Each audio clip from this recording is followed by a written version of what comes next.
Hello, everyone. Hello, everybody. Hello. How's everybody doing tonight? It's been a week. It has been a week. Oh, but we made it to Friday. Yay. We made it to Valentine's Day. Yes, we're here. Trisha's just like, oh my goodness. Hey, it's Valentine's Day. We gotta be. Mm-hmm. You wouldn't wear those? Me and Faye. That's what I've got. Joe, I don't know where Joe is. They're putting siding. They're putting siding upstairs. They put siding. I think most of downstairs is done, except around my not here yet kitchen window. Oh, that stinks. Oh, that stinks. I don't know how long it takes to make a window, considering they're supposed to be having windows on order for upcoming. It's like, come on, get my window here. Well, they had to go back and go back into the woods and cut down the wood that they needed. Oh no, it's a plastic window. It's probably plastic. Never mind. They had to melt the plastic into the vinyl to make it special. It's super special. Oh my gosh. I'll be so glad. Yeah. So just an FYI, Sue will be joining us tonight. She just can't join us right at 7 o'clock Eastern time. But she will be joining us. I don't know when. She'll pop in. It'll be like magic. She is magical on Valentine's Day. Mm-hmm. Almost Happy Valentine's. Denise. Yeah. Yeah. Our Valentine's Day celebrations tomorrow. Okay, you guys I'm gonna feel stupid because my husband wants to go to this concert. We bought the tickets, and I don't even know who these people are. It's Electric Light Orchestra. ELO.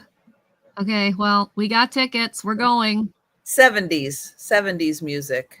Okay. Well, I will be there. I will wear my earplugs and I'm enjoying myself. It's good music. It's good. Okay. It's good. Yeah. My husband's like, good music. His You'll enjoy it. EP's birthday is in 2 weeks. And my friend's birthday is today. So that both of them wanted to see this. So, and since I have connections to that theater because I interpret there, I got them tickets. Oh, so we're all going to this concert tomorrow night. And they're all excited. I'm like, great. I don't even know who these people are. So it should be fun. It's very enjoyable 70s. I call it rock, but it's not. Supposedly they have a really good pizza bar and hamburger bar there at the venue. So we like, at least I get good food out of it. Yes. So, and then tomorrow I'm going to a kitty convention. I actually paid money to go and see kitties, even though I have how many at my house? My daughter talked me into it. She's like, there's a kitty convention. Let's go. Okay. So hopefully I'll be feeling better tomorrow. That's my hope. Well, that's nice, Jolita. Well, happy birthday tomorrow, Colton. Happy birthday, Colton. Happy birthday, Colton. Hope you had an awesome day, Colton. Oh, so if you guys saw further up in the chat, and hi Sarah Lee, hi Doug, hi Jolita. Hi Bonnie. If you saw up in the chat, well, when we popped in, hi Bonnie, that Jolita's like, check your phone. So let me pull this up really quick. This is Magical Emporium. So I can share. Hi Denise. Here we go. So let's get the first image up. Let me get me is this up the doggy? On the big screen. Is this the doggy they're transporting? No, that's Layla. That's Layla. Hi, Layla. And Colton sleeping. There's Colton sleeping. Hi, Debbie. Look at that cute little blue dress. Oh my goodness. Layla is so cute. So cute. And then this one, she's like, oh, I'm so sleepy. I'm so Aww. sleepy. I got to go back to sleep. Aww. I want a doggy, but my husband says no. Colton's still asleep, which is good. Colton, I don't blame you. Sleep all the chance you get. Yes, you need lots and lots of sleep. Hi, Debbie. Absolutely. But yeah, that was very sweet. And then Sue did send me a picture also, but I'm gonna wait till Sue joins us. She comes to show that picture. And yeah, hey, I wore pink. All right. Yeah, I was not gonna go searching for my Sue Spiezio sweatshirt. It's in the laundry somewhere, and I'm a little behind on laundry, guys. So I'm just in my gray comfy clothes. Not behind on laundry. Oh yeah. After the 4 days I've had, oh yeah, I'm behind on laundry. She's in her blue dress. Aww. Mm-hmm. That'd be fun. I wish I could dress my cats up. I wonder if they'd let me do it.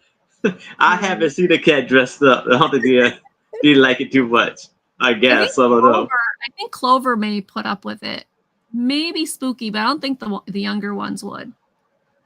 Speaking of the younger ones, they went to the vet today. Both of them got clean bills of health. Well, relatively. They all got their distempers. Now just Max needs her last set of he needs his last distemper, and they're good to go, you guys. Whew. Good. Sorry, I can't remember the cat.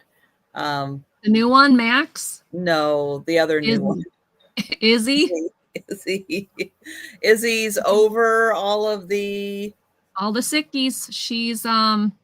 She's scheduled for her spay finally. They couldn't do the spay until they felt the lungs were healed enough, and they feel the lungs are healed enough, so she's going to get spayed, which is good because I don't want extra kitties in this house. They seem to multiply just on their own, just fine. No. So she's going to be spay, and his little underbite that Max has, they're not going to worry about it because he's got his kitten teeth. We're going to worry about it when he's an adult, when he's got his adult teeth. So it's good for that too. So all's good. You'll see him running around here. He was here before. I don't know where he went, but they'll be around. I've got the door open. So Doug's here. Sarah Lee. Hi, Sarah Lee. Hey, Sarah Lee and Doug. So if I miss anybody, I apologize. Jolita this morning was in Texas. She's still in Texas. Jeez. Stuck in traffic that 2 miles. Half hours to go 2 miles. What part of Texas were you in? Oh, but I wouldn't want her job. Yeah. Yikes. That's a lot. Wow, Jolita. That's like Atlanta traffic.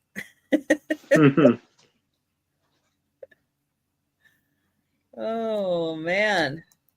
Yuck. Yeah, I don't think anybody would really enjoy that too much. No, I'll pass, thank you. Oh, Fort Worth. Ooh. I don't know how you guys do that stuff. That is just craziness. I haven't talked to my son yet, but he's finally on his own. He's no longer with a semi-truck driving trainer. He's now on his own. I want to get a chance to talk to him, but with me being sick, I haven't talked to him. I hope he's doing okay. Oh, wow. I know he was in North Carolina, and then he was in Minnesota, and then they went out to New Jersey, and then they came back, and I don't know what state my son is in right now.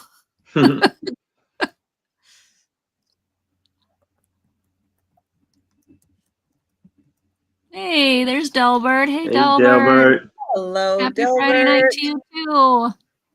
It's good to see you. Oh, it's good to see everybody. And yeah, it's I don't know. It's gonna be maybe a little bit of a low energy night. Yeah. But we're gonna do our best. We're absolutely gonna do our best. I've got Oh, I've got like the entertaining items with me tonight to help. Yes. Oh, 4 lanes down to 1 lane. Oh, wow. Ooh. Hey, Melanie. Hi, Melanie. Yeah, that Melody. doesn't work. Huh? Do the math. That does not work. 4 No. Down does to not 1. go to 1. No, So what was a big accident or something? There must have been. or Must have been. construction. That's what Thanks, happens. Melanie. Yeah. They don't do it usually during the day. Yeah. They do it Yeah, not overnight. construction. They used to, and it seemed to be more and more during the day sometimes. More than I'm used to seeing. Yeah, because that really slows traffic down. Mm-hmm. And then it's backed up for rush hour, and then it never closed out. It was construction. Oh my gosh. Oh, that had to suck. Yeah. And not to be like nosy or gross. I'm gross anyways right now. I'm sick. I'm assuming you don't have a bathroom, so like you're stuck on the highway. You got nowhere to go. That would not work. Yuck. It's only during the day here. Oh my goodness. Oh, poor Jolita. Yeah, that's bad. They usually do ours overnight. Doug says that TMI, but thank you. I was wondering for non-existent road work. Oh, that's the magical road work. Yeah, right. That would suck. That would suck. You'd get Hey, Jacqueline. Hi, Jacqueline. Hey, Jacqueline. And then you're like, but there's nothing. Right. What were we doing? There's nothing. Yeah, why I understand wanting to I understand wanting to bring the, down to 1 lane, but why do they have like 4, like they've got it closed off for miles and miles and miles before you even get to the construction? I don't understand that. Delbert has a water main break. Well, that's okay. We had one here too. It's crazy. Coverage. Good for you, Delbert. Well, in the area. So yeah, I'm just like, they do that here in Wisconsin. Like they'll be working construction and the construction's way, way, way down the road. And yet you're down to 2 lanes on a 4 lane and there's nothing. It's like, you can use all this space. Why do they wait till or why do they do that and not do it just a few miles? I mean, is it just concerned about accidents or what? I don't get it. Yeah, they're actually very concerned because people don't pay attention and they would just go right through and right into the and then you got the danger of somebody getting passed away or something. Yeah. So they have to, they always have miles and miles. And I'm like, you could have had some of these exits. You could have people get off on exits or something. I don't know. No, but people. So, I mean, you see the cases. So many people just don't even understand that you're merging over for construction and they just go. It's so dumb. They just go. It's terrible. So yeah, it's really, really for everybody's safety. Wait. And Jacqueline's you're in Milwaukee? No. Like, are you visiting? No, she lives there. She lives there? I'm up by Wisconsin Dells.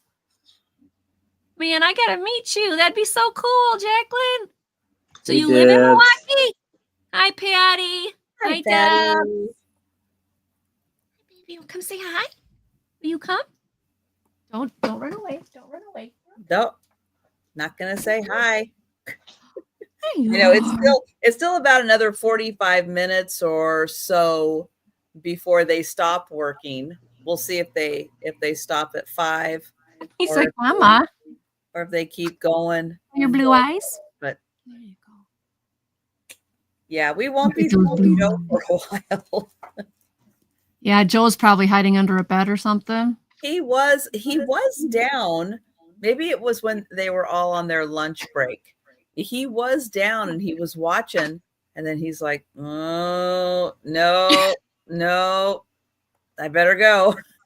Oh, poor Joe. Hey, Lynn. Patty, I'm feeling alive, which is better than what I was. What I had Wednesday and Thursday, I wouldn't wish that on my worst enemy. Hey, Tom.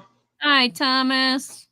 Hi, Thomas. So Jacqueline is in Milwaukee. Cool. I'm only a couple hours from Milwaukee. Matter of fact, I grew up in Menominee Falls. Jolita, you were?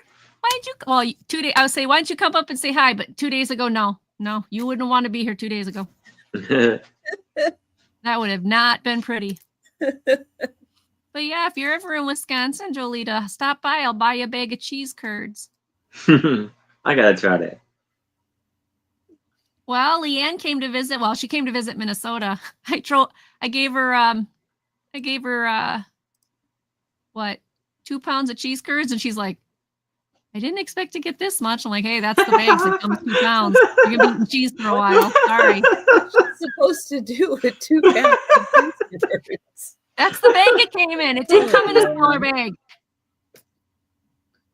Oh wow. 2 pounds is a lot. She went back to Seattle, with 2 pounds of cheese curds. Wow. So she'll be set for a while. Yeah, if I ever come out to visit Trisha and everybody out on that coast, that's one of my goals. It's on my bucket list. I wonder how an airplane would like allow me to bring on like a big frozen cooler of cheese curds and Wisconsin beer. How would that go over, do you think? Think that they'd be okay with that, or do you think they'd give me a hard time? I can't imagine going through TSA and they're going, what's in the cooler? And I'm like, cheese curds and beer. I'm like, would they allow that on the plane? I don't know. They're like, bam, that's an awfully big snack you're bringing on the plane. I want to be like Oprah Winfrey. It's like, you get a cheese curd, and you get a bag of cheese curds, and you get a bag of cheese curds. They got to come to Wisconsin. Oh man, Costco size. She just returned from Atlanta. I was happy to get back to this. No kidding, right? It's coming down here, and I got to drive in it tomorrow to the cat show. I'm going to be in Madison at a cat show tomorrow, Jacqueline. We returned from Atlanta. We had a little bit of snow overnight, but like we did too, but it was like 2 inches. It sucked. Yeah, we had like that much, just enough to do a dusting. But we're getting more now. 38, and we're supposed to get up into the 40s this weekend. I'm hoping to get some donuts in my Jeep. Do some donuts in the parking lot now. We're actually getting. But you'll have to figure out how to ship out cheese curds. And no, like I said, if my husband and I fly out there, I'm just going to bring a cooler full of spotted cow. I don't think they'll let you. Dang it! I don't think they're going to let you. Bring water. Give her a heads up. Not unless it's marked like human organ or something. Well, they wouldn't know that from a cheese curd. Maybe I could get away with it. They think that you're doing some kind of medical transport. Then maybe you could bring that on. They're going to be like, ma'am, that won't fit under your seat. It'll be in the overhead compartment. That'd be really bad. Overhead compartment pops open, cheese curds everywhere. People are like, what the heck? Wait, she said it was body parts. That'd be really bad. I'll figure out some way to do it. Cheese curds, organs. Yeah, Melanie, right? Yeah, we have had very little snow for Wisconsin. Like, we're like very little snow. And all these people, we've got snow. We've got buckets of snow. We've got kids off of school. We haven't had anything this winter for Wisconsin. I look outside, I'm like, where's the snow? Well, and it's not good for like the reservoirs and everything. It's like we kind of need and we kind of rely on the snow. I mean, we do, especially with the mountains. We have mountains. It melts. It comes down, fills the reservoirs. We really, really rely on a good snow cap on the mountains for our water needs. And yeah, we've had enough in the mountains, just enough down here, and that's good. I don't know, with all our lakes and everything, if we rely on this. Yeah, here we got more snow than we ever had in. It's like Mother Nature. 10 years. Mother Nature kind of lost it. She's lost it. Because now, again, gosh. I'm looking at the Weather Channel, and Wednesday into Thursday, it looks like we're getting another maybe what? Just get your Ugg boots out and put your car in 4-wheel drive and go do some donuts off the like when you take curves and stuff. It's not bad. You get used to it. Oh, like almost 6 of a foot of snow. So your foot's not bad. It's actually better when there's more snow than less because, yeah, no kidding, Melanie. Yeah, you guys, look at Doug's upset. Doug, send it back up here. We're wondering what happened to it. We're used to snow. Oh, another our snowplows haven't even been out. Oh, wow, Doug. Yeah, they just had like a foot. Franksville? That sounds familiar.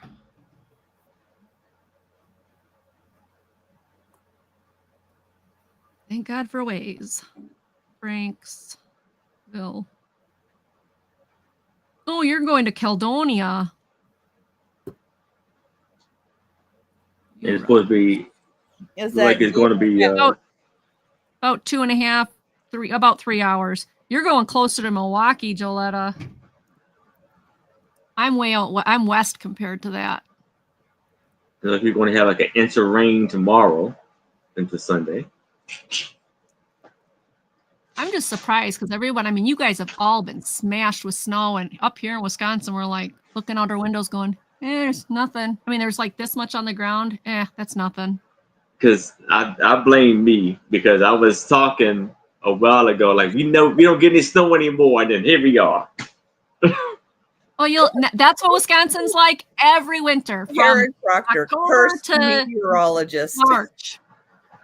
Heck, we have snowstorms in May sometimes. Hi, hey, Karen. Hey, Karen. Hey, Karen. We will Karen did the sweetest thing for me today. Get it in March, but not past. We'll have snowstorms all the way up until May. I think the latest was April for us. Yeah. Like, what did Karen do for you? Well, here I am, sick as a dog. I'm sitting on the couch watching Trisha, and Trisha ends up with these cute little blue kitty cats. And I'm like, I do not need a Wade. Oh, but they're so cute, but I want them. And my husband's like, oh, go ahead. And so I did. And then Karen's like, I'll pay for it. Give it as a gift. I'm like, oh my goodness, thank you. So that made my day. That was very sweet of her. Yes. Thank you, Karen. Thank you, Trish. And thank you, Karen. Okay. Yes, a very nice Karen. Yeah, poor Karen. Yes, Doug. It is all Aaron's fault. All of the snow. Aaron. Yes. It is 100% his fault. Yes, it is. Mm-hmm. Well, Jolita, you ever head near Madison, you look me up. I'll be there. I'm only an hour from Madison. Hour and 10 minutes. So, yeah. So it was really sweet, Karen, because I have had one heck of a week. I want this week to, forget it. It'll be better this weekend when you can get some more rest. I want to get rest. I won't be. I'll be going with my daughter to a cat show, going to with my husband to this concert. Sunday, I have nothing, and I will be doing nothing but invoicing. Well, can you sleep in tomorrow? Yeah, a little bit. A little bit? Yeah. Nah, he's not making a new door for the camper. I wish he'd just clean the house. How far are you from Pittsville? Oh, Pittsville, I'm not too far from, I don't think. I think we're closer to Pittsville than we are Franks.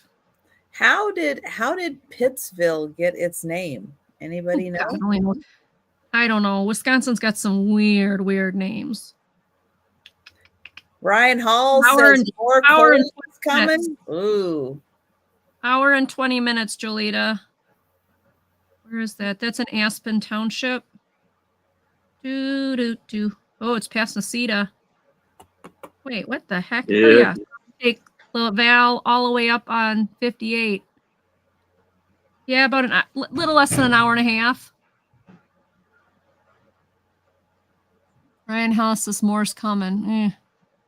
Like I said, I know we should be getting snow. Oh, yeah, mudslides now. No kidding. I don't even want to watch the news anymore. If isn't it one side yelling, it's the other side yelling, and then that side's yelling at that side, and then poof, we got fires, and now we got mudslides. It's like, oh, turn it off. I know we do, Doug. We're weird. There's nothing but weird names. Blue Ball. There you go.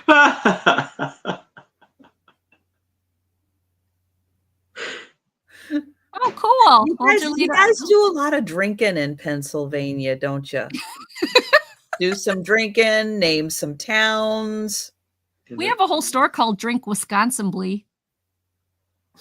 Like, we have, I'll call it drinks like Spotted Cow and just, yeah. Yeah, Wisconsin's known for its drinking too, Doug. My maiden name is Miller, so that it would be my great-grandfather's. So my dad's dad is somehow related to Miller Brewery. So growing up, we all drank Miller beer. I mean, it was like just staple in our house. But no residuals from the sales? I wish. God, I need the money. If they want to send me a check, I'll be more than happy to take it. No, but we got quarter barrels every Christmas. Oh, and I don't drink beer, so. Of course, Pennsylvania fun fact. There it is. There it is. They have the oldest brewery in the United States. There you go, Doug. I have no idea how old the ones are here.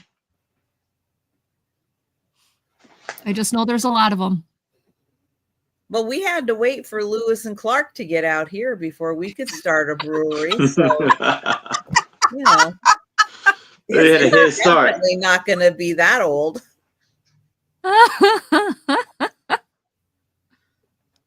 The sad thing is, much to my family's chagrin, I don't like the taste of beer very much. I'll have one every now and then, but I don't like the taste. So it's like, it's funny because I grew up in a beer family. I mean, that's what everybody drank. And then there's me going, I'll take my sweet tea. Thank you. Hi, Ginger. Welcome back. I saw you in the other chat. I just wasn't chatting very much. Still recovering from being sick. Auntie Stash. Hi, Auntie Stash. Hi, Auntie Stash. Nice to meet you too. Oh, a bunch of people I don't know. Yay. It's good to meet everybody. There's so much between Seattle and Portland. Oh my gosh. So much. I so want to get out to see you guys. Like, I was talking to Leanne, and she says she's only like an hour and a half from you, and she's got a spare bedroom. So I'm like, okay, so I just drive out there or fly. So Leanne is way closer to me than that. Well, because I was like, she's got a spare bedroom, so I'll just set up camp in her room, in her house, and I'll just go here, visit this person here, visit this person here, and just do day trips all week. And poor Leanne's just gonna have to put up with me living in her house for a week. But hey, that's not a bad idea. I mean, I can save money on the hotel and still have fun. Mm-hmm. Till Leanne gets sick of me and goes, out! You overstayed your welcome. I've ate all your cheese curds. There's nothing left. Go. Yeah, Milwaukee's known as the brew city too. Janice, you didn't miss my craft sale yesterday. I didn't have one. The baseball team is named after. Yeah, we're the Brewers. The Milwaukee Brewers. Between innings, literally. Yes, I mean, and now with the light rail in Linwood, it's that much easier to get to Seattle. You know, you just go to Linwood, hop on the light rail. Light rail takes you all the way to downtown. Super, super easy. Don't even have to deal with traffic or anything. And all I can think of is how big is this city? Because like I'm from a small town. No, it never stops. Now, oh my gosh. I know a lot of people like there's a town, and then there's like nothing, and then there's another town. When we say, you know, Everett, Seattle, it's solid. There's no break. Like I'm in Everett, there's Linwood, there's Edmonds, there's Seattle. There is no vacant land. Yes, we were between one and the other. it is continuous. Like if you look at a map, Seattle to Everett to Tacoma to Bellevue, it's just one big giant city. It's one giant city. There's no break whatsoever. There's no town. Well, Karen says it's great for thrifting. The problem is, Karen, if I go all the way out there, which is a long ways, yes, and then I thrift, no. If you've ever seen my thrifting, it's not even going to be worth it. I'm going to have to send a U-Haul back to Wisconsin because that's how I thrift. I buy in large quantities. No, but just know so much trouble. Things out here are more expensive. Our cost of living is very high. Oh, is it? Yes. Because like for us, yes. I mean, things have gotten more expensive, but I still think we're in a really good place as far as cost of living. If you can find a house in Seattle for say under $800,000, you got a steal of a deal. Wow. Really? In the city. I won't tell you what we got. Yeah. Highest cost of living ever. Wow. Out here, a brand new house, no yard. It's a 3-level freestanding house. If you can find one for under 500,000, you got a steal. It's made of cards and it's going to fall down soon. Wow. Yeah, Karen, highest cost of living ever. Yeah. Wow. It's very expensive out here. I guess we have, I guess I've got a good shot then because I don't think Wisconsin's cost of living is all that high. Mm-hmm. Although lately I've been thinking, good God, if it's this expensive here in Wisconsin, what's it like out on the coasts? Holy smokes. You know? Yeah, right, Auntie Seth, right? I know. Multi-generational living maybe isn't always a bad thing. Yeah, it's getting more and more common. I think it's getting more and more common just because of the cost of living. Yeah. Well, my one kid lives in my old house. God, that thing keeps standing up. And then the other one is right now living in a semi-truck.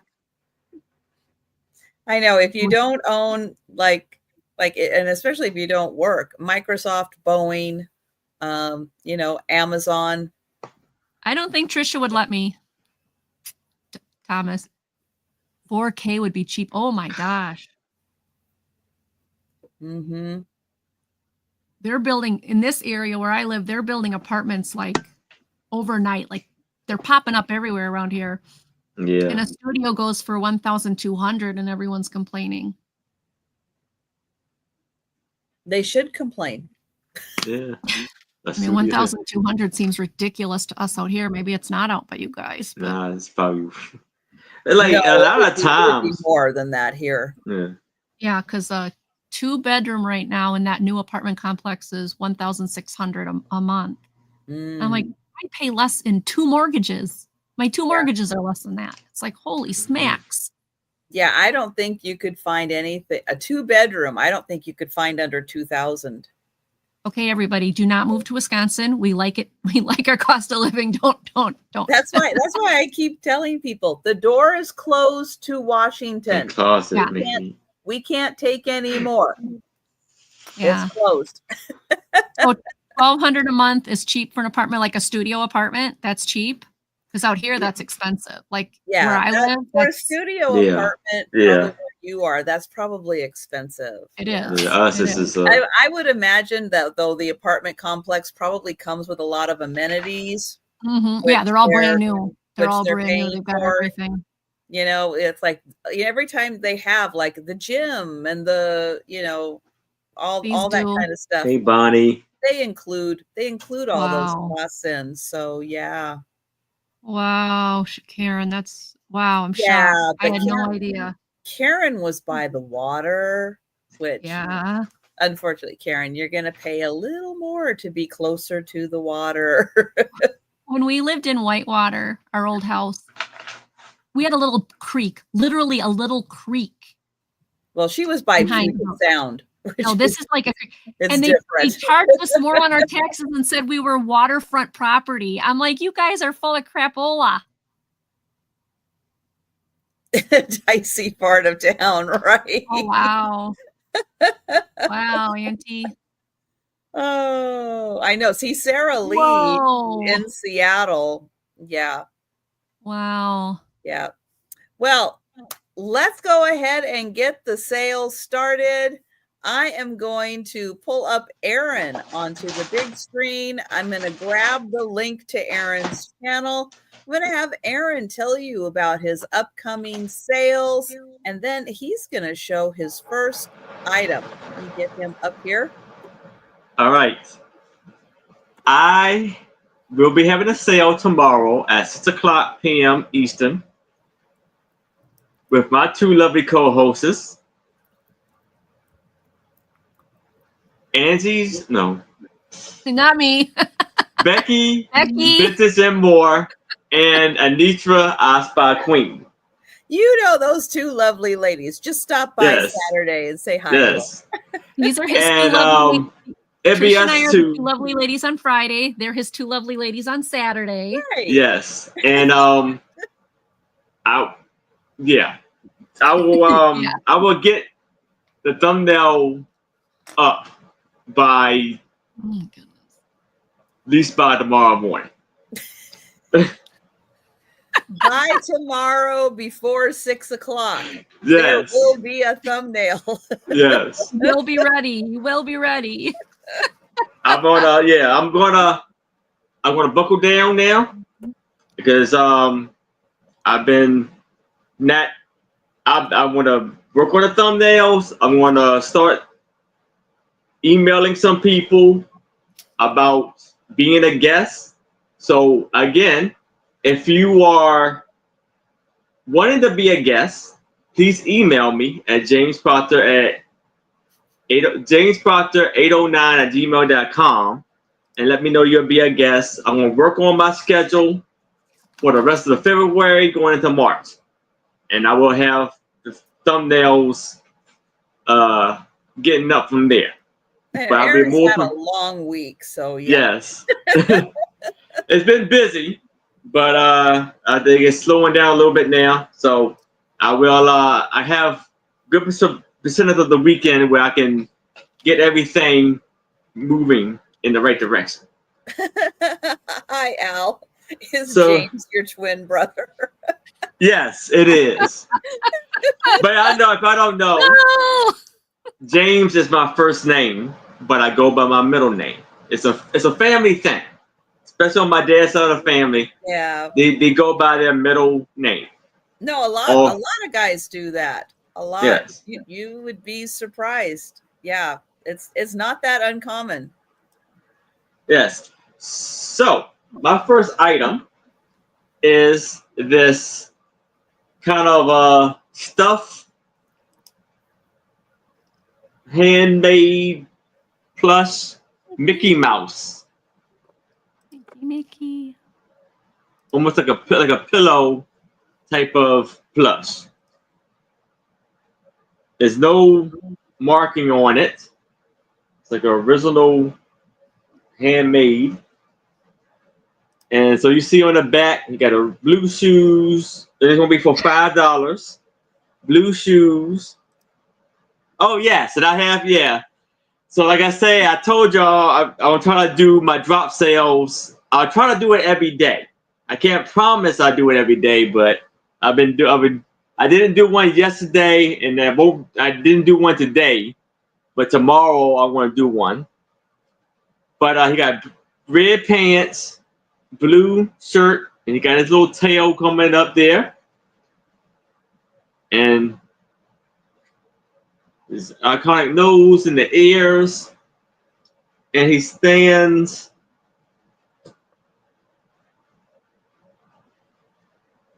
21 inches tall, and the feet is about 10 inches wide.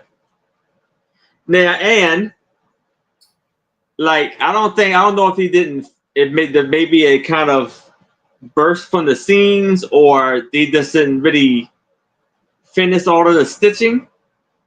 But you can stitch this back up with ease. There's a little opening here, and like by his neck right here. But you can easily stitch that back up and be fine.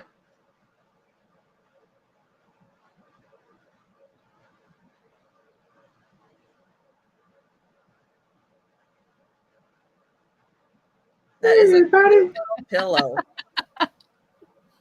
Very cute. Great for a Disney collector. Yes. All right. Any takers? Any takers? Hi, Jan. Hey, Jan. Jan, you're not late. You're just in time. We just started. Aaron's just showing the first item. So I don't see any takers though, but all right. Change your mind. Hey, let us know. And you can let us know anytime in the chat. All right. This is starting at $8 each. This is probably the weirdest thing I've ever brought to a sale. Is this choice? Yeah, well, they're the same exact thing. So you get one for the 8, or if you want to make a deal for both of them, be my guest. That's still choice. Your choice of 1 or 2.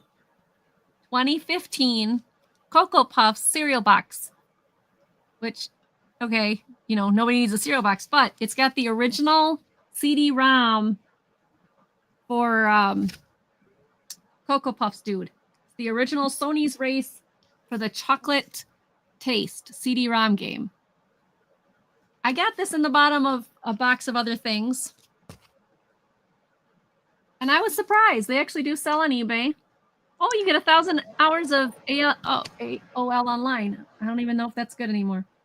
Anyway, so you get to play Sony's race for chocolatey taste.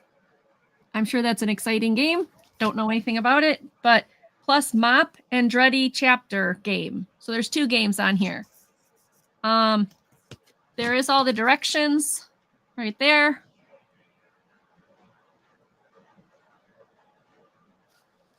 So I don't know. I've never brought a cereal box to a show, but I thought that's kind of cool. You never know. Somebody might have one of those old computers and wants to test it with a game, or somebody remembers this game as a kid and thought, oh, it'd be fun to play again. If you're interested in the game and not the box, I'm more than happy to take the plastic sleeve out of here that's on here and just send you the game and not the whole package. It'll probably be cheaper to just send the game than this whole box. But it is dated 2015.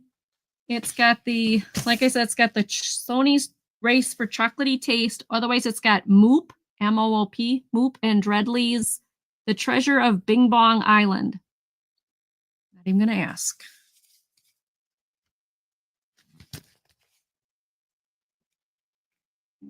All right. That was my first one. Okay. Let's see. My first one is a lot. Oh, and Angie, I forgot. Let's go back to Angie because I totally forgot to share the link to her channel, and she forgot to let you know about her what's going on sales. So let's backtrack and let's do that real quick. All right, sounds good. Yeah, between Trisha and I, we'll get the show done, right? Thank God we have Trisha to keep me on track.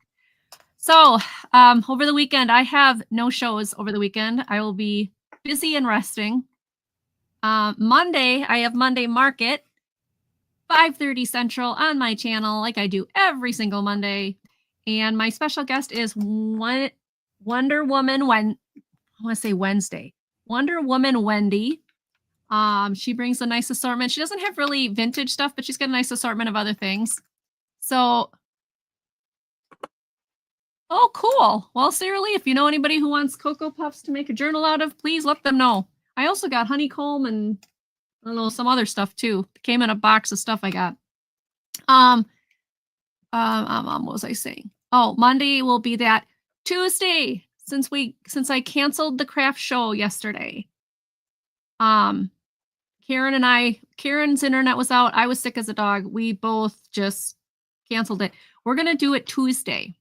So during our Tuesday Thrifty Treasure show that we only do once a month on my channel, once a month on her channel, we're just going to do the crafty show on that day. It will be on, let me check, it's on her channel. It is on her channel that day.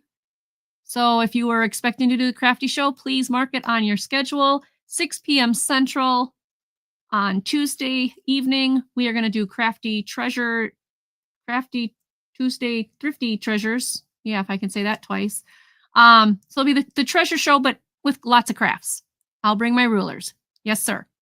And then I think that it would be, oh yeah, next week, the 19th. Trisha invited me to her show. Yes. I will be with Trisha, and it won't be ephemera. It's going to be all other stuff. Yay! So please be ready.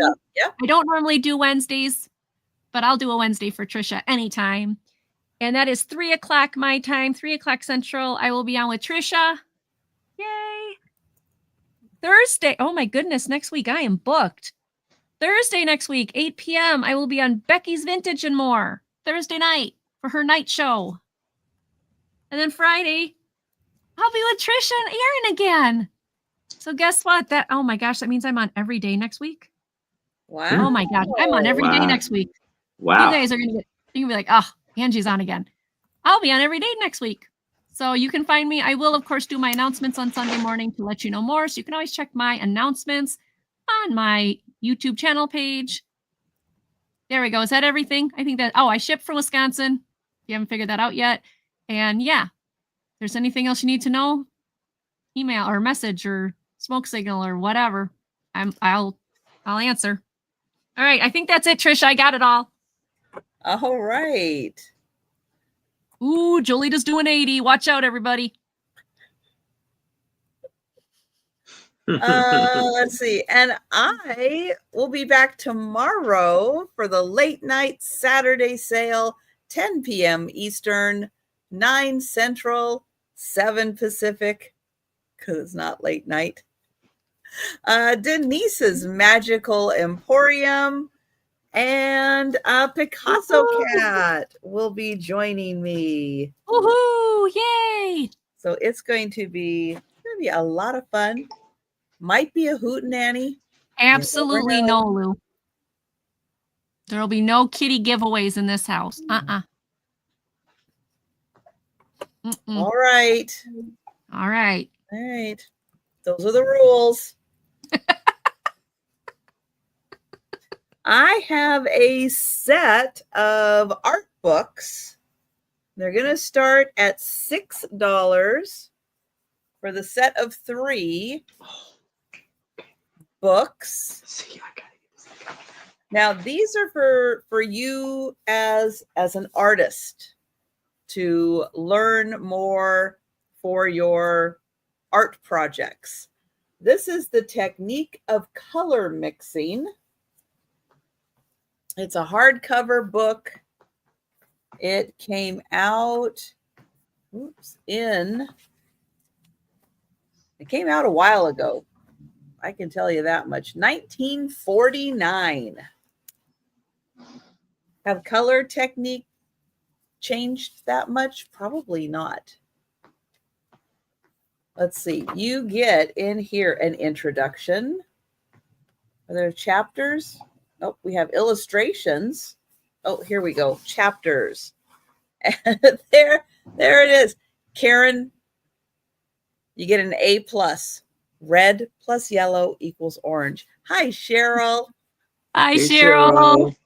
So in here, color theory, color mixing in oils, mixing, superimposing, and blending watercolors, color mixing and planning a picture in oil color, body color on tinted paper, and color and various media. That's all you know. That's all you need to know. That's it. You're good. So color has a theory. I know you didn't know that, but this whole thing tells you about color and its theory. Yes, Thomas, you're probably right. I'd probably give up EP before I'd give up the cats. Don't tell him that, though, okay? Just don't tell him that. And good job, Doug. Red and blue make purple. Make purple. Woo! Oh, that's pretty. So these are fun because these are actual pictures that are attached in the book. So you can learn all about mixing your colors for your artwork. You can see here, they help you out with the colors. So that is book number 1. All about colors. Now, if you want to dig a little deeper, we can learn all about art secrets and shortcuts. Yes, cliff notes for art. Sometimes you just don't want to take the time to do it all. This tells you how to do some shortcuts, how to visualize things. Now, this came out in the, I think this came out in the 60s, but helpful hints in here so that you're not spending all day on your still life. You can move it along a little faster. And then the third one is about airbrushing. So airbrush rendering. All about your equipment. Oh, I'm sorry. I've been having problems with my computer when I have too many tabs open. I will try to go in and not totally blow up my computer, and I will make you a wrench or give you Ginger, she'll get you. Hey, KJ. What's up, sir? So this one all about airbrushing. So you'll get all 3 art books. All 3 of them $6. Ooh, that's a steal. So all 3 books. Let that inner artist in you out. And there you go. So that's $6 for the books. And we'll pass on those. And we're going to go back to Aaron. All right, so I'm going to start this off at $5. And we have photos, de Paris, translated in English, photos of Paris. And it's a note on the back of here saying, visit most of these places. And the company that did it is Griff, and then everything else is kind of written in French. And it gives you a list of all of the pictures they have in here, in English and in French. So I'm going to show you the pictures, and then show you the list of all of the items. And there's nothing on the back of these, and there's 20 pictures in here. And they're all in black and white.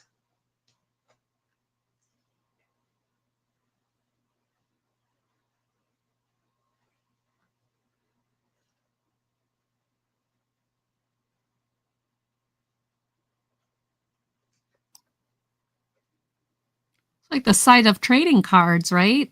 Yeah, they're about like a little trading card set of like 5 by 3 or so. Yeah. And these are beautiful structures. Doug, I think the problem is that Sue has never had like a good quality pancake to understand how good pancakes really are. Sue doesn't like pancakes? No. And what? I truly think the problem is that she's never had a good pancake to understand how good they are. Sue, you have to have one of my husband's Cinnabon sweet pancakes. Oh my gosh. You know what that is? Eiffel Tower. Oh, KJ wants your art books, Trish. Oh, thank you, KJ.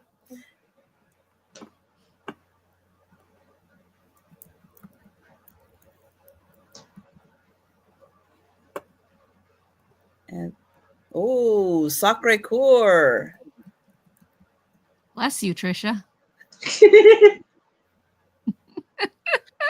It's way up the hill. I mean, it is way up the hill. But it's worth going because that's where all the artists are, and they're painting and they want to sell you.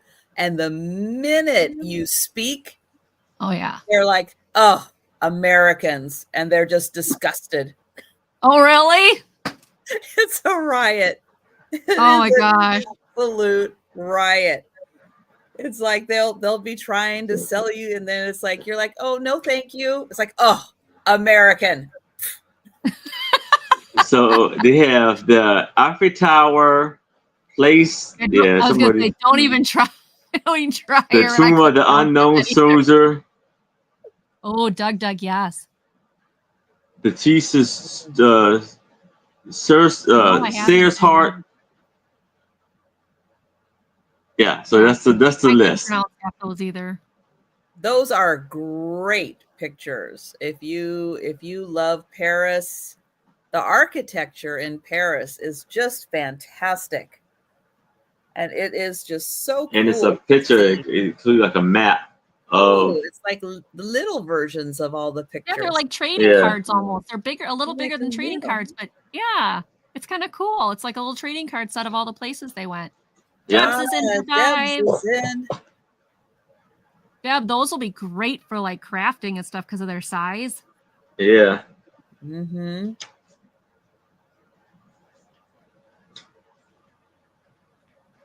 Look how big.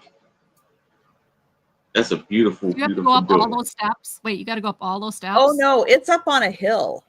You go up a hill and then all those steps? It's even more. I mean, it's like if you're down where like the Eiffel Tower and everything is, and you look up, there's like a hill, and like, yeah, it's like way up at the top.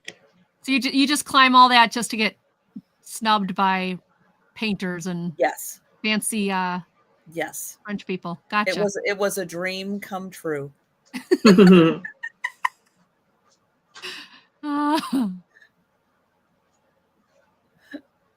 Yeah, no thanks. It's the only that area is like the only spot that's really like uphill. Everything else is pretty flat. Like if you're walking like the Champs-Élysées and you're in that part, it's flat. It's very walkable. They would know I was an American. I can't even I couldn't even pronounce any of that stuff. You're like, what'd you say? Well, we will. It was the opposite. It was the opposite in Israel. I know they are nice unless they're trying to sell you something, and then if you're not buying, they're not nice. Pretty much just like in America. I could go to Paris very, very inexpensively because my husband's boss from his old company lives out there now, and he told us anytime you want to go, he'd set us up and take us. And sold to Debs. All right. Congratulations, Debs. Doug. Yeah, I like French fries too, Doug. They're awesome. Oh, don't forget about toast. Pesto. Okay. I like the French toast too. Oh yes. Oh my gosh, I love French toast. I seriously love French toast. That's my husband. That's another one he makes me. French toast, pancakes, all that stuff he makes me. All right. Sorry, I was yapping. I didn't grab my thing. Okay. And see, Thomas, you have the cast iron griddles. That is perfect for cooking pancakes because you're going to get that crispy right around the edge, but still nice and fluffy on the inside. That's what you want in a good pancake. That even sounds good after, that even sounds good. Okay. So these are postcard books. Haven't been feeling great. Pancakes still sound good. They still sound good. These are postcard books. I'm going to show you I'm not going to show all of them, but I'll show you the outside so you can see it there. It's $2 each. Wait, you hate French toast? Doug. Oh, What? what? How is that possible, Doug? Oh my gosh, Doug, French toasts are like wonderful.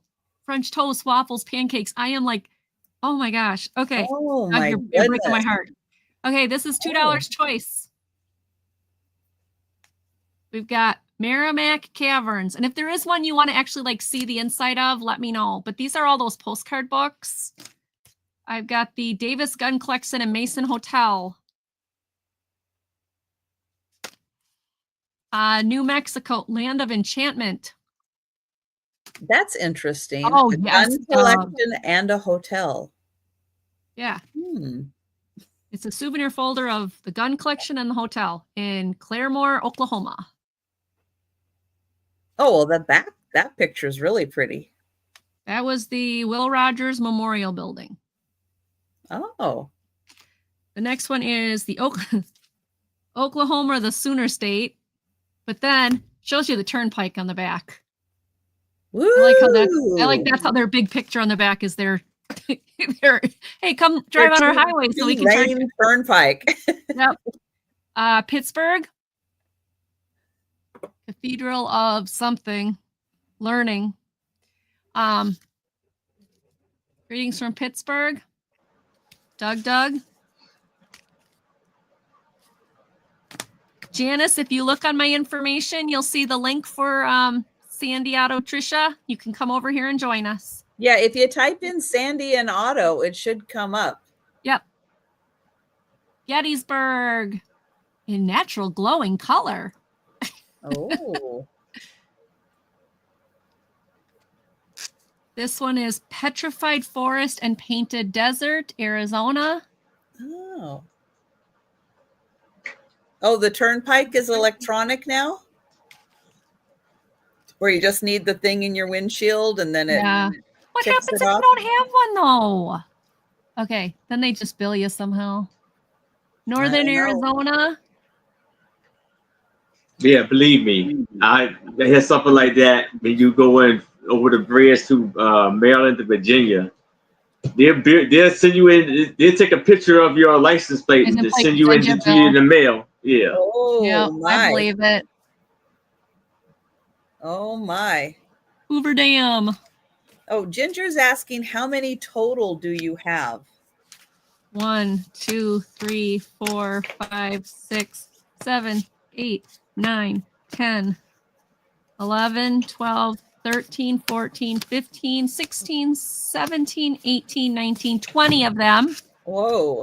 And Cheryl's in for 2. But one of them or 2 of them are duplicates. Okay. There you go. There, Janice, you found us. Did you know that Pennsylvania invented the turnpike? Yeah, well, thanks a lot. That thing is the most expensive turnpike ever, from what I hear. So thanks there, Doug. Not something to brag about.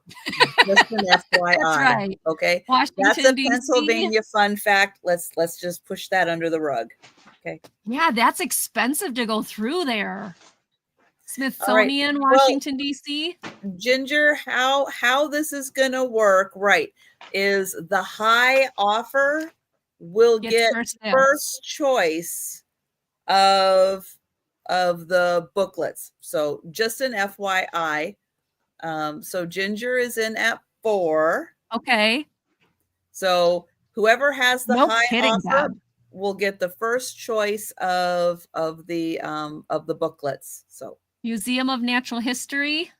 Deb says, don't get me started on the state of Pennsylvania fees. I don't know what that thing is, but Doug, are you getting a cut in the fees? Is that what's happening? You're getting, you guys are getting a little, everybody who lives in Pennsylvania, you get a check each month from yeah. What do you get out of there, Doug? Marineland. Where is this? Marineland. I think that's the way it works. Everybody in Pennsylvania. I don't think they allow this anymore. Oh, dolphin jump into a fire, a ring fire. Yeah, I'm not sure they allow that one anymore. Yeah, I hope not. All of these are from the 70s. All of these were my father's. I don't know where this is though. Maryland, Marineland Park, Marineland of the Pacific. So maybe out, I don't know. Tijuana, Let's check it. Mexico. Washington, D.C. Colores naturals in natural color. Marineland. I've seen Tijuana in natural color. Is it that exciting? Texas? No. Okay. No. The fabulous strip, Las Vegas. It does have some very pretty spots that they've, decorated to be very pretty, very festive, very colorful. But no. Nebraska, where the West begins. It's Mexico, but it's still, I think, kind of touristy pretend Mexico. Gotcha. Well. And Utah. All right, that is all of them. So I know Ginger's in for 4. Yes. Cheryl. I've seen in living color too, Doug. It's all over these. So Ginger's in for 4. All right. Anybody else want to get in? All right. We can count it down to Ginger. Oh. Can you open the Arizona? Oh, Deb wants to know, can you open the Arizona one first? Okay. Hold on. Sure. I'll find it. It looks like it says it's a marine land in Florida and Canada. This one? You want that one open or this one open or both of them? I think those are the only Arizona ones. Yep. Okay. Those are the 2 Arizona ones. Taxavania. For the Pennsylvania Turnpike, I'm not surprised. Northern Arizona. This one. Okay, here we go. Gotcha. Here we go. So we have the northern. Yep. Well, yeah. According to this, it says multiple marine land locations. So it probably was a couple of them. Has been closed due to. One of it. The big thing is animal welfare concerns. This dolphin jumping over a fire ring probably was one of them. Yeah, probably. So now you can have a picture of something that you can't do anymore. Deer feeding at the Grand. Hopi House. Hoover Dam. Boat races. Oh, okay. So I guess it says closed in 1987 after being sold to SeaWorld. So I guess that's SeaWorld then. Yes. You're welcome, Debs. There you go. All right. We're back to, where are we? Ginger at 4. Yep. We'll count that down for Ginger. There are 2 duplicates in here, Ginger. There's 2 Pittsburghs and there's 2 DCs. Going once, going twice. And sold to Ginger for first choice. First choice, $4 a piece. Which one or ones do you want? I can go through them again. Pittsburgh number 2. Washington, D.C. number 2. Salt Lake City. Nebraska. The Strip. Texas. Tijuana. Marineland. Smithsonian Museum of Natural History. Smithsonian, Washington, D.C. Hoover Dam. Gettysburg. Merrimack Caverns. New Mexico. Oklahoma. The Mason Hotel with the Pew Pew collection. Petrified Forest and Painted Desert. And Northern Arizona. Susan, my craft sale unfortunately was canceled yesterday due to me doing some sickness. Very, very sick. It will be Tuesday, this coming Tuesday at 6 p.m. on Karen Chasing Vintage's channel, and I will post the link. All right. I will post the link, I promise, but it will not be on my channel. It's going to be on Karen's. And then we'll do another one on my channel eventually. You know me, we'll do it. Okay, she wants Washington. Las Vegas, Gettysburg. Okay.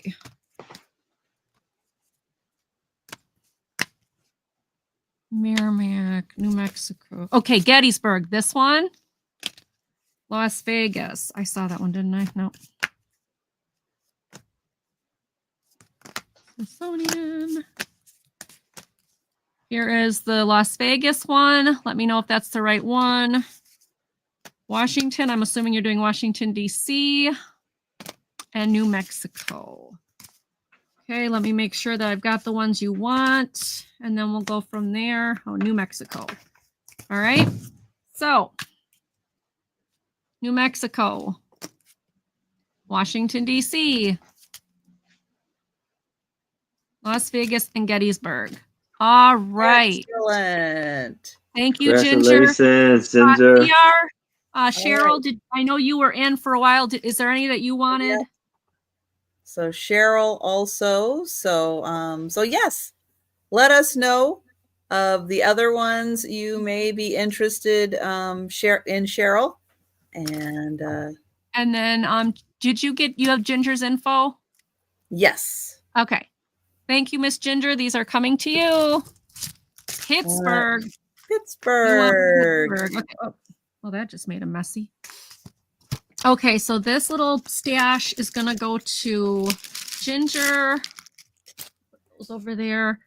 And then Pittsburgh. Now, are you looking at not that one? This one? That's the one you want, Cheryl? We're good.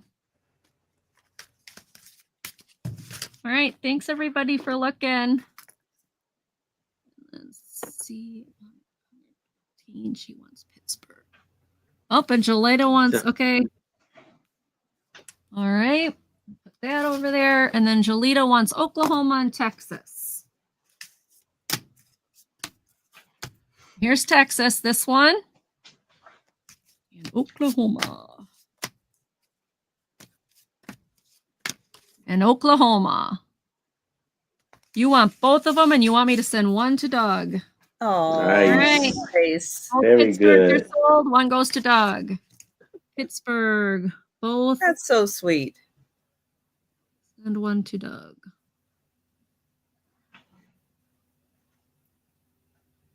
Oh my goodness, I can't even spell. Oh well.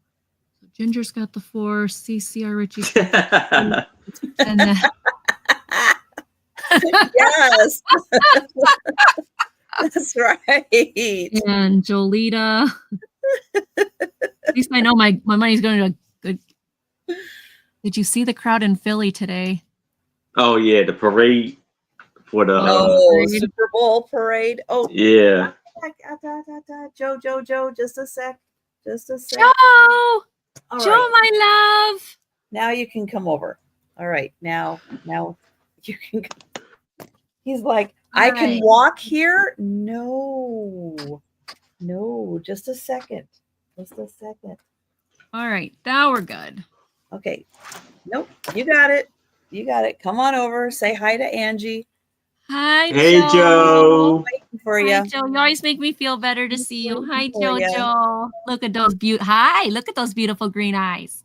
Yes, you're just there because you want mom to feed you, right? He hasn't. Yeah, because he goes into hiding when they're working here, and he doesn't come out for food, which he always comes out for food. It's okay, Jojo. I gotcha. But when they're working, he's like, nope. Aww. I'll wait. He's sorry. Beautiful. It's okay. Jojo, you licking your lips. That was some yummy food, wasn't it? He's like, I haven't eaten for hours. I'm dying. Oh my goodness. $6 start. And I have a cookbook. Pretty soon. I know we're talking about snow and everything, but pretty soon the farmers markets are going to start popping up again. And this is a wonderful seasonal cookbook with desserts. I mean, who doesn't like desserts, especially like fruit-based desserts? Yummy stuff in here. So let's see. So we start off with, They have it broken down into sections here. So stone fruits, which are like cherries and peaches, ones that have the pits in them. Those are stone fruits. Then berries. Have some wonderful berry recipes in here. And of course, you can use this all year round because, you know, we can get these things at the grocery store too. Vegetables and tropical fruit. Then honey, maple syrup, and market jam.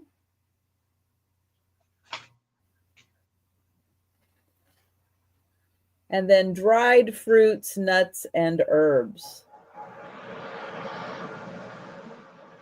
So again, something you can have for when you, oh, thank you, Bonnie.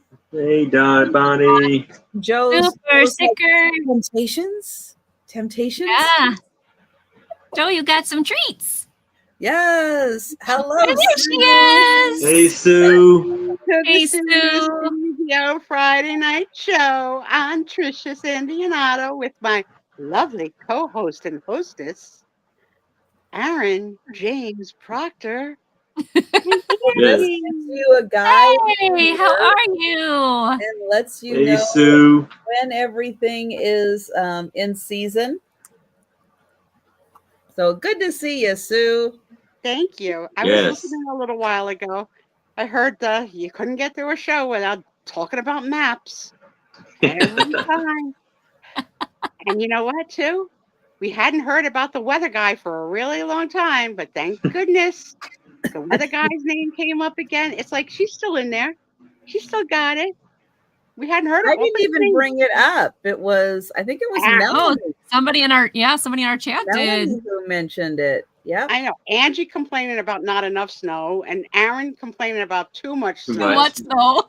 And you telling the world, don't come to Washington. You are not the welcoming committee at all. But I'm still going to go there to visit. If you would like some snow, Doug has offered to scoop you up a box and ship it out for you. So yeah, we've had plenty of our own. And unfortunately, it was the type of snow that you couldn't use a snowblower with because it was too wet. Yeah. Shovel the old-fashioned way. That's ours. Our snow is always wet. And Grandpa is pretty grumpy. Yeah.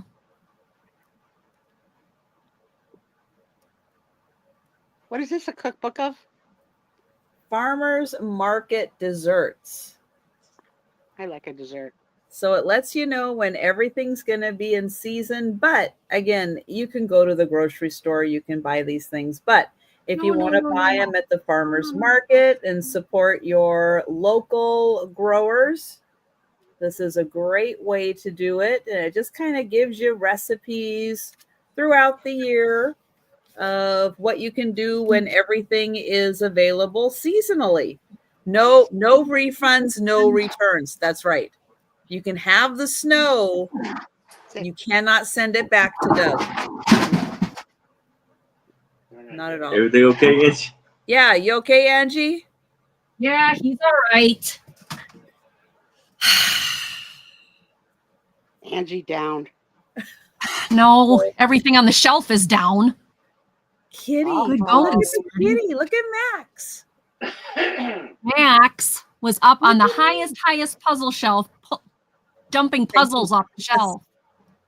One. Oh, big surprise. Look who bid on a freaking cookbook.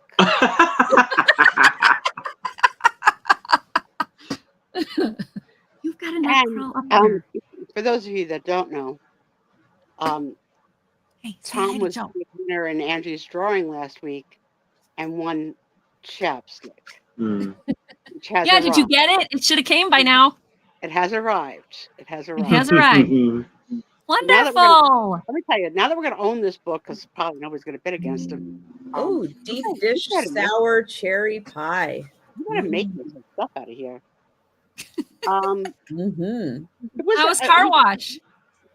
Well, it's here because I told him that the challenge that I committed to would be if going to wear it. if he puts it on, I'll kiss him on camera. But now he's saying, I didn't agree to that. I was like, yeah, you did. You did. You don't know what you agree to when Sue makes the rules. Well, plus we have it recorded, right? Like we could prove crap like that. Exactly. It's there. It's there. It's there. So, hello to all the Friday night people. While Trisha is doing this countdown for sure, I'm gonna own it. But I'll let you know if I ever get a recipe. The Bisquick cookbook has arrived. I forgot who we bought that from. Was that Angie? Mm-hmm. Yeah, thanks, Angie. Thanks for that. So I probably gonna be having waffles one night. Going twice. Thomas. He's so annoying. Well, I don't have any cookbooks tonight, so you're safe, Sue. And sold to Thomas. Thank you. I think this is my only one.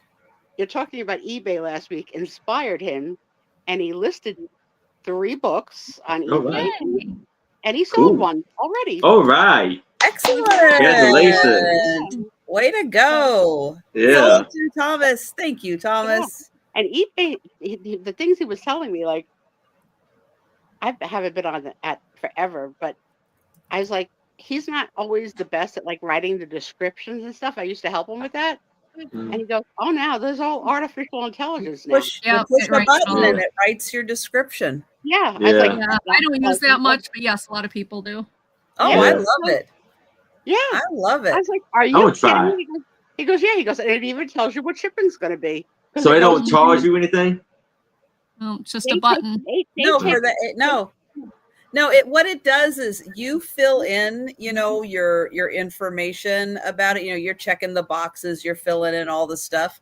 And then it just it looks at all of that and it writes up a nice description based off of your answers that you've given. Okay. It's very convenient. It's very easy. I read through it and I'll tweak a few things. Tweak a few things. Because I said to him, now that he's back in quote unquote business, I said, you got a dozen pops won on the year of winning on whatnot. I said, I don't even know who these people are. I said, let's put them up. And he's like, well, I wouldn't know how to describe them. I said, you just outed yourself because you told me about AI. I said, so you don't have to know anything. You don't have to know nothing. The only thing you got to do is take a good picture. And describe the condition. I said, and believe me, because I got them all for free, you can't say that they're in excellent condition because it's always like these collectors don't like as long as you take pictures of the corners and stuff and show it, you're good. And I got a couple of presents this week that if I might, go ahead. Take up on it. I'm going to end with the present I got from you, but I got a lovely present from Gina. So let me just tell you, no idea when these packages came, okay? Because, my grandpa likes to sprinkle me with a package here and there every once in a while. So I got 4 packages. One was from Gina, vintage, Southern Siren vintage. And it was the biggest brooch, like as big as a breast. But I'm not going to use it as a brooch, but it's a bejeweled butterfly that's so pretty. I'm going to put it on a wall that I have, like between two pictures, like as an accent. Very pretty. Then I got a gift from Kathy, Calypso Antiques. That was actually a 2-part gift. It was a creepy doll for me to creep up more, and 2 huge Raggedy Ann and Andy vintage children's wall hangings, like huge. I saw these and I thought of you. Then let me make this 5.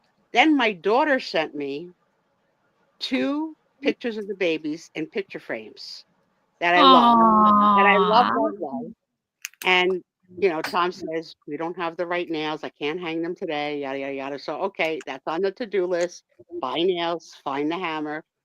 But the interesting part about that gift is it led to the gift from Angie. Angie sent me a gift. I don't even know what the frick this is. I never saw this in my whole freaking life. So I'm going to try and describe it to you because I don't have it here to show you. So it's a lantern that lights with a light bulb, okay? And when the light bulb is on, each side shows something. And what the four sides show are images of my babies when it's lit up. When it's not lit up, when it's not lit up, you don't see color. You just see. Okay, like, who is that from? Angie. Yeah. From me? No, it's from Delbert. I was gonna say I don't remember sending that. No, that's Delbert? from Delbert. That's from That's from Proud Delbert. American. Delbert. Yes, Well, Delbert made that for you. Yeah, Oh my God! I can't. He made that for he you. made it. There you go. Because I was like, I didn't send you that. Okay, so here's the problem with. I sent you car wash. Okay, so I had no. Thank God I said it out loud on the show because I had no idea. I got to thank Delbert to death because he said, "Well, I thought it was Angie because the cards are all mixed up, I guess." Playing around with my 3D printer. Mm-hmm. So what he did was he took images that I've ever shown, or maybe I don't know, images that I've shown in the past. He took I sent 4 them to unique him. ones. Thank you. 4 unique pictures. Each side is different.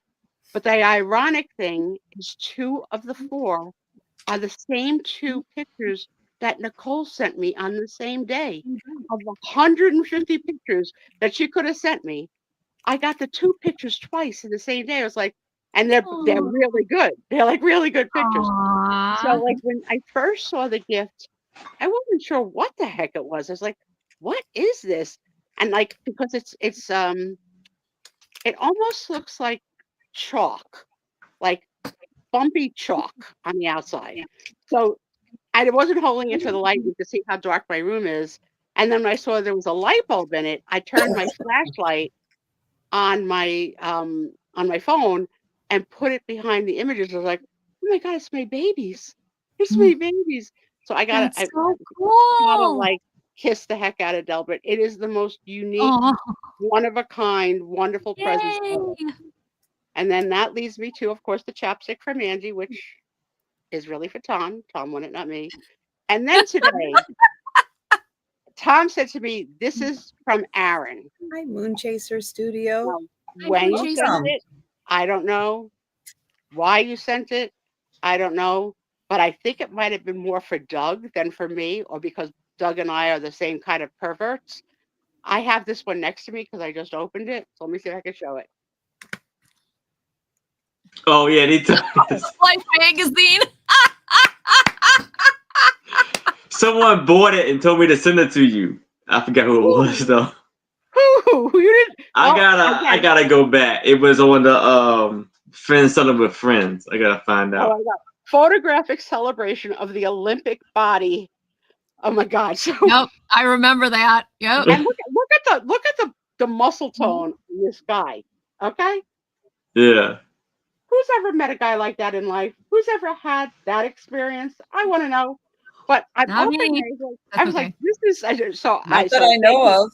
So thank you for letting me steal the show. Trisha, you would have remembered. Let me tell you. So thank you to all. And there apparently are still more boxes downstairs. I know that Nanette bought a book from Trisha for the girls. If that's here, I want him to find it before Sunday because I think I'm going to get to see the girls. All right. For a short-term visit, but all weather permitting and allergies and colds and all permitting, I think I'm going to get to see my loved ones. But oh my God, thank God I said it out loud. Angie, that's why I sent you that heartwarming. I wondered because when you sent it, I was like, I was so freaking moved by that gift. It was so funny when you sent that. I was like, I tried to FaceTime Angie so that she could see what glee it brought me. And so then I wrote her this, oh my God, from the bottom of my heart, this is the most unique. Blah, blah, blah. Yeah, and I'm like, and she's like, you're welcome. Like, you're welcome. And Angie's like, chapstick? I just sent you chapstick. I couldn't figure it out. Over chapstick. Okay. So well, now I know why you did that. Mr. Tom, you must unbox in front of me so that I can properly thank the right people. And now, back to our show. Thank you, Aaron. You're welcome. Now I know why she was so excited. I'm like, it's just chapstick. It's Yeah. okay. All right. So now, and my special guest tomorrow will be John, the reseller. Oh, okay. So now I have a Boeing airplane postcard folder or folder, and this was copywritten in 1998, and it's going to be for $5. And there's how many other things?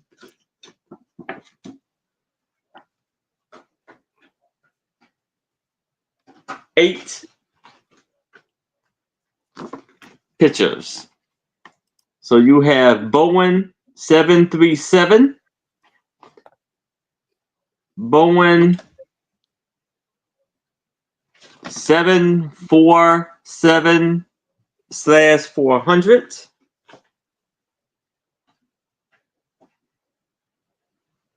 Boeing 757. This one like 7572.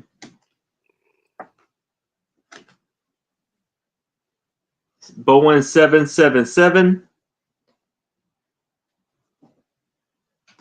And they give you the information on the back where we'll show, and it's like a helicopter.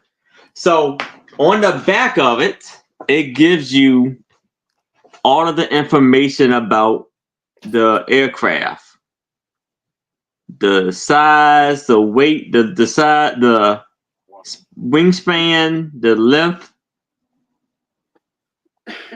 and everything. So this was, model 737. So it gives you all the information on the back.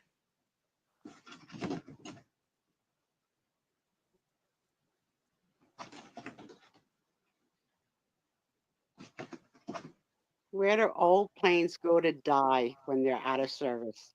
This is melt them down, or Bell Boeing V-22, and this is International Space Station.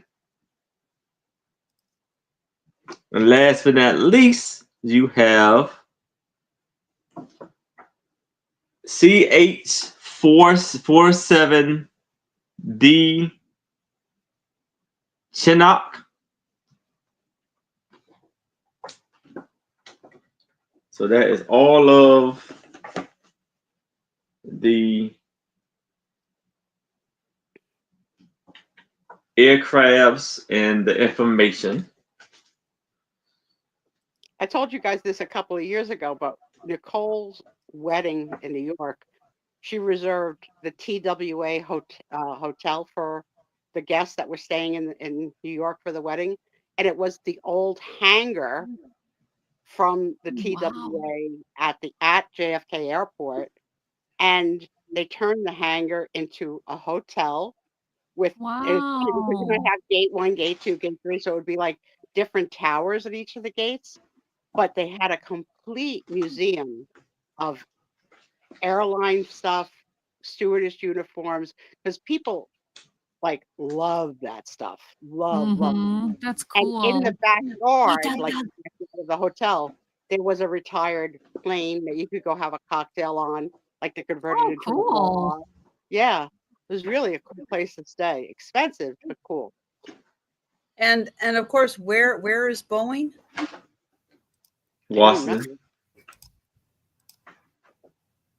Washington.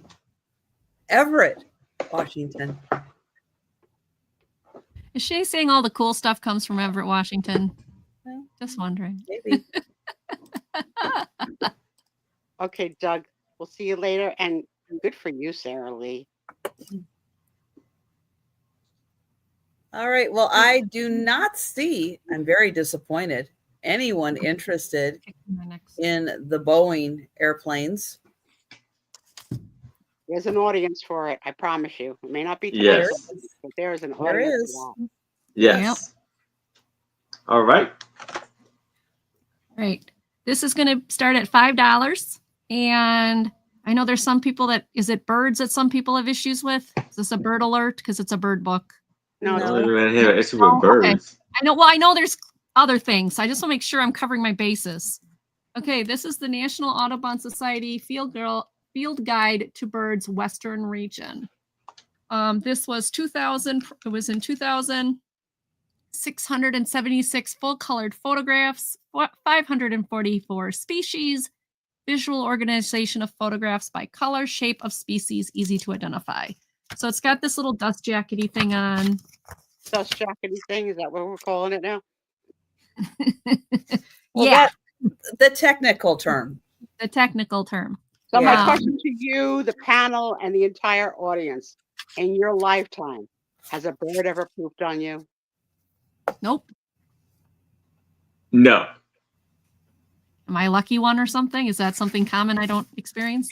It is common. It is very common. I've been pooped on twice, and my sister got pooped on in her wedding dress. Oh, no. Okay, this copyright is 1994, but the back of this said 2000. So I don't know. Take your guess which one it is. But it's a little smaller book compared to like a normal size book, but it's got some great info in it. There's your map. Yes, the map. Gotta have that. And then there is just this whole section of birds. Like pick a bird and they'll, any bird in the Western region anyway. So what it does is it gives you like different information, and then you can go find the picture, and then the picture tells you what page to go to get all the information on that bird. So now you're an animal lover. Where do you fall in the world of birds? I mean, they're not high on your list. Not high on my list, no. I mean, I'd never hurt one, and I mean, if I found a hurt one, I'd save it. No one would ever think you would hurt anything. But like, do I want them in my house? Not really. Oh, see, my aunt had birds, so I was around indoor birds a lot. I like birds. Tom had 2 cockatiels when I met him. Cockatiels, yeah. Yeah, she had a cockatiel. So like this sage sparrow, 733. So then you go to page 733, and there's the sage sparrow, and it gives you all the information you need to know about that bird, its habitat, where it goes, all of that. So every picture, once you identify the birdie, then it's going to give you the page, and you go to the page to find it. Oh, pretty. Yeah, Lynn and Deb's, the seagulls at the shore do more. Yes, than Moonchaser. So like this section here is all birds, the pictures, and this is all their information. So like I just saw a blue jay. I don't know if I'll find it again. Let's see what else I can find. So like here, we'll pick the oriole, the hooded oriole, and then it's going to show you the page 758. And then you go to 758. And then you've got the hooded oriole. And it's going to tell you about it, what it sounds like, its habitat, its nesting. And then they give you like locations and all of that. So the whole first section is all birdies. There's lots and lots of birdies. There's how many pictures of birdies? 676 full-colored photographs. And then there's 544 species. This is the little cover thing that goes on it, but both you and Trisha are very, very state proud of Wisconsin and Washington. Aaron, not so much, but okay. Do you know off the top of your head your state bird? Robin. Oh my God. American robin. Trisha? I think ours is the goldfinch. Aaron, I know you don't have a clue because I don't have a clue. I don't know. I'll have to look it up.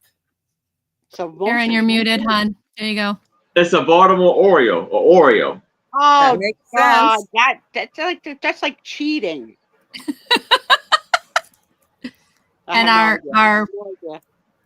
our state flower is the larkspur. Ours is our motto is forward, and we had to do this in school, you guys. yeah. On Wisconsin is our state song. I don't know. I think that's it. Oh yeah, American goldfinch is our bird, and the rhododendron is our flower.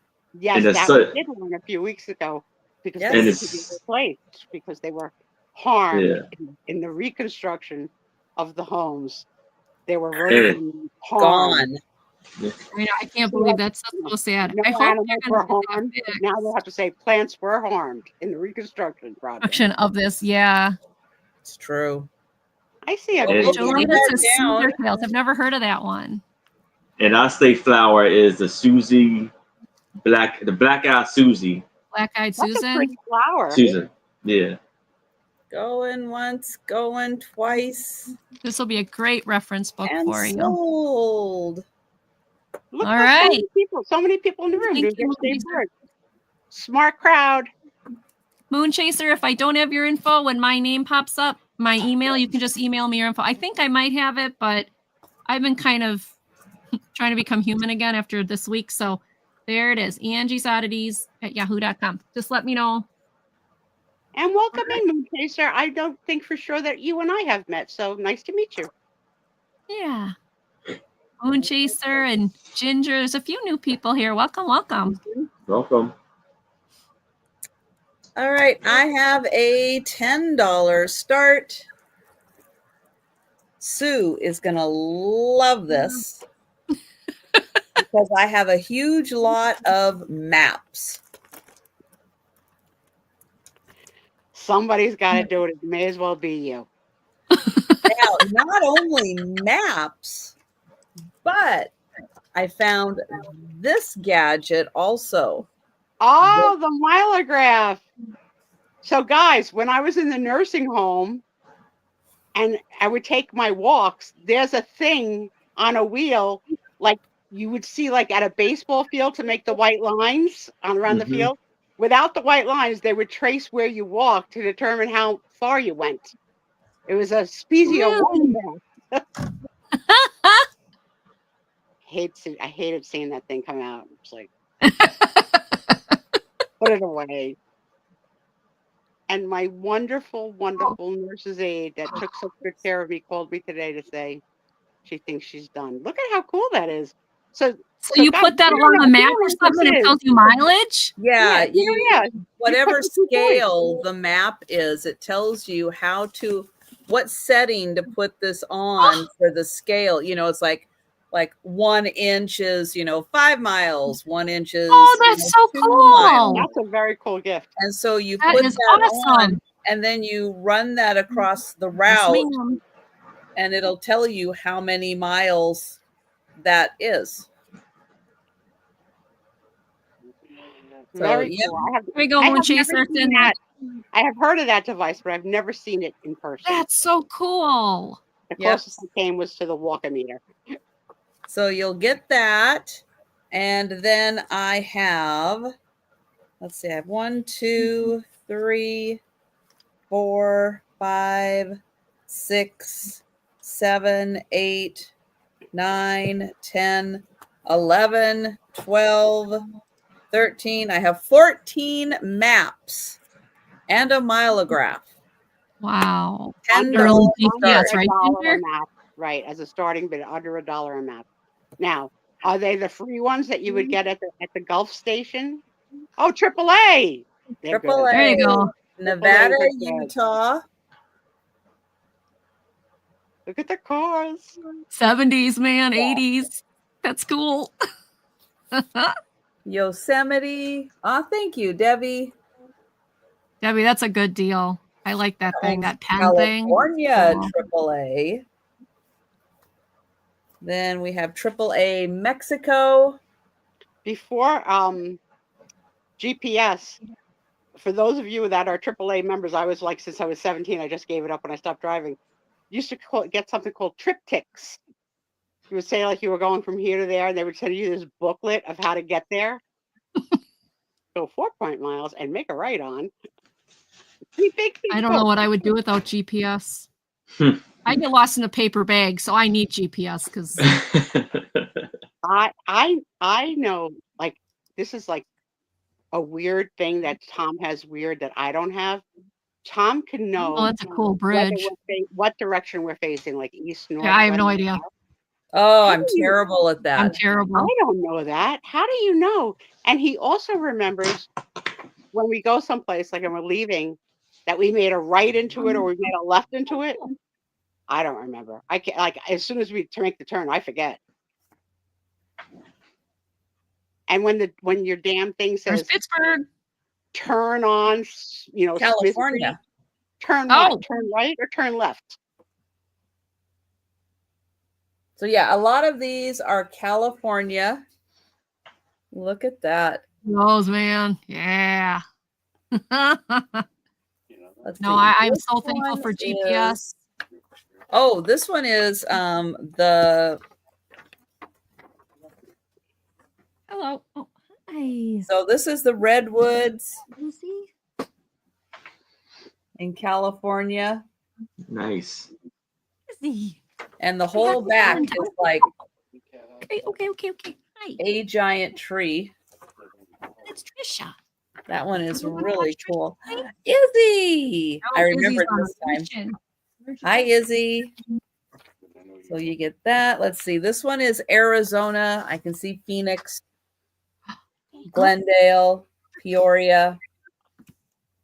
So Port Julita, Townsend. are you the same way as me or the same way as Tom? Because you do a lot of driving. And then the whole USA. All of Melanie, it. I get lost with. Okay. So you get all of these lovely Please, Miss Port Attitude. Townsend. It's a nice lot. Oh, me too, Denise. So a little mileage trivia, Uh-huh. like Sue Spiezio question, like we would get reimbursed for mileage when we had to do anything for the job. So I, old school, would look at my mileage when I got in the car, write it down, and look at my mileage when I got back home and write it down. So one day I got incredibly lost. And so there was probably like 100 extra miles on point A to point B. Wow. Right. So when I turned in my mileage, That is beyond incredibly lost. yeah, no, incredibly lost. So when I turned in my mileage to my boss, he asked for a one-on-one with me to talk to me because he thought I was trying to steal from the company. He's like, it's not 100 miles. I says, but don't you reimburse based on real what happened? Not just like on what it's supposed to be, because I got lost. Shouldn't you have to pay for all my gas for all the time? And he's like, no. He's like, no. Yeah. And sold to Debbie. Thank you. Congratulations, Debbie. No, I got anywhere before GPS. Yeah. I am like Denise. Don't tell me east or west. I can't go. I know. Turn left at the McDonald's, go down a few blocks, turn right at the bank. Some people born with like an internal compass. They can spin them in a circle and they know which way. No, but they know the positions of the sun. It's like a lot of times they can see. It's like, oh, the sun's there, so it's afternoon. So that means like one of those like they call it like idiot savant. Like, how the heck do you know that? Like, what? Like what? No, the best thing that could ever happen was GPS, man. I love GPS. Although GPS sometimes lies. True. But you still have a chance. You still have a chance of getting there. Sometimes it says you're like deep in the forest. Let Aaron show his item, guys. You're trying to sell stuff on my chatting too much. I'm sorry. That's all right. You said me foreign. You said me foreign. For $5.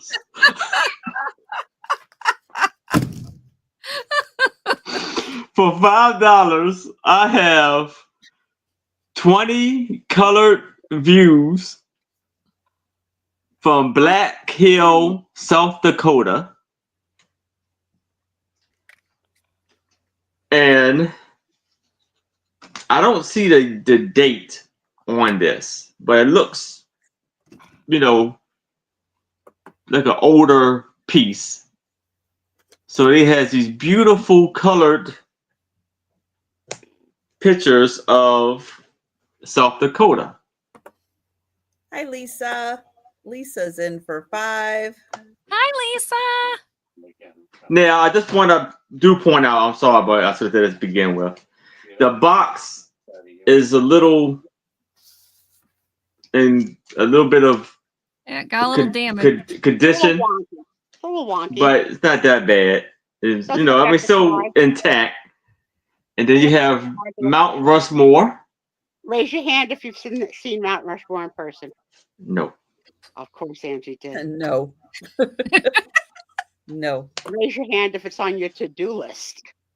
No. Not really. Aaron and I are going to skip on that trip, but thank you. Oh, there's nothing on the back of it. I mean, it was cool. I'd go again. A good percentage of it is just Mount Rushmore, different views of it. Mm-hmm.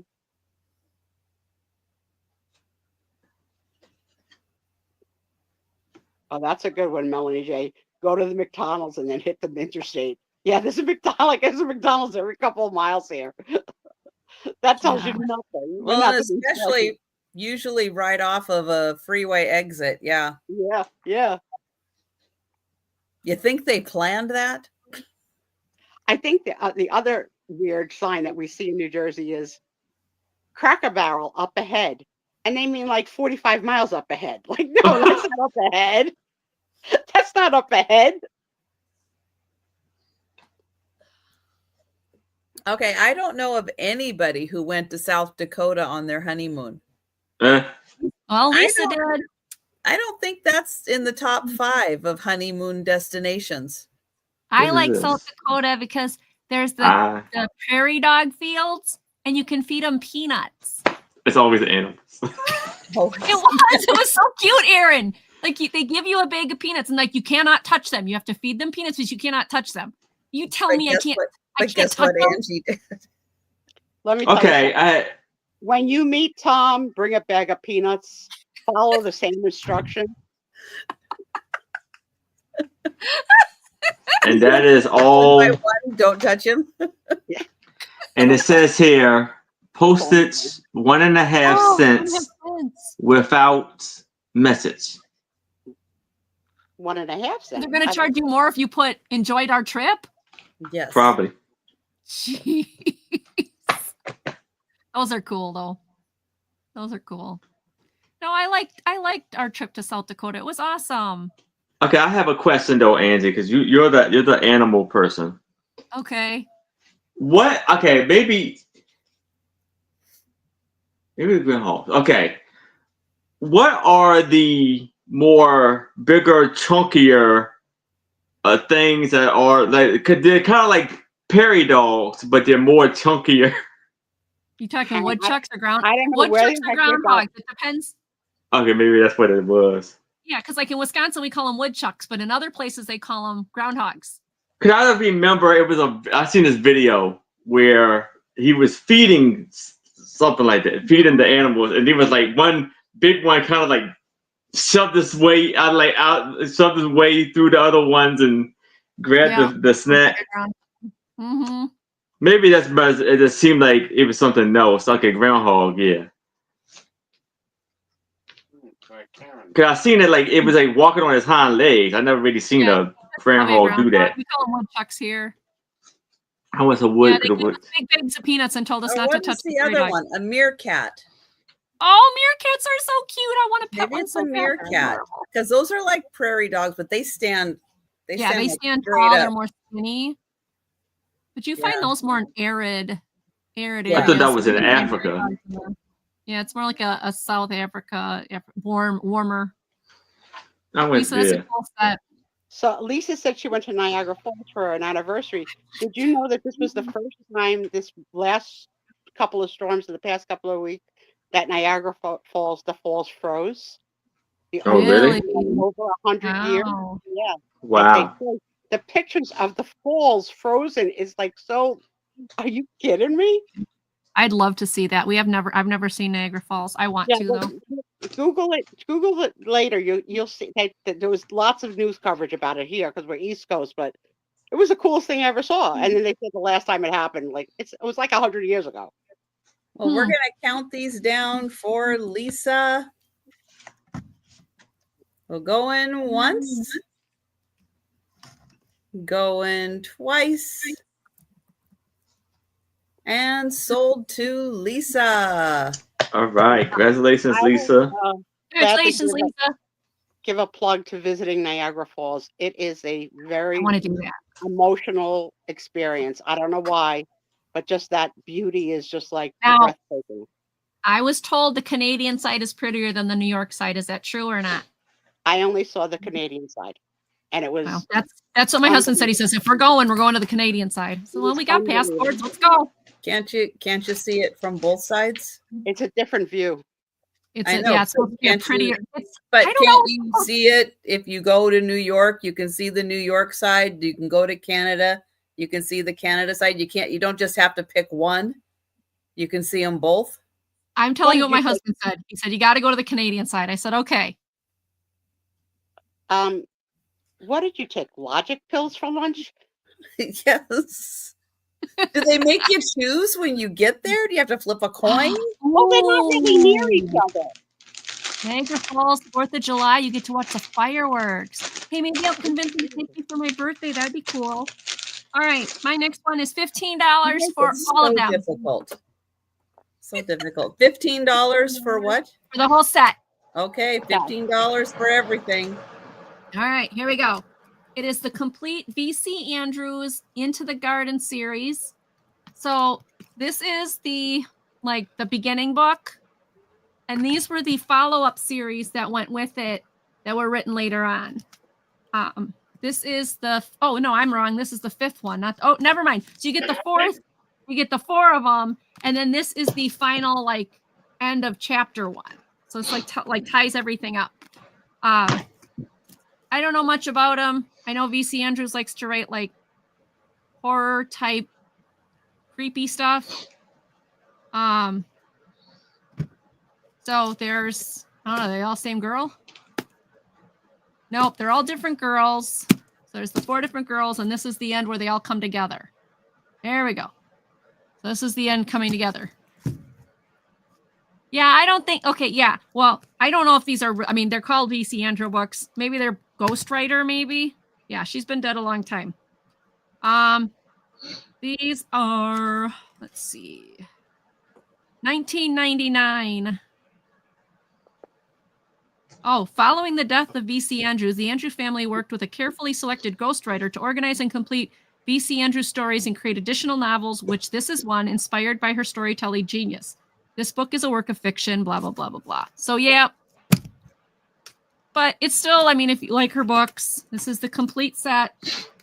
The 4 girls, and then when the 4 girls come together, and what happens when they all come together. Like I said, it was 1999. They got Kmart labels on the back. That's funny. Kmart labels on the back. Blue Light Specials. Blue Light Special. Yep, Flowers in the Attic was her. I sold that set already. I had that. God. Flowers in the Attic was such a crazy story. No, this is the same. Right. Oh my God. I couldn't do that. I could not get in. It's that's I didn't either. So I didn't either, but this is by the same series. Know I watched Mommy Dearest and didn't have the same reaction as Flowers in the Attic. Flowers in the Attic. Are they still in the attic? Probably, Denise. Horror. Yep. And they made it into a movie. $15 for the entire set. There's 5 books. They're all in great shape. Got some a little bit of spinal thing there, but really they're excellent condition. That's a lot of entertainment for $15. Yep. Somebody likes that kind of stuff. Yeah. It's all yours. All right, and that is mine. Thank you. Thank you. Yeah, I didn't know of anything else that she's got a lot out there. I've got probably 4 more sets of different V.C. Andrews series. Oh, wow. But, yeah, she wrote, a lot of her stuff that she started, her ghostwriter finished. So they're her ideas, they're her storylines, but then Yep. Yep. And I did sell my first editions, Denise. I had them. Sold those already. All right. Thank you. All right. I have a $5 start. And these are a set of reproduction postcards, but still very cool for crafters to do something with these. Let's see. How am I going to get in here? I didn't think about this before the sale. I kind of don't want to untie it so I can tie it back up again, maybe. But I do want to get in here. All right. So not real antique postcards, but reproductions, I thought. But still, somebody could do something really cool with them. I'll show you the back. Oh, cool. There are, okay, somewhere back here, it should be telling me in the fine print. I think there's 30 of them in here. So I'll go through them quickly. Again, these are kind of more for like the crafter. But still, if you like the images on here, they're really cool.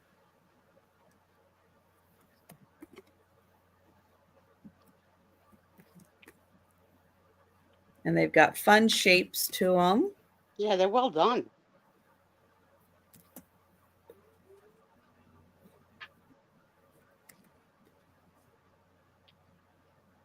And I think Sarah Lee is in. Thank you, Sarah Lee. Nobody doesn't like Sarah Lee. But it looks like they're from, all over Europe. There's the Eiffel Tower.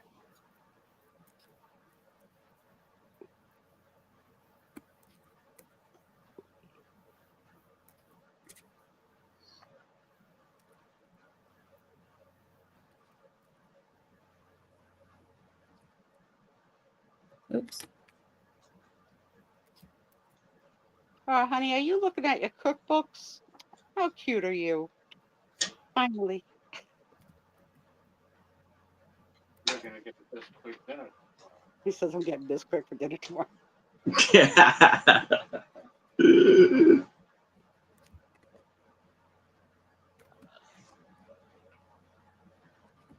Very nice postcards. Yeah, they're cool. And there's the last one. Nice lot. So really fun variety in there. And again, fun if you want to frame them, if you want to just, put a few out for a display in like a flower frog or one of those wire picture holders.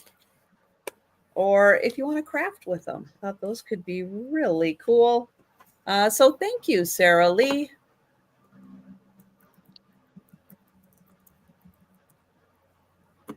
And I'll count that down. Going once. Going twice. And sold to Sarah Lee. Thank you. All right, Aaron. All right. So now I have a souvenir album. And these are postcards from Grand Coulee Dam, Washington. And how did he end up with all this Washington State stuff? And this was copywritten in 1947. And this is going to be for $5. And these are beautiful pictures of the dam. And it gives you the information of the area and stuff on the back. But that is in Eastern Washington. The other Washington. So I guess that's the how they operate the dam. Oops. Anybody have any reference to this? This is out there. The word of this dam is what my family and parents called your butt. No, So that's you. No, Lake Roosevelt, I'm gonna That's spank just you you. on that. 80. Mm-mm. No one. Where's Jan? She was from New Jersey. Mm-mm. 85,000 acre man-made lake in Washington State. And here is a whole bunch of sheep walking on the dam. I guess they're herding the sheep. Yeah, I don't know why the sheep are on the dam. Steamboat Rock.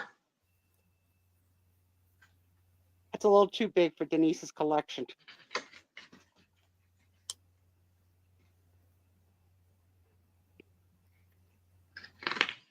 Yeah.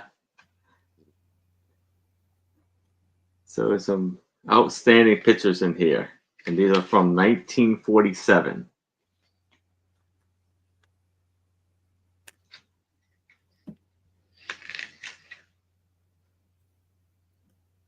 It was Jan. very much like the modern Marvel type thing when it was built. It was a really big deal. Jen, are you saying you know the word because you're from New Jersey like me? That you know it too? No one else here knows the word. I knew she was my only hope. Spank you on the Coulee.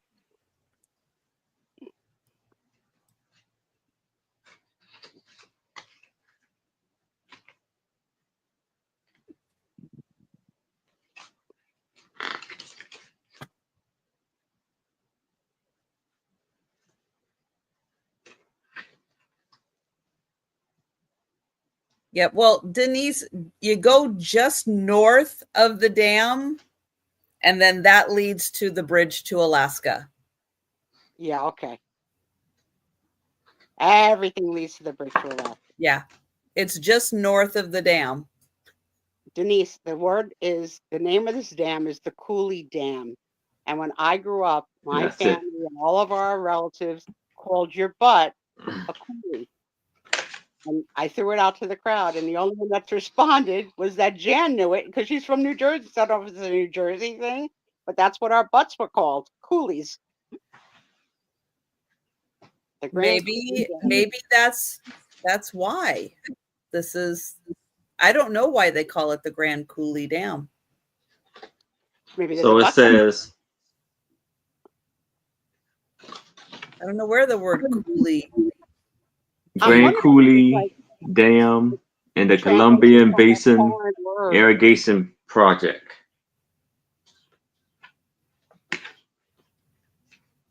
The Grand Coulee Dam. So that's all of the. It doesn't look like we have any takers for this one. All right. All things lead to Washington State. Unfortunately. All about Washington. All right. My next one is $10. And it is a boxed book set of Winnie the Pooh books, of A.A. Milne books. There is writing on the bottom of the box, and the box is, shows definitely some wear, but the books inside are in amazing condition. When we were young. This is a series of poetry, including things, about Christopher Robin. And then you'll have the house on Pooh Corner. Again, in really good shape. These are Dell Yearling books, so they're probably 70s printings, but let me see if I can find a date. Okay, so it says 1928 was the original copyright renewal of 1956, and this printing is 1971. So I was right. Winnie the Pooh. And now we are 6. So these are all the books, the whole set of Winnie the Pooh, House on Pooh Corner. Now we are 6. And then these are the poems that were about Christopher Robin. So all 4 books, they're in great condition. Their spines don't even look like they were probably not even read. The box, though, yes, the box has got this there, and there's a red mark here, and he's, kind of, I don't know, maybe he's supposed to be that way. Maybe he's supposed to look a little dirty because he looks like it on both sides. So I guess that's just the way they made him. But nice box set. He's naked. Yes, he is. They didn't put a shirt on him until he got to Disney. A.A. Millie didn't have a red shirt on him. That was a Disney thing. Really? Mm-hmm. And Mom still has put on pants. Just like Denise never put on pants. Yeah, see, they weren't. Yeah. Piglet wasn't pink either. What color was Piglet? Yeah, here you go. Oh. What color was Piglet? Green. Green? Piglet was green? Yeah. Hmm. He was. Oh, okay. He had a little green stripes on. Well, he was still kind of pinkish. Yeah. But he had a green shirt. What does he have now? Like a blue? Yeah. Like a pink shirt? I think it's a blue stripe. I noticed when you go like this and hold it toward the light, you can see imprints of numbers on there. So somebody must have written on top of this. It's not actually on the book, but it's that imprint. Yeah, he never had a shirt on when he was with AA, when AA Milne actually had him before Disney. But he did have his tree. Whoops, he did have his tree and his doorbell and all those good things. But yeah, he was.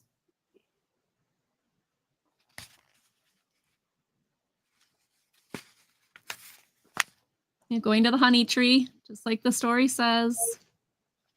This is another childhood fantasy story that I was not exposed to as a child, did not expose my child to as a child, but now my husband just bought like the complete series for them, for the girls. Mm-hmm. I know nothing about It's a good series. It's a sweet series. I loved it as a kid. There's so many. Like I told Trisha long ago, I don't know Alice in Wonderland either. I don't know that story either.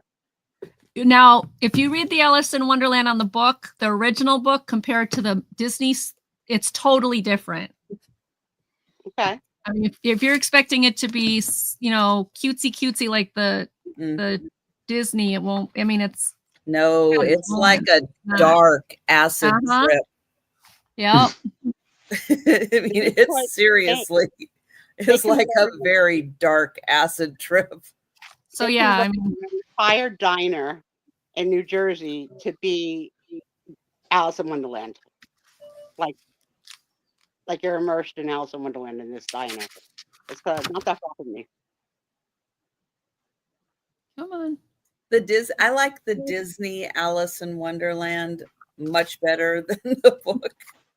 Yeah, I would agree. Yeah, it's a totally different world in the actual book. It's safer. It's so many expressions from things like down a rabbit hole, like came from like things like that. Like, okay, now I know what it means. Like, like I didn't get where it came from. So, all right, there you go. Yep, you go down a rabbit hole into a whole new adventure. Yeah, a rabbit hole. Mm-hmm. Thank you, everyone, for looking. Yeah, you can't go wrong with Winnie the Pooh books. No, they're good. Not go wrong with them. Yeah. They are wonderful. And when I was younger, it was all Winnie the Pooh. Now that I'm older, I appreciate Piglet's character so much more now than I originally did. It's like the Piglet has deep meaning and a very sensitive understanding of the world. Yeah, And really tries to, because Winnie the Pooh sometimes is like out there. Yep. He's like, you know, he's missing the boat. Yep. And then he's chasing the honey. He sees Yeah. nothing around him, nothing of the world around him except the honey. And Piglet is like the moral compass come back here. of everything. Yeah, it's like, I agree. When you're a kid, it's all Winnie the Pooh, but as an adult, if you ever go back, it's like focus on the Piglet aspect, and Yeah, he's a cutie. You'll really have a whole different understanding of the stories. Mm-hmm. Yeah, Yep. They're good. They're good. I should have. I saw that 10. I'm like, I'm going to keep that up there, and then I click it away because my item is going to start at $10. Also, I have 2 of these books. They are the colophon. I don't know how to pronounce it, but both of them. And here I was listening to her to try to figure out how to say it. However she said it. Colophon. I don't know. But they came out quarterly.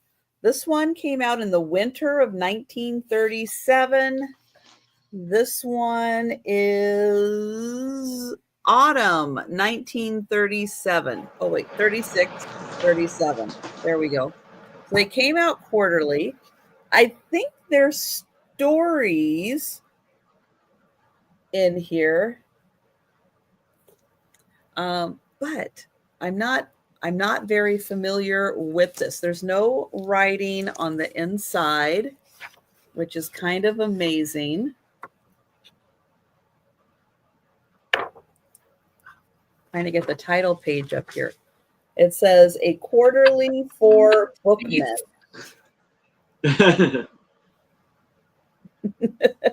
It does. It does sound a little colon-ish. Yes.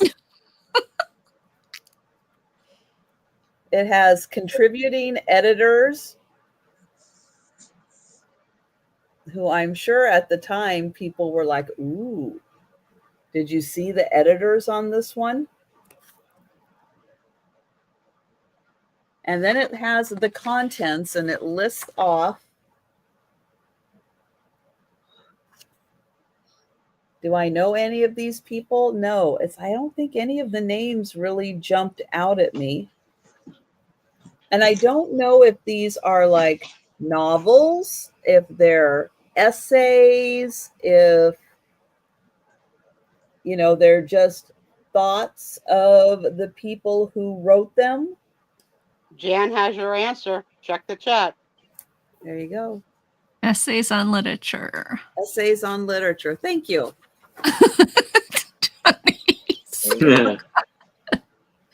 Denise, after everything I've been through this week, that's the last thing I want. But yeah, so there you go. Essays on literature, a little light reading. I like the fact that this came out quarterly to give you an opportunity, but there are like reference pictures in here for whatever it is they're discussing. Hey, Sherry. Hi, Sherry. So I thought that was really interesting. So again, hello, Sherry. A little light reading from the 1930s, thoughts, what people were talking about in the 1930s. So that one was the 1936. This one is the 1937.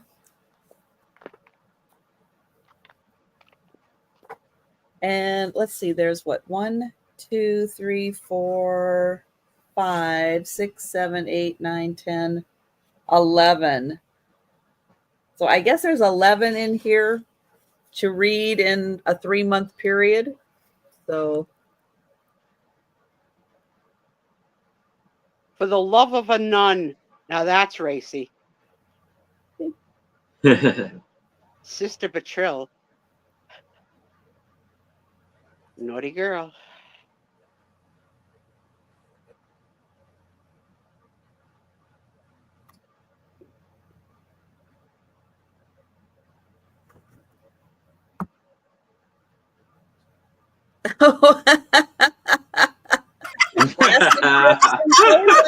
There you go. Sherry, you never know what we're going to talk about. You know, it's a Friday night when it's talking about your acid trip.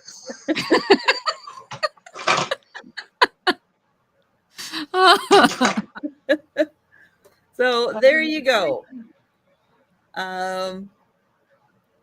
Yes, this one is winter 1936. What's the year? 1936. That one, autumn 1937. Oh, yes. So there you go. So $10, you get both of them. You can have a little interesting read, see what people were thinking about in the late 1930s. So the Great Depression probably would have just been coming to an end around that time, right? In the late 30s or mid 30s or so. So maybe people were, you know, thinking prosperously after that period of time. So think about that. $10 for the pair. And we'll pass on that and we'll go back to Aaron. All right. So now I have a, what is it called? Old school or old school new stock. Oh, hold on. New, what is it? Yes, new old stock. New old stock. M.I. Hummel postcards.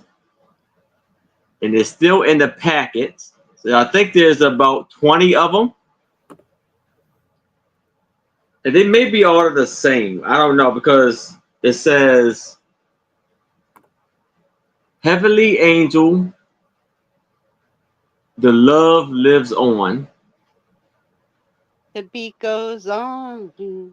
So it's 21 that I get. Well, I don't know. On the back of it says figure 21/0. Figurine. And this was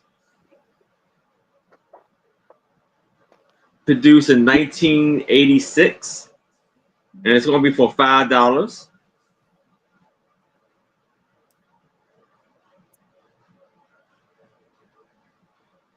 I remember going into different friends' houses when I was a kid, and mothers had like cabinets like filled with their Hummels. And it has what is it? Go Bill. Goebel.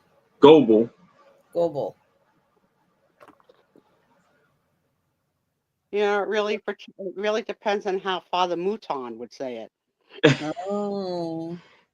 And so, like I said, I don't want to open it. So, you know, let y'all do whatever y'all want with it if y'all get it. And it has the adorable little girl holding the candle. And she has the angel wings. Very sweet image. And I believe she's a redhead. I'm just, you know, in case anybody didn't notice.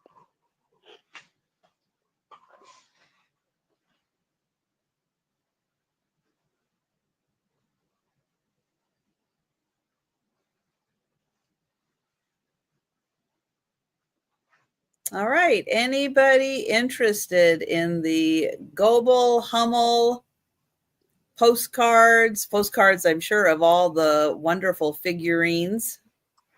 Yes. And, you know, if you happen to be a collector, those are really nice to have like on display behind the figurine. Like in a flower frog or something. Yeah. Mm-hmm. Yeah, that is a nice way to display them.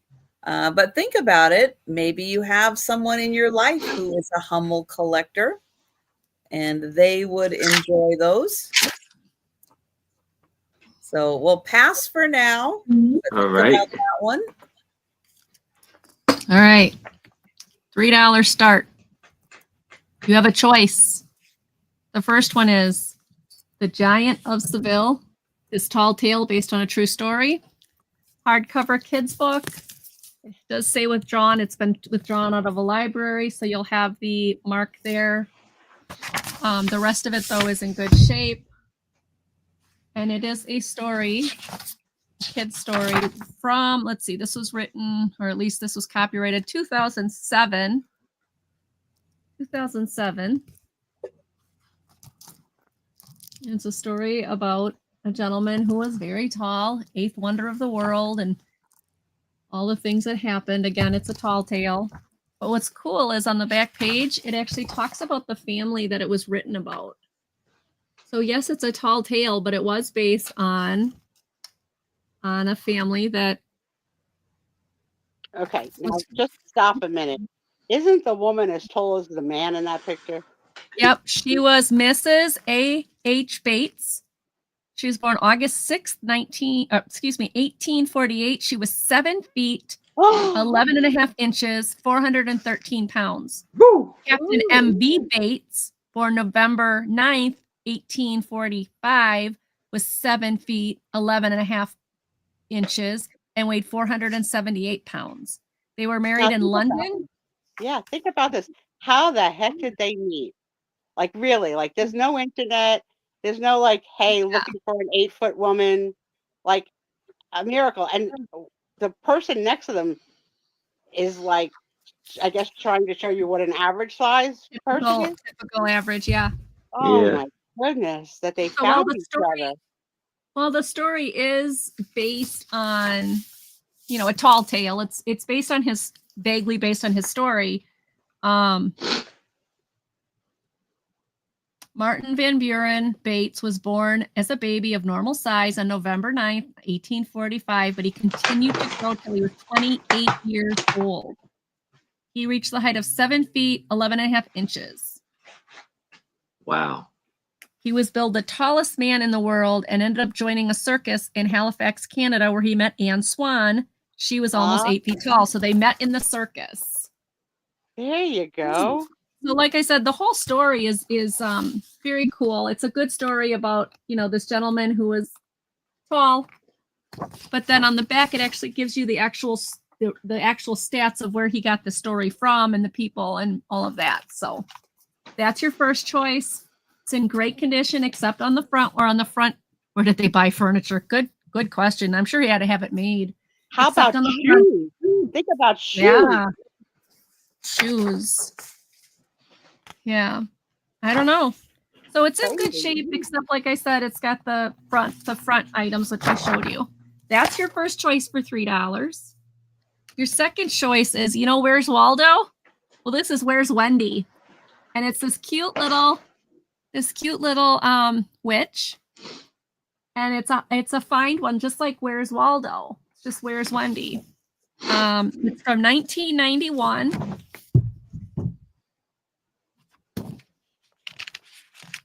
And these are all the things it wants you to find.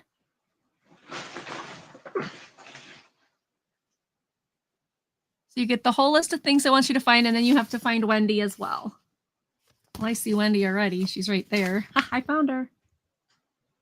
But then you have to go through and find all the other things it's looking for.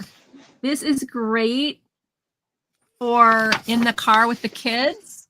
It keeps them busy. Is Wendy a witch? Yes, Wendy's a little witch.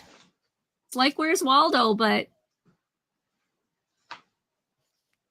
you have to find her, and then all the different things on this list. So this will keep your kids busy for a while. Yeah, Denise, right?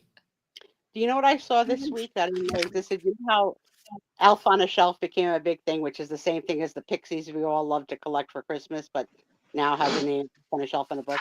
You know how then they came up with Snoop Dogg, Elf on a Shelf? Did you ever see that? Yeah. No, they came up with Martha Stewart. Oh my gosh. Yeah. Yeah. And I thought, how freaking funny is that? And why did it happen at the same time? Because they do so much together. And it's funny. It's funny. But when you said like something else, that's what it reminded me of. I love a good pumpkin. So there you go. There's Where's Wendy, which is like Where's Waldo. So it's a paperback type, workbook type style book where you can find Wendy and then you can find all the things she's looking for. Or The Giant of Seville, which is a hardcover children's book in really good shape. It is a tall tale, but then it's got the information on the back. Either one, $3 for kids' books. And there you go. Thank you, everybody, for looking. Those are great books for $3 each. Yes. Yeah. Yeah, really good ones for kids because they're intriguing, like from the get-go. Right. Like right from the start. You're hooked into the book. It's like you want to know, why is he so tall? Mm-hmm. And you're right, Denise. I'm just short for my weight. That's all it Right. is. Yep. That's exactly it. I agree. Tell it to my surgeon who's insisting on this annoying thing called BMI. Oh, yeah. Sue, I went to this doctor and they said to me that I'm considered obesely overweight because of my BMI. No I way. was like, are you kidding me? He's like, you stand to lose 20 to 30 pounds. I'm like, are you kidding me? If I lose 30 pounds, I'm going to go and I'm going to fall over. Like, I'm trying to keep weight on. I've been trying to keep weight on all my life. You're too slim to be. So then I was like, this was just recently. This was like 6 months ago. Guess what? I switched to a new doctor. Well, no, it was a year ago. It was a year ago because I just moved here 2 years ago and I had to go set up a primary care for my insurance. That's what he told me. He says, your BMI says you're I'm like, I switched to a different doctor. I said, I want a different primary care. I don't want to hear that. Come on. It takes me forever to keep weight on. I've been skinny and sickly all my life. I was like, you gotta be kidding me. So don't listen to that BMI stuff because nope. I can't believe they said that to me. I thought they're nuts. Do you know what? That BMI is demented. The truth is, Angie, I have no idea what your body looks like because I've never made you stand and spin like I make Aaron. No, but we've seen Angie a bit in her videos. Yeah, she's a slender. Yeah. She's a slender woman. She's and that's what the hoodie on. But wait, anybody who can still wear jeans with a zipper is the right size. I just yeah, he gave me my BMI number, Jan. I don't remember what it was. But I was like, no. I got mad at him. I don't get mad very often, but I was like, and then I demanded a new primary care. And this new primary care doctor, she's like, oh yeah, he's got a screw loose. Don't listen to him. Like, okay, I like you. So I have a copper map of Chile. A map that highlights all of the cool things in Chile and different cities. Auntie is llamas. Oh yeah, Jolita, no worries. Wait, llamas where? Or alpaca. What are the two? Yeah, those are llamas, right? Where is Chile? It's in South America. Yeah, it's on the West Coast. Okay. Now, do you have a Chili's chain restaurant? It has nothing to do with the country of Chile? No. No, because that's CHILI, right? No, I don't think so, but maybe. Yeah. I think it is. It is. No, we don't. You don't have that the restaurant chain? No. We do. We do. East Coast, I guess. Good ribs. Just saying. Chili baby back ribs. Here, we all heard Aaron sing now. But this says so it is a very long and narrow country, and it does go all the way down, and like Antarctica's like right here. It's got penguins. Yeah. Antarctica's like right there. Where's the penguin? Right there. Right there. It's 3 little penguins. She's showing it. You know what I thought they were? I don't know. What? Ducks. Oh, yeah, ducks. What the A penguin. Penguins. Okay, you want to come see Joe? Come here. So here's the back. They take press the copper, and then they mount it on a board. So $8, really cool. Map, cities, and enamel highlights of the country. But we'll pass on that. That's cool. And we'll go back to Aaron. All right. So now for $3, I have Monticello. I guess it's like a I think it's a racetrack in New York. No, it's Monticello. It's Thomas Jefferson's house. Yeah. Oh, but it also might be a racetrack in New York. So here, oh, pretty. It has beautiful pictures of the house, and it has the information on the back.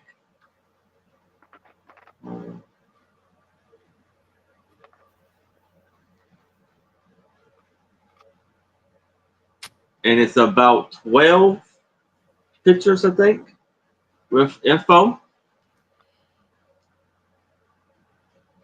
Now, I don't know. Is that in Virginia? I don't know what state that's in. I believe it is. Where's our Yes, Google Virginia. Okay. See, you know, Angie's because she would have had that Google and answered in 2 seconds. Charlottesville, Virginia. I'm hugging. Yeah, you're busy. You're a little busy. So this was the library he was showing, which it holds 7,000 books. Do you think he really read all those books? I mean, come on, he couldn't have been that. Well, he was a little busy, wasn't he? Whose house is it? Thomas Jefferson.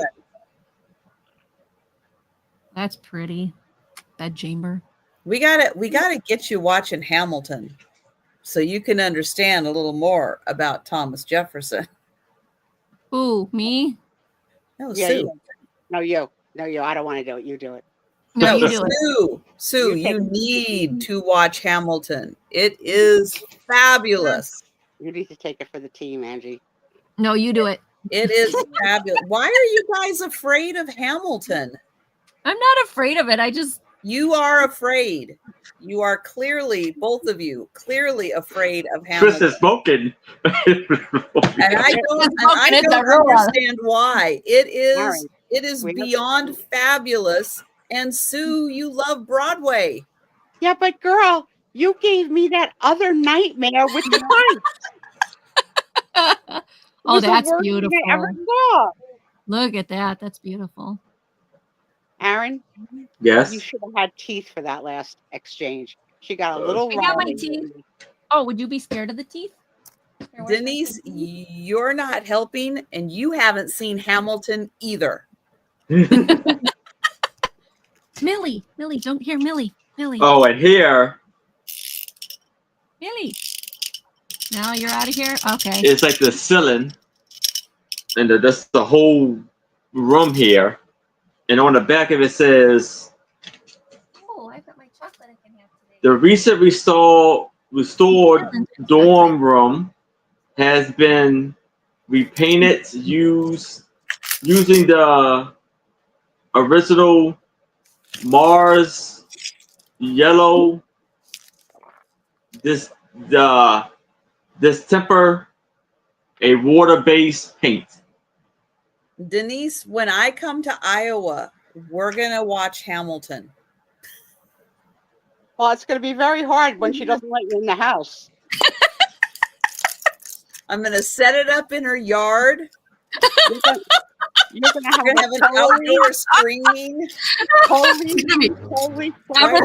Right off her porch. No, front porch relationship with Denise only. She'll give you some scotcheroos, pat you on the back, and send you on your way. That's it. So that is the booklet of That's cool.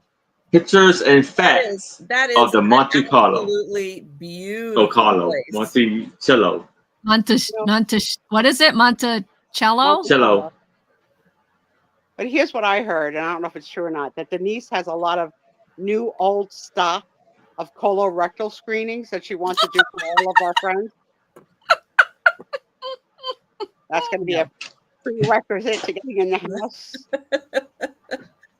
Well, we're going to pass on that, but think about that absolutely beautiful photo book. Denise, I think that's what we should do. That is an amazing place. But I know if I wasn't going to get copyright strikes, I would play little segments of Hamilton so that we could watch it.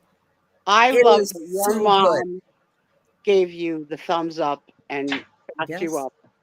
Thank Sarah you, Lee also. Did you see Sarah Lee? Well, you all live in Washington. You don't get out much. Sarah Lee. Thank you, Sarah Lee. It is truly amazing. Oh my gosh. I love Friday nights. I'm going to make you guys watch Hamilton. It's going to be up. She goes to. I still haven't watched put it over the Great Showman that Angie sent me months ago. Yeah, you got to see that one. It's really good. I know. Trisha, have you seen that one, right? Oh, yes. Greatest Showman. Yeah. Of course. I have the Disney Channel. Of course. I could watch it. I could watch it 24/7. And I don't even go to movie theaters. And I went to the movie theater to see that. I went back 4 different times to see it. I brought 4 different friends. I loved it that much. And I don't sit through anything that long. I even went to the sing-along show where we could sing it with them. I mean, that was bad when it came out. I was crazy. All right. This is going to be a $5 start. And it has Michelle Williams in it. And it really is the only thing that Zac Efron has ever done that I have enjoyed. Right? The only thing. And I have to say, he was absolutely perfect for that role. Absolutely perfect. And I have not liked him in anything he has ever done. I've got the DVD, the Blu-ray, the CD discs. I can listen to it on my radio. I've got it on my playlist. Yeah, I like that. And I like Zendaya also. I think she's do a rom-com with Nicole Kidman where he was like her young lover. Yeah. Yeah. I haven't seen that. Yeah, with the earlobes. It was all that one. I could not stop staring at her earlobes. Totally. But the daughter, it's like the Nicole Kidman's daughter is like his assistant or something. Right. She was great. She was fabulous in the movie. Yeah, but the rest of the movie was weird and awkward, and I didn't enjoy it. Angie, what you got there? What's your start price? Oh, start price is $5. This is a 1967 book of RFK. It's hardcover. It is basically a walk through his entire life. Done by Dick Schnapp, who I guess does a lot of these like famous people books. 1967. And it is basically his life, like from the beginning to when he became famous. Yes, Izzy, stop chewing on me. Thank you. What page is the 3-way with Marilyn Monroe?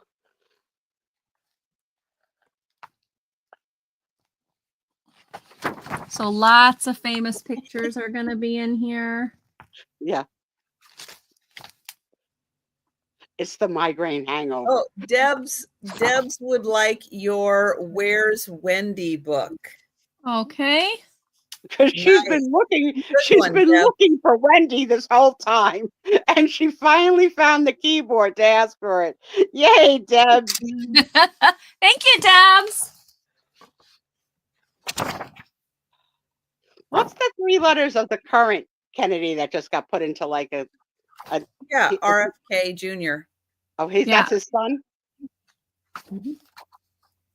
Mm-hmm. And the mother's name was like Ethel, right? Like Lucy and Ethel or something like that. Mm. I think wasn't that his mother's name? Oh no. I know there's an Ethel. Or was that the sister? Huh. I don't like when it's Angie's turn because she doesn't look up anything. So sorry. Angie's not feeling well, and we appreciate the fact that Angie's here. I made it. Yes. And me too. Me too. Flat on my back. Bedridden Sue Spiezio. Still interrupting. So that's what happened. I was in literally from Wednesday to this morning. Oh, Robert Kennedy was married to so Ethel. Ethel was the wife. All right. Thank you. Thank you. Look at how little I know, and I know that. You know that.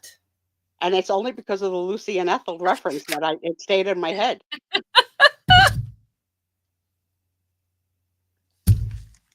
I know. So, Melanie. This is just chock full of it.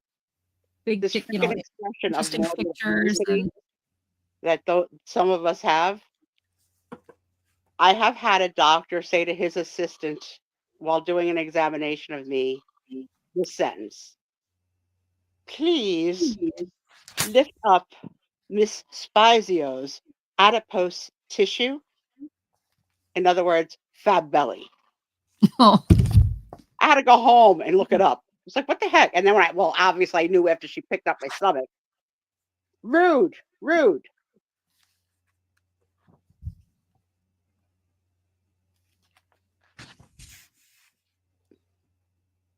Like that was the polite way for him to say it, so as Where's Father? You wouldn't understand and not be offended at the time. I guess so. And then another time, not anything to do with fat, but I had to have a sigmoidoscopy, which is basically an exploration up your butthole. And that table is you kneel like you're kneeling in church, and the table inverts you. And the assistant's job is to, quote unquote, Gladys, please kindly spread apart Mrs. Spiezio's buttocks. Can you remember that job? The buttock spreader? Oh, cool. A cheetah. Now that's a pretty animal. Yes, they are.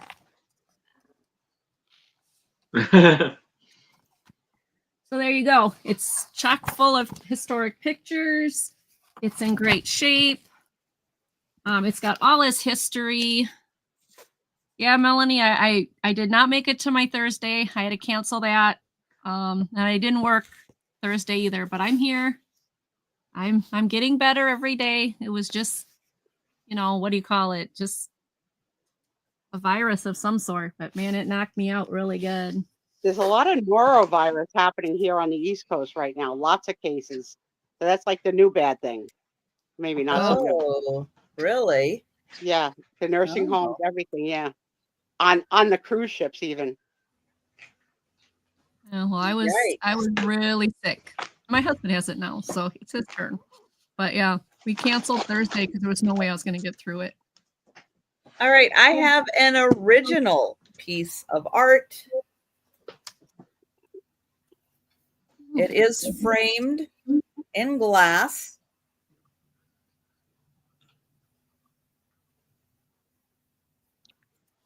It is by, is that going to focus? There, Sally Parker Henderson. That is the artist. And she did sign it right there. It is matted and framed, and it is a beautiful original piece.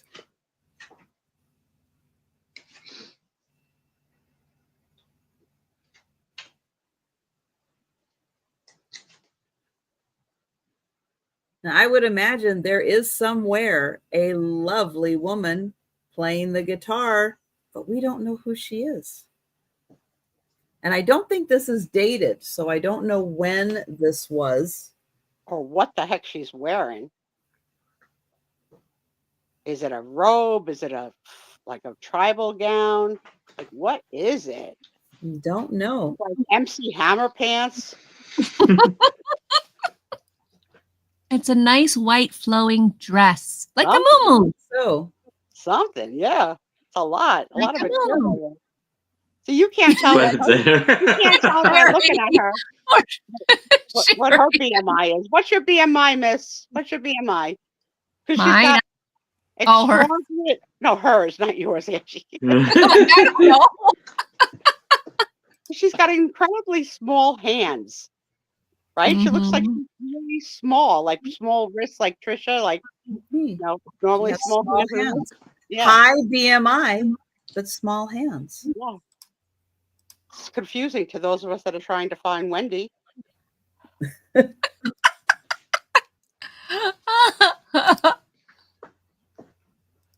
But isn't that beautiful?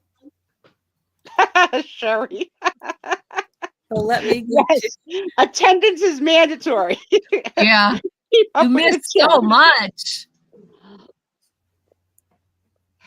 Oh, I'm trying to get my ruler, and I keep scooting it further and further back under my cart here. Where did it go? Nope, that's not it.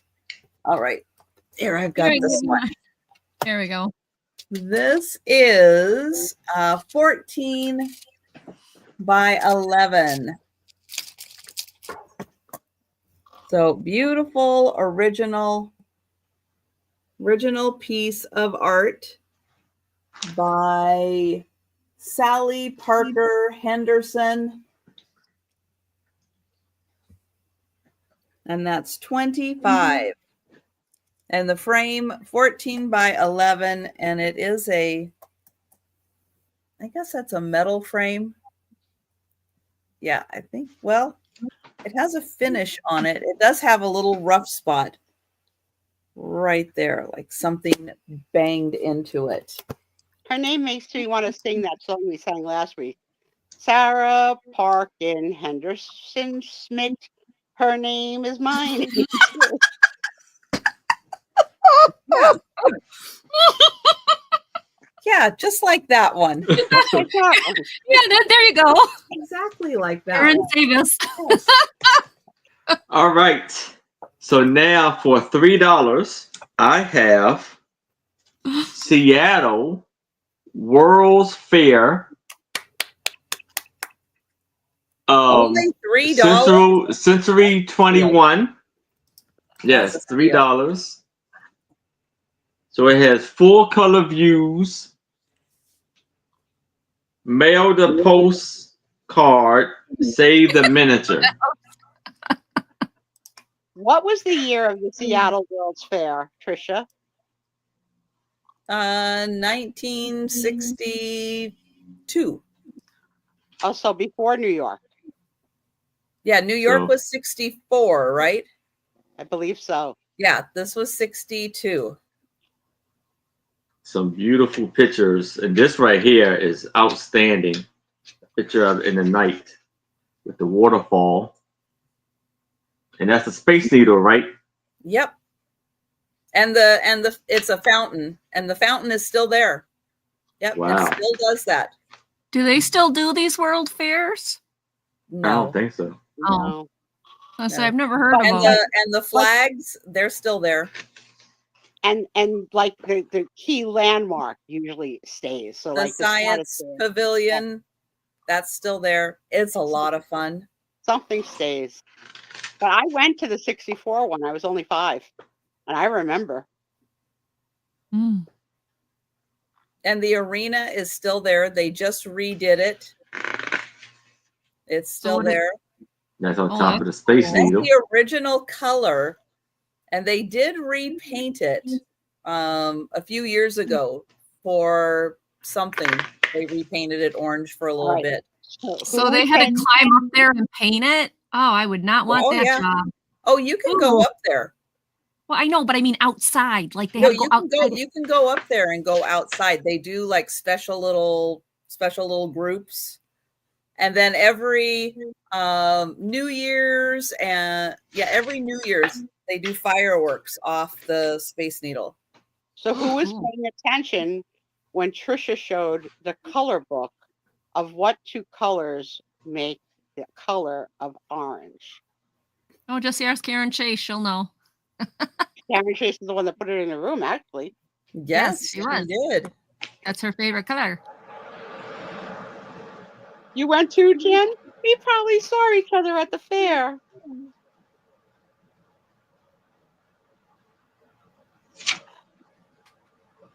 Okay, Melanie J. Nude copy framed. Your friend found it in the dumpster. And you love it. Of this, of what? Of the lady playing the guitar? From that artist? Because that would be really interesting. And Kathy said the last one was in Dubai. Wow. Our friends are so smart. Hi, Kathy. Wise woman. I can't believe Kathy. that there isn't anybody interested in this absolutely fabulous photo book of Seattle and the World's Fair. I am shocked. No. All right. We'll pass. All right. And we'll go to Angie. All right. The next one. This is starting at $12. And it is a Springbrook puzzle, 1,000 pieces, but it's all different soda cans. And I think they're all vintage, or at least they look like they were all vintage to me. But I love them. I mean, it's got like the Diet Pepsi, that's vintage, and like Tab, and just a whole bunch of different soda cans. I think that would be hold it closer. A challenging puzzle because of all the colors and not having a reference to something real. That's cool. Isn't that neat? Yeah, very cool. Uh-oh, your camera's... Yeah, its camera's bouncing. Yeah, it's too much for the camera. Camera doesn't like all the colors. I'm going to back it up a little bit. There you go. But there's all, I like that it's got A&W root beer in an orange can, in a yellow can. Like, I didn't even know it came in yellow. Do everybody remember all of these? I don't remember. I never heard of Bubble Up. Oh, you can get Bubble Up in a bottle now. If you have a specialty section in your grocery store that sells the bottles of soda, like root beer and stuff, that's where you can find Bubble Up. It's good. Never even heard of it. I don't even see it. It's like 7-Up, but they use there it is. lime oil. And so it is slightly different, but you can still get that. It's very good. Canada Dry with a little bear on it. Cute. Oh, wow. So anyway, this is a 1,000-piece puzzle. It's 24 inches by 30 inches. It is wrapped in a saran wrap. Do we have a date on here? 2020, manufactured in 2020. No, I think originally, I read this originally when Bubble Up came out, it had lithium in it. Oh, okay. There you go. So it would bubble you up. Oh, wow. Pago?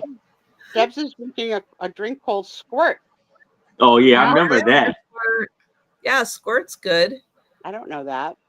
But be careful, depend on your medication. If you're on medication, be very careful of Squirt because it has grapefruit juice in it. And you have to be careful with some medications, like time release medications and grapefruit juice, you can't have together. No. I broke the rule tonight and I had some... it was 7-Up that had lithium in it? Okay. Pink grapefruit for dessert tonight. Sometimes you just got to be a rule breaker. Oh, mellow yellow. Yeah, I didn't see mellow yellow on here. I just thought this was a really cool. I like Purple Passion. That looks fun.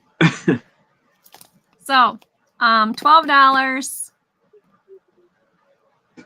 Wasn't there remember when we had a water crunch in the 70s? And there was an expression about when to flush and when not to flush based on whether it was mellow or yellow. Something like that. Yes. I don't remember the exact No. description. If it's yellow, let it mellow. And then I remember, I don't know the part about the poo. I don't remember. If it's brown, flush it down. Flush it down, yes. Yep. That was so disgusting when you live with others. Mm-hmm. Dad, you didn't follow the rules. You're supposed to flush. What? All right. I don't recall that at all. If anybody is interested in working on a soda can, there you go. Thank you so much for looking. That's also a good Easter basket gift for an older child or adult. If you're so I'm sure inclined. kids would love seeing that was the old can of, what and what, that they don't have now. So I think it'd be fun to do with a kid. And let me take a minute to say Happy Valentine's Day to everybody. Oh yeah. Happy Valentine's. Yeah, all our Valentine's friends. And did anybody get chocolate? Anybody get chocolate? No. You got your chocolate. No. Yeah. No. Look, girl, you're wearing pink. I'm impressed. Okay. That's as festive as it gets around here. Yeah, that's audience participation. Trisha wore pink on Valentine's Day. You're welcome. Let's see if anybody got chocolate. I got chocolate. Well, I got 2 of them. Where's the other one? Here it is. Oh my goodness! There they are! Look at the babies. So the one with a print is Brooke, post-surgery, doing great. And Rose is the smiler. And this is their kitchen high chair moment before any food has been placed on their trays. So therefore their faces are clean because eating time is a frenzy. Rose is food aggressive. So she not only has her piece of whatever in her mouth, but she looks to steal Brooks from her tray so that she has a constant stream. It's hysterical. They give kids like such weird food now. This week they had bison. What? Like, yeah, interesting. Bison. Yeah, the new millennials buy like into these introduced foods and like allergies, like to your kids, like everything, and everything comes like in a squeeze tube. But look at them; they're going to be 1. Well, they're having their surgery. Oh my gosh! They're going to have their retina surgery soon, and in a week and a half on the 20th, and then on the 28th they will be 1, and they are both standing.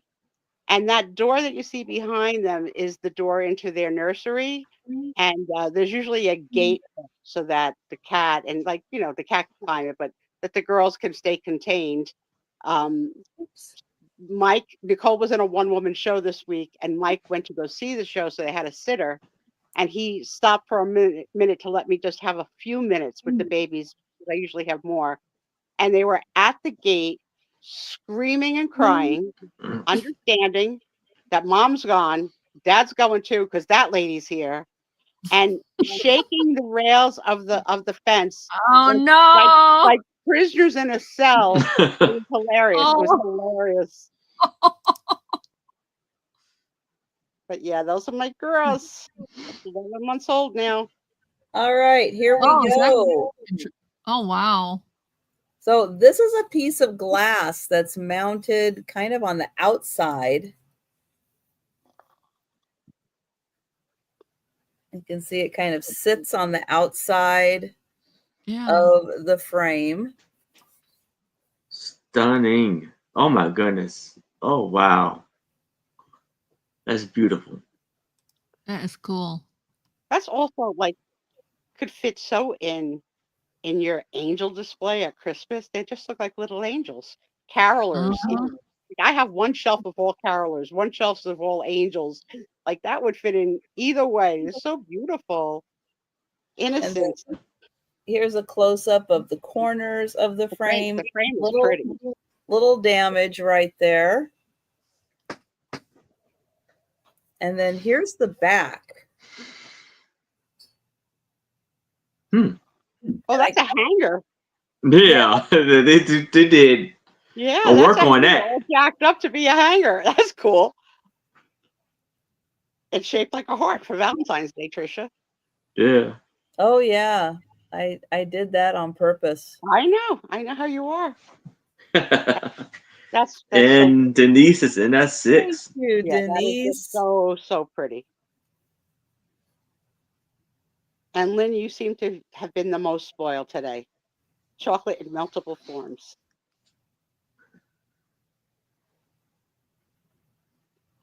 How cute these little angels are. They are cute. That's really adorable. Yeah, I have never seen the glass mounted like that before. It's cool. No, I haven't either. But I will count that down for Denise. Going once, going twice, and sold to Denise. Thank you. Very cool. Love you, Dandy. Love you. All right. Now for $3, I have greetings from Parrot Jungle in Miami, Florida. Cool. So for $3, and they are like souvenir folders.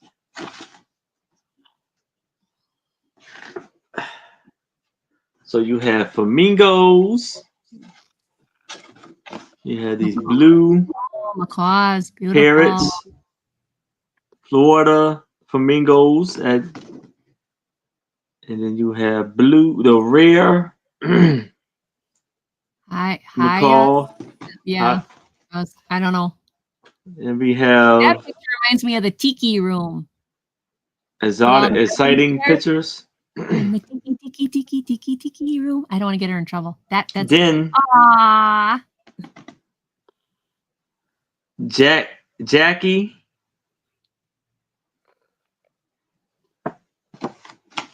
and with the then you have Coral Arcade Interest.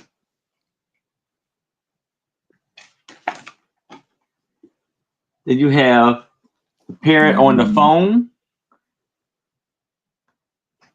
cockatoos. Give me a little kiss. Yeah. Cockatoos. Hold on, where am I at? Okay. Lead beater cockatoo. Lead beater cockatoo. Then we have macaw and cactus revine. Then you have a cockatoo Riding his bike. riding a bike on a tightrope. And on an umbrella. And then some more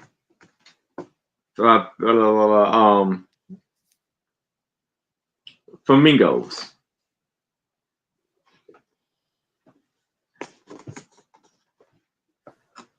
So all those.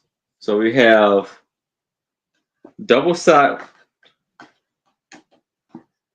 6 double-sided pictures. So 12 pictures all together.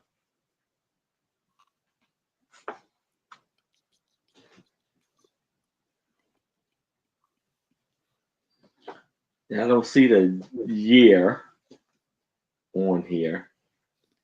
Those birds are beautiful. Yes, they are. Yes, macaws are always gorgeous, aren't they? I can't help it though. Every time I see a picture like the one where, not that one, but the one above it where they're all on a branch and all that, I always think of the tiki room, and it every time it drives my husband crazy because I'll sing it. He's just like, "Oh, good Lord."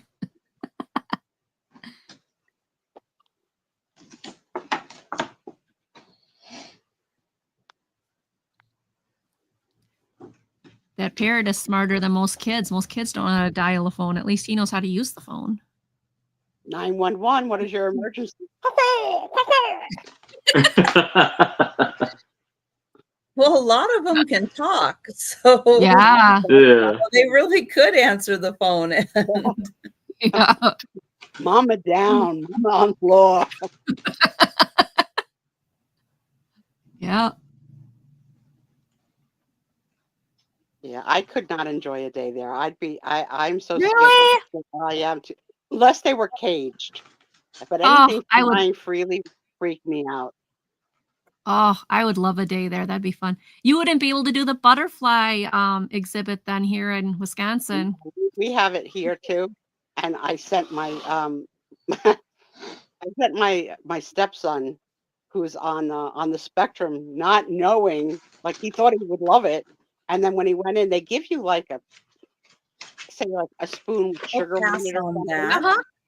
some kind of sap or something, and so Yep. he walks in there in this cage that you could watch, Uh-huh. and then all over him, he freaked the heck out. And you know what? What's your start Oh. price, Angie? $3. $3. Well, on my birthday this summer, we saw the sloths and we saw the red pandas, but we also went into the parakeet cage, and they give you the little sticks with the parakeet food on it. So you just kind of hold the sticks out and they come flying to you. It And must have been something civil. well, it was so sad because there was this one little parakeet whose beak was like twisted and he couldn't eat, and he was trying to get the food. So I was picking the little things off and hand feeding him. And I was like, well, I know how to depup, clip the birds' beaks because I used to have parakeets when I was a little girl. So I'm like, well, this is great. So I pull my nail file out, filed it down. And all of a sudden he's like, I can eat. I can open my mouth. So then he was eating off the stick, and he was a happy little parakeet. It was so cute. Well, can we just relive this moment? You went to a public place where these animals are kept, these birds. Yeah. You happened to be carrying nail clippers, and you decided that you were authorized to perform your own surgery on a pet that's not yours. Yeah, basically. That's a good way of putting it. All right. To make sure I had it. It's just its little beak was twisted and it couldn't eat. It couldn't open its mouth. So all you do is go clip, because you can clip beaks and everything on them. It helps, And so I just did it real quick without the guy seeing me. And the next thing I know, he's like, oh, I can eat. I even got pictures of it. It's very cute. All right. This is a $3 start. It's the best joke book ever. We went through some of these jokes last week. And as you can see on Aaron's face, it was like, really? It was like, these were not funny. But It was good. But I thought for kids, this is a great one of those dad joke books. Because they're kind of like wah, wah, wah, kind of jokes.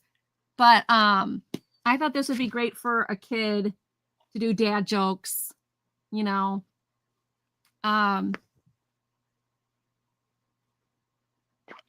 like, what do you want to get out of high school? And the student says, I just want to get out. The teacher says, Robert, did you miss any school today? Robert says, no way, I didn't miss a bit of it. Why aren't you using a pencil to take this exam? The teacher asks. Student says, it's pointless. Just what type funs. What do you call a monster gopher? A ghoul digger? Just funny, weird things. Make the kids giggle. The silly stuff that makes kids giggle.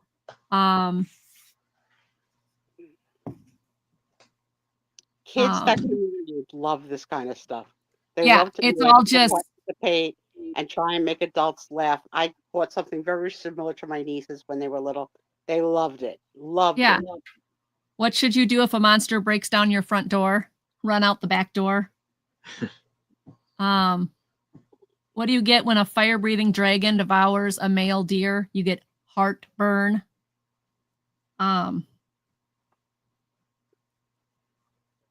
What's T-Rex's favorite game? Swallow the leader. So just, funny, silly, not like hilariously funny, but those kind of dad jokes that are corny. It is paperback. It was written in 2020. It's in good shape. I just thought if you've got a kid that you want to do corny jokes with, this is, Another to item do. in the Easter basket. Great item. Yeah, another Easter basket item for kids. Some of them don't make sense to me, but you know, I kind of swim in the shallow pool sometimes. I don't always get it. Why did the golf club rush to the hospital? It was having a stroke. Why do telemarketers make good referees? They're great at making calls. No, they're not. No, they're not, right. Tom and I both got telemarketer calls this week, both of us independently. Really? Offering us packages for our funerals. What? Jeez. All right, number one, why are you answering the phone? I have to answer the phone because there are so many workers on my healthcare case that I don't have loaded into my phone that I don't know who's calling. Because you know, so yeah, it's not coming up, you know, funeral spam. But I told Tom the other day. Do you know something I don't? Yeah, I was like, yeah. My husband, okay, now he just ignores the calls and deletes them. But before he had his cell phone and he just had his regular phone, he would actually he would say some of the stupidest, nastiest things. Like when he lived in his apartment, somebody called and be like, what would he say? Like, New York City morgue, you stab him, we slab him, that kind of stuff. He would do that stuff because 90% of the calls he got at home were junk. So he had a whole line, a whole like different ones that he would just pop out the minute he'd get the call. He would get along swimmingly with my husband because it's a part of my husband that enjoys the playfulness of getting back at them. And I don't have it. No, he would lead them on too. He'd be like, oh, really? Oh, tell me more. Well, it looks like we're passing on the joke book. Unless I missed something. No, I don't think you did. So we'll pass on that. That is the kind of thing my husband will do. He still will do it. He's just crazy. I have a 4-picture set. This is going to start at $8. And I'm going to start with the smallest one, which is this one. On the back, it says July 30th, 27. Wow. It almost looks like the size and shape of a photo booth. So that's the itty one. Here's the next one. Same gal.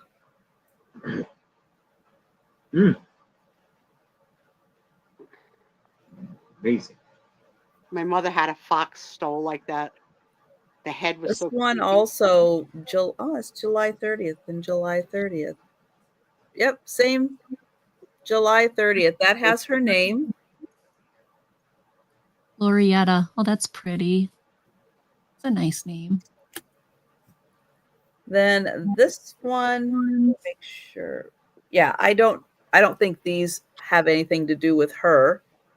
This is a metal frame that this picture's in.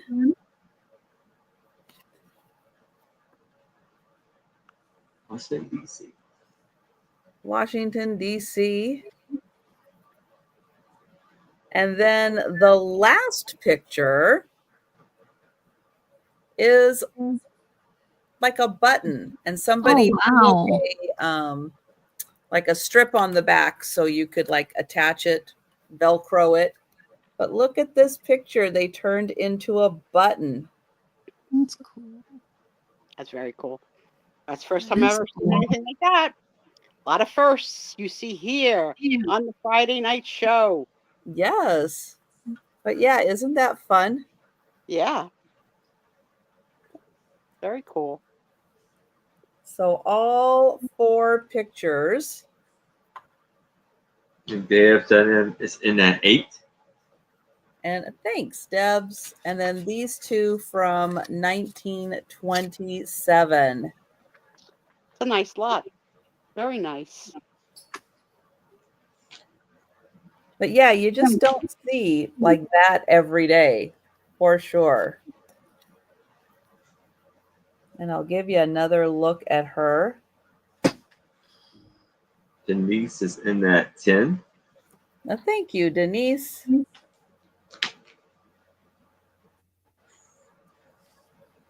That one could sort of be hung on a wall with like a plate hanger. Mm-hmm. Very cool. Or you know what? You could bend a wire hanger and glue it to the back, shaped like a heart. You could. I mean, there's ways to do it. I love that. Definitely. Deb's in that 12. Yeah, that's really, really unique piece. Really unique. It is. It's gorgeous. Nice. And Whoever this does is a really cool frame too. Yeah. I haven't seen anything quite like that before. It's very, and thank you, Denise.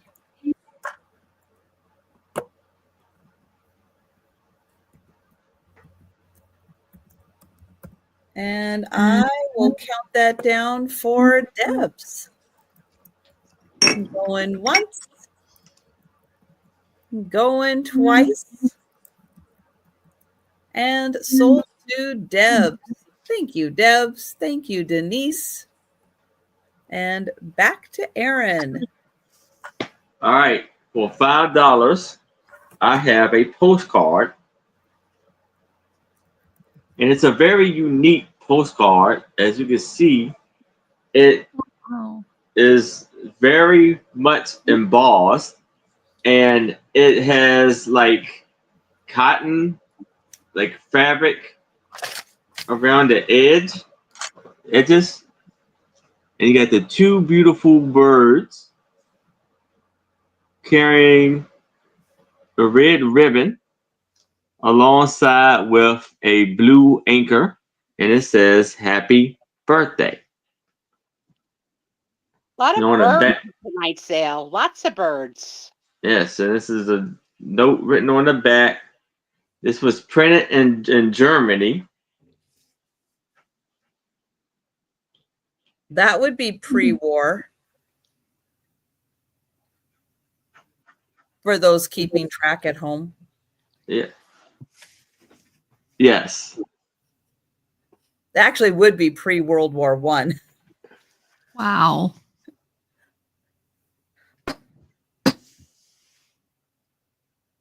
So you see how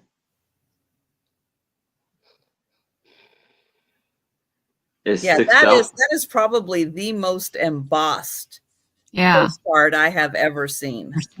Yes. If you picture that without any color on it and just all white, that's sort of what the gift from Delbert looks like without lights on it. It just looks like white and, raised until you put the light behind it. But I was trying to explain it. That's what it looks like. I hope he comes in tonight so I could properly thank him. He was in earlier. Oh, I missed it. Yeah, he was in earlier. They had a water main break. But don't worry, he had lots of beer to drink, so they were A-okay without the water. And Angie's a descendant of the Miller Brewing Company? Who knew?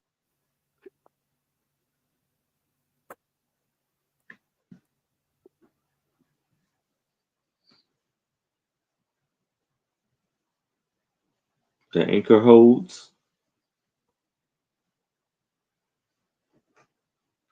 And that's another thing too. The anchor is blue flowers that's made out of the anchors. Oh, yeah. I see it. Now I see it.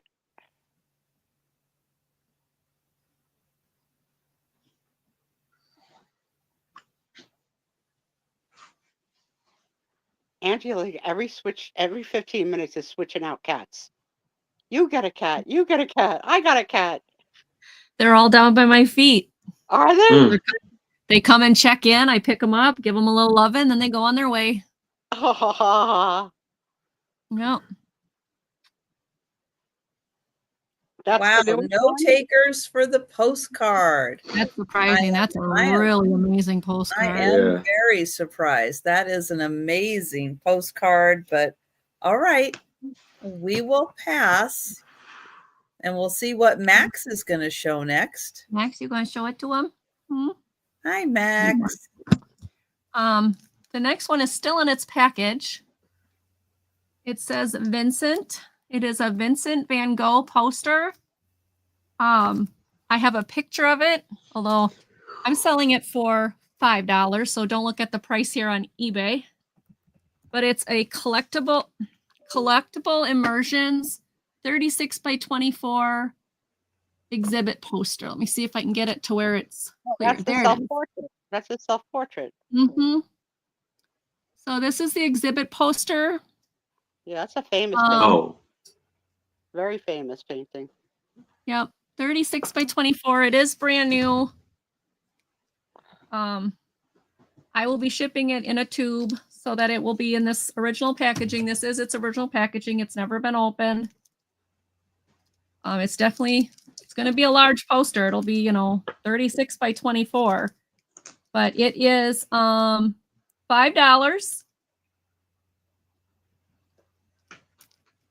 And again, I'll show it to you here. It is the Vincent van Gogh exhibit, I guess, immersion poster. Hi, Boo Boo. Hi, Boo Boo. Happy Valentine's Day, sweetie. Hi, Boo Boo. Hey, Boo Boo. Yes, baby. There it goes. And that is what it looks like. It is $5. It is brand new. No, you cannot have that. $5, brand new. I will ship it in a tube so it stays like this. I will not be opening it or trying to, change it or anyway or anything like that. It's going to come that way. So, all right, that is mine. Quick and simple and sweet. That baby is so beautiful. All right. Yes, The Sunflowers by Vincent van Gogh. My absolute favorite. Love that.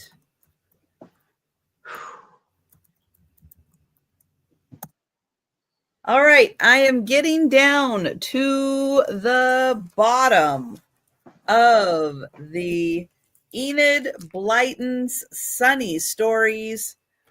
I have 3 in here, $10. I have a few different ones to choose from. Let's see. This came out in, I don't see the date on the back. Let me check. Oh, it is on the back. 1940. And we have The Girl with Whiskers. Oh, there she is. The dog's looking at her like, what? What the heck? Then I have The Little Toy Maker. Aww.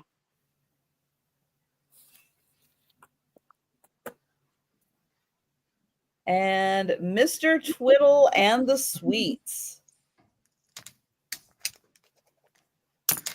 So that is the first set of 3. I have another set of 3.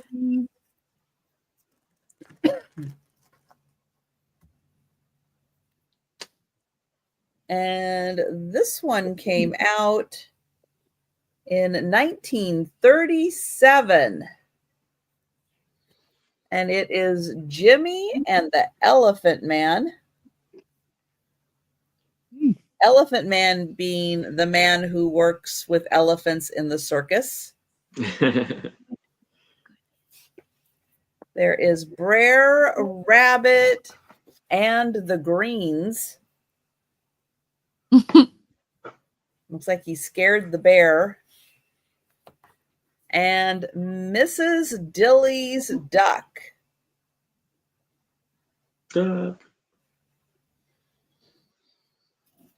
So those 3 are another option. One of the things also very heavily featured in these are fairies, pixies, brownies, gnomes.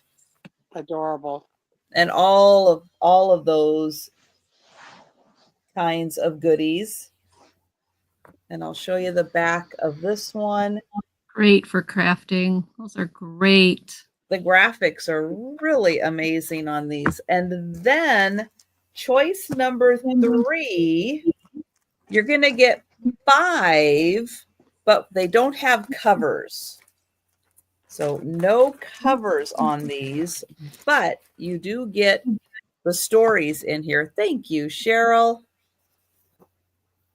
So no covers, but let's see. What's the first story in here?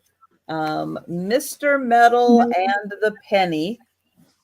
Look at him. Isn't he fabulous? So that's the first one.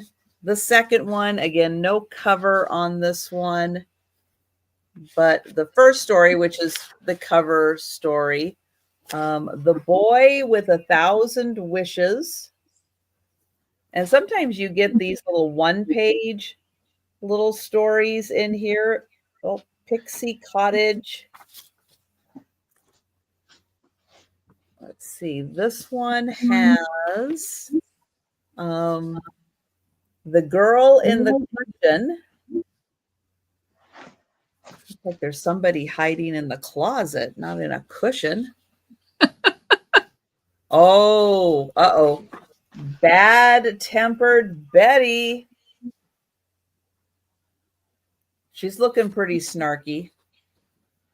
KJ's in at 11. Thank you, KJ. So each of these has about 4 stories, some one-page stories, sometimes little cartoons in here. Oh, look at her.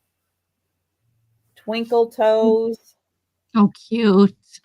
And then this one, The Little Piggy Boy. Oh, I would have a hard time sitting next to a cake. Yeah, having one piece. And this one, you can see the last story here has a wizard or a magician. There we go. And Cheryl in for 12. So your choice, you can have the 5 without the cover, or the elephant, Jimmy and the Elephant Man, Brer Rabbit, and Mrs. Dilly's Duck, and KJ at 13. And then the other choice, and thank you, Cheryl, The Girl with Whiskers, The Little Toy Maker, and Mr. Twiddle and the Sweets. And on the back, your favorite laxative, California syrup of figs. Ooh, sounds great. And then this one does have another great variety. Hey, that's a good little slogan for our show. Don't miss out next Friday. And I will count that down for KJ. Hey, KJ. Going once, going twice, and sold to KJ. So KJ, let me know if you would like The Girl with Whiskers, Jimmy and the Elephant Man. All right. And then I have the 5 without covers. And Cheryl, let me know. Thank you, KJ. If you are interested in the 5 without covers.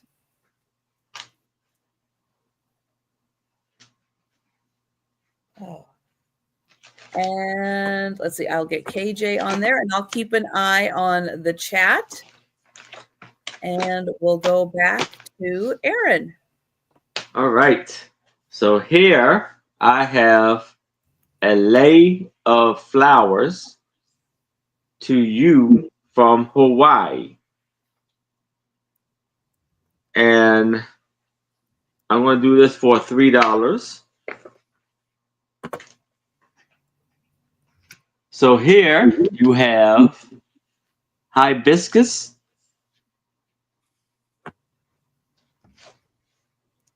orchards,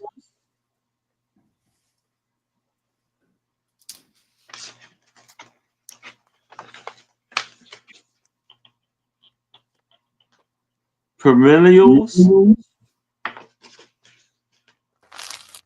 hibiscus hybrid,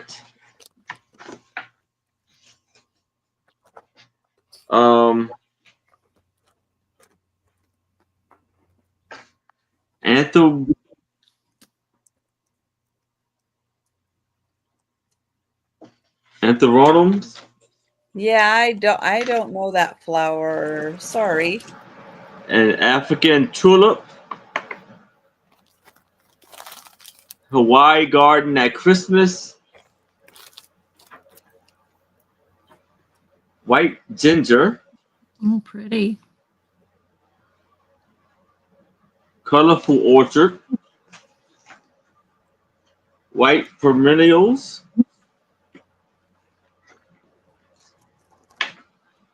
bird of paradise.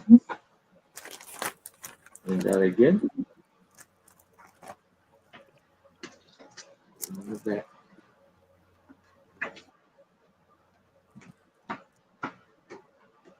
So it's 12, it's 6 cards, pictures front and back. So 12 pictures all together.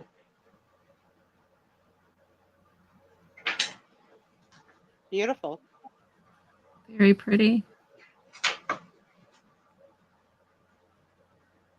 I have 2 floral pictures from Hawaii framed in my half bath in my room.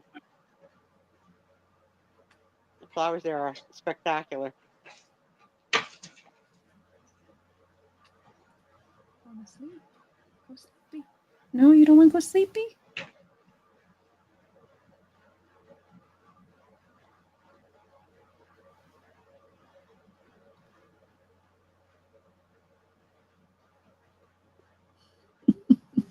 All right. Any takers on the beautiful flowers of Hawaii?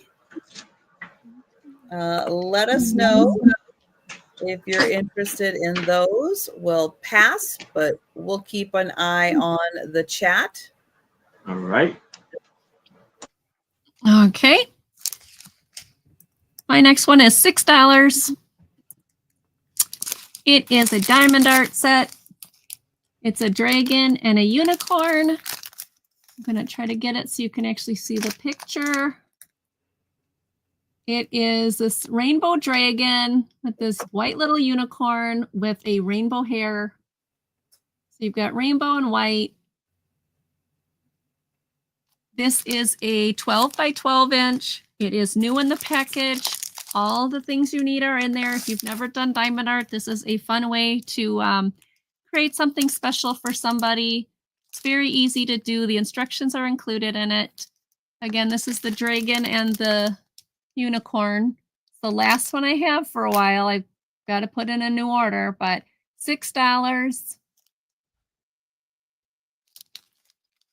Diamond painting. 30 by 30 is a 12 by 12. So if you've never done one before, you lay this out, you pull back just a little bit of the plastic, not much, and then you use the color-coded diamond, little plastic diamonds to put on the letters, and you make it. And I see Vuvu in for $6. Thank you, Vuvu. So everything's included, so you don't have to try to figure out, you don't have to buy any gemstones or anything. Everything's in there, including your little tray and the little pen. Let me see. Can't really see the unicorn, a little bit of the corn there, but you can see the dragon. He's real cutie. So great basket filler. Yep, Debs, this would be a great basket filler. I know a lot of teen girls love to do these. Yeah, a lot of people like to do. Definitely not for small children because of the small parts for choking. That's an older but child. It is a nice thing to do, and it's good to give as a gift when you're done. Have it framed and give it as a gift. But this is a nice size. This is a 12 by 12. Most of them that I bring to the shows, to the craft shows that I do, are 6 by 6 and 8 by 8. But this one was a little bigger, so. And if if people are interested in them, I can get more, but I haven't ordered another set because when I order them, I can only like pick a topic and then they send me what they have. I usually can't. I can get specialties, but they charge me a little bit more. What was the topic that you ordered this critter from? It was fantasies and dragons. Aww. And I got cute little dragons. Like I got, there was 3 little colored froggies on top of each other. There was a bunch of dragons. There was, and it's a group, and so I order them. The other one I did was, I did for Vuvu, I did Disney was it Rapunzel? And I got 2 in that set. So. Very cool. Yep. And this diamond art has come even further along now. So if you find someone or yourself that really enjoys doing it, you can now send in your own photograph of whatever you want, your animal, your wedding, your children, and they will put it into a diamond art for you to make. And those are really cool. They're really expensive. Very, very cool. Yes. But you know what? If they're expensive now, they'll come down. Like they will. Remember when like you first had that you could put your picture on a mug and stuff, like how expensive things were? Now. Yeah, they will come down. They are very cool though. Yeah, Melanie J. Vuvu knows. I place an order, and I haven't placed an order in a while, but I can place an order again and get more of these. I usually try to sell them in my craft show, but I like to bring them here too because they are a picture and they're fun to do. All right, I see nobody else is interested. We'll count this down to Vuvu. Going once. Going twice. And sold to Vuvu. Thank you, Vuvu. I love her name. All right, I'm good. All right. Oh, Melanie has so many cat ones. It's not funny. I'll do them someday. Yes, you will. And you'll have fun. All right. This is also a crafting thing, but they are pictures. They are stamps. Oh, holy smokes. And this is a huge case of stamps, rubber stamps. Most of them are unused. Wow. That's put together like a piece of art in and of itself. Yep. So most of these are unused. There's a whole bunch of seasons. You're going to get the whole case starting at $10. Girl, that's crazy cheap. Oh, this is upside down. Hang on. There we go. Flowers. Birds. But here's the part I don't understand about stamps. The one that was green and like a 2-color stamp. How do you do that? Like if you put your stamp you mask it. How do you do it? You mask it. So what you do is you take you take a piece of Post-it note or a sticky paper and you cover up the area that's going to be a different color. So then you put it down on the ink, you stamp it, and then you'll take that paper off and you'll cover the other places. Or yeah, Deb says tape too. I use Post-it notes, but you can use tape. And then you use that other color and you get it in there. There's something called look at that rainbow cake at the top. You know how much time you would spend on that? That's cool though. Yeah. I don't stamp. That's not a craft I do. But I think this is just a beautiful piece, like odd art for the wall.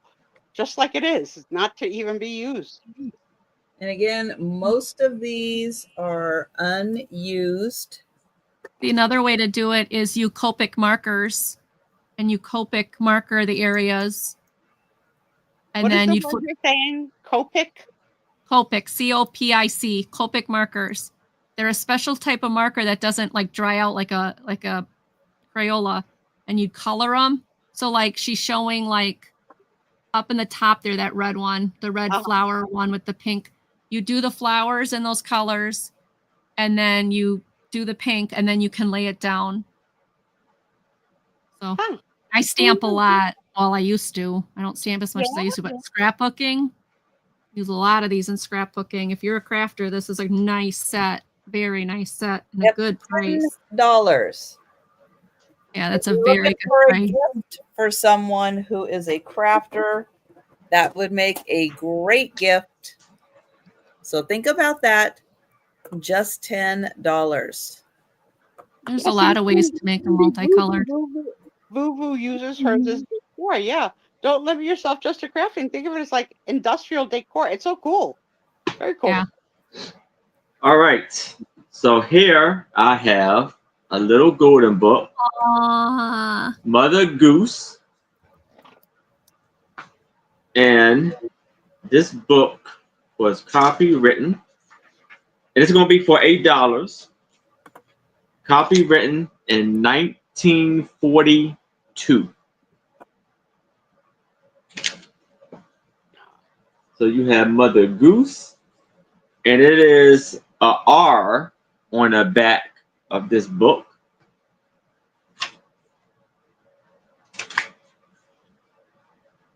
So some of the pictures are in black and white. I mean, black and actually like greenish color, and are in color. So you have Jack Be Nimble, Little Tommy Tucker, and the Crooked Man. There was a Crooked Man. Hey Diddle Diddle. Three Blind Mice, Jack and Jill. $1, a diddle, a dilly, $1. I had a little pony. Aww. Mary, Mary, Quaker Cherry. Okay. Look at this. There's like baby heads. Yeah. For the flowers. That is part of the story, yeah, the nursery rhyme. It's weird. Welcome to weird. Nursery rhymes can be weird. Yeah. Sing a song of sixpence. Sing a song of sixpence, a pocket full of pie, or something like that. Yeah. Rye. Little blue. Marble, wheat. Does it matter, Trisha? Does it really matter? Old Mother Hubbard. He doesn't have pie in his pocket. Humpy Dumpy. It'd be better than rye if he did. And was it rye? Rain, rain, go away. Little Jack Horner. He will not break character. He will not. Aaron's so good at ignoring us women. He just keeps going. Wee Willie Ricky. Goosey Goosey Gander.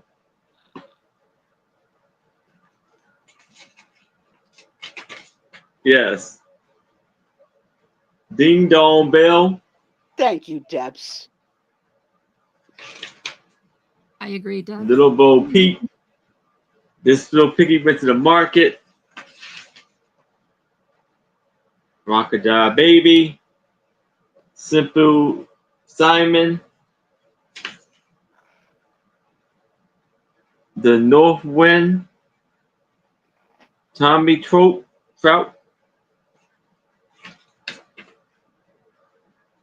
Mary had a little lamb. Patty cake. There was an old woman in a shoe.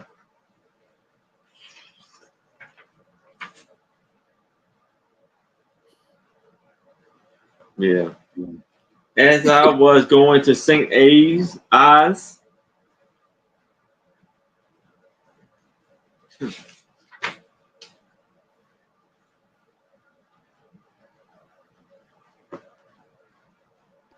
There was a little girl, Peter Pumpkin Eater, Queen of Hearts,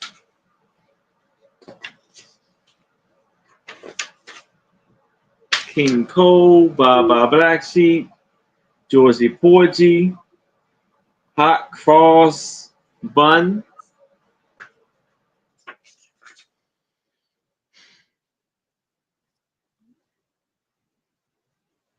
No.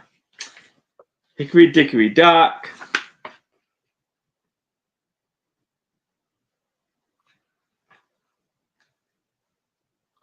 Tommy the Piper Son. I've never heard that one. Tom the Piper Son. Tom the Piper Son. And that is the entirety of the book. It has 42 pages. And that's the back side. Cool.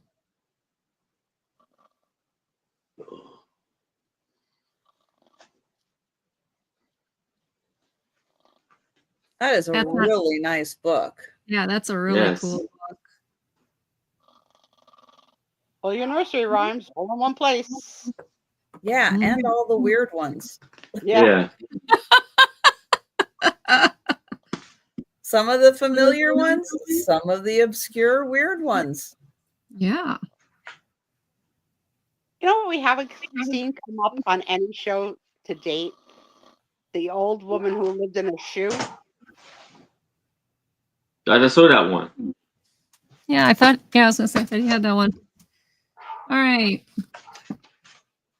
This is great. This is gonna be $4 start. It's gonna be really good for an Easter basket stuffer for a little girl or anybody who likes fairies. It's called 101 Things to Spot in Fairyland. It is an Osborne book.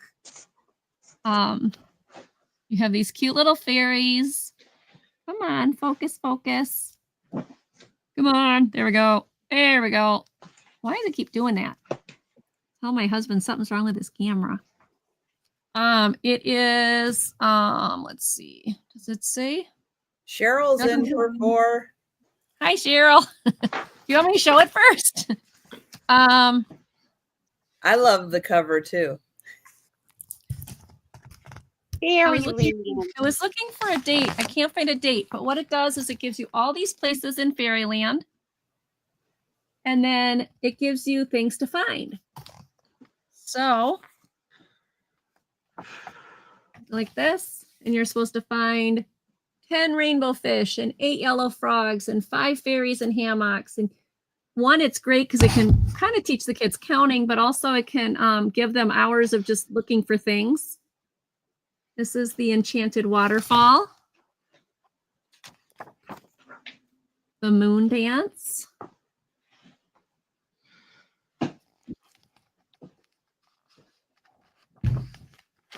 Fairy School. The little school buses are pumpkins. I love that. And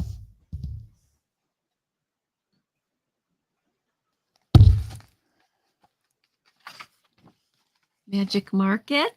You gotta find things. Secret Garden.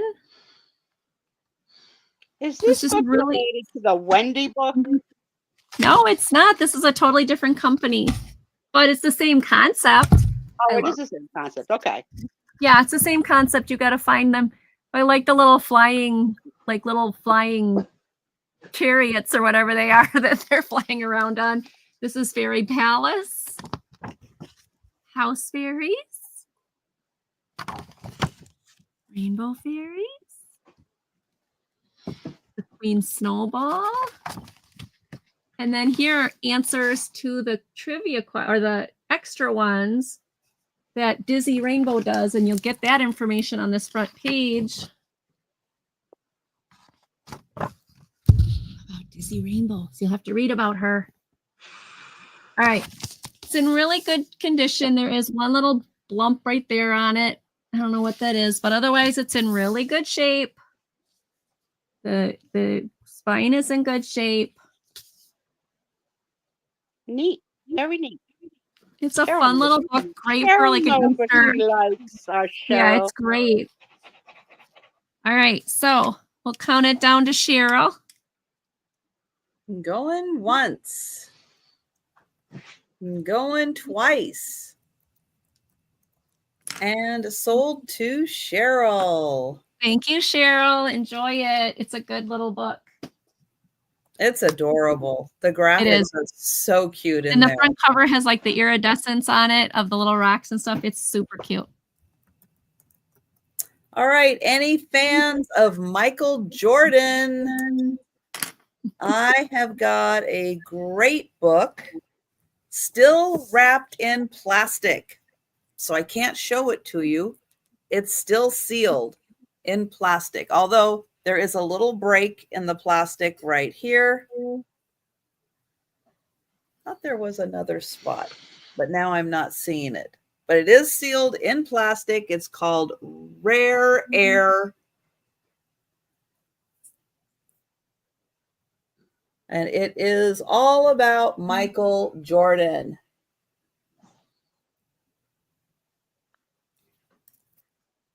Here's the back. Michael on Michael. Is he the one that passed away with his daughter in the helicopter? That's No. Kobe Bryant. Kobe Bryant.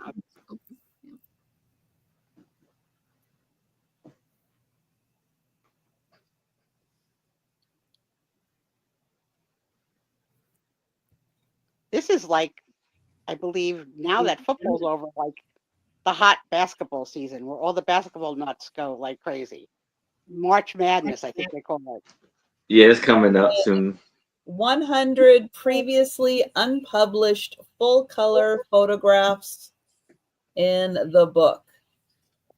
Yeah, college basketball, March Madness.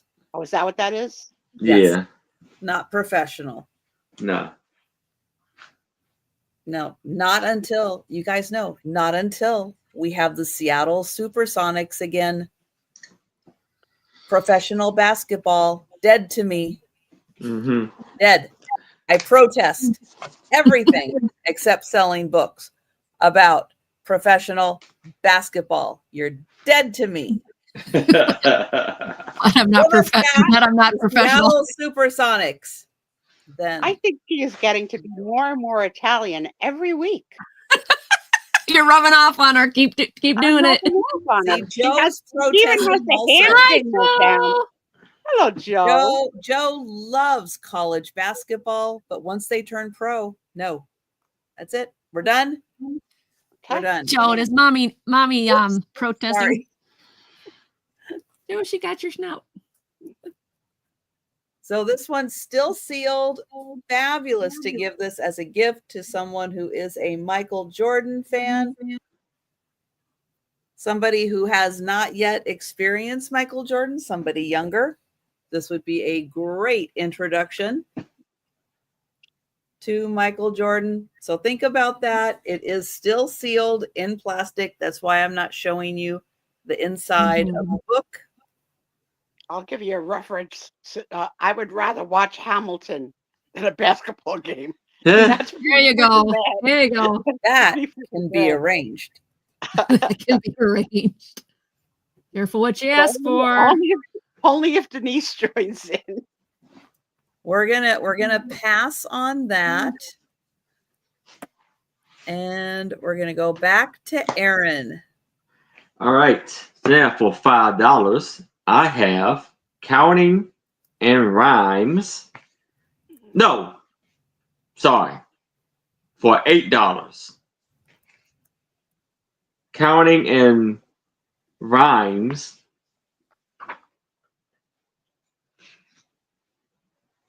And this was copywritten in 1947. Come up. And this has a K on the back. You got two cats. And some beautiful pictures inside.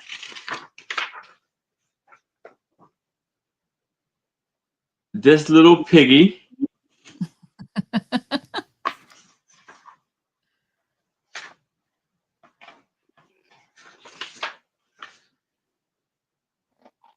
Three men in a tub.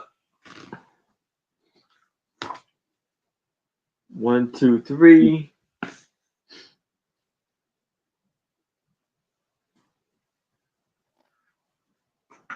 Tic-tac-toe. Tic-tac-toe, no. The tic-tac-toe. No. 3 babies come to the window.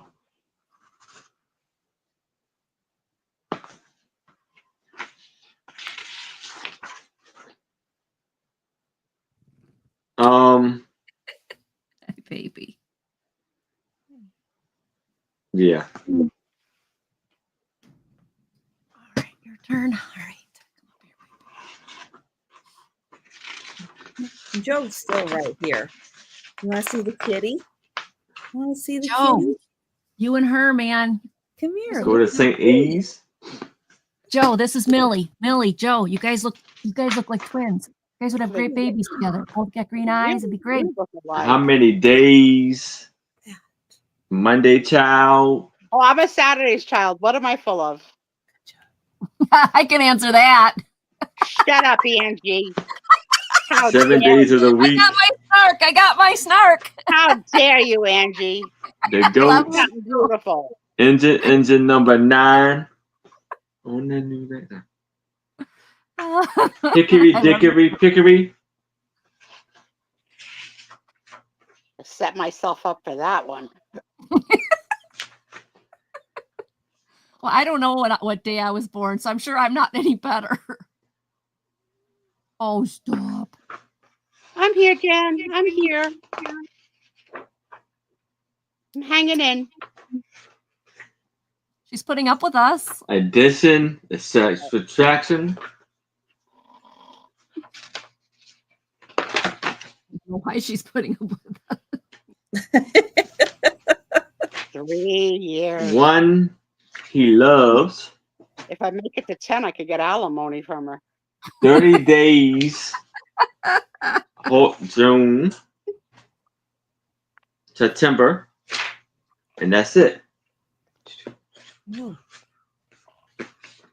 I don't know why you refused to read the poem I asked you to read. Yeah, go read the Because that the affected guide to everybody in children. the room because we were all born on one of the 7 days. the of book the week. you were in. The book you were in.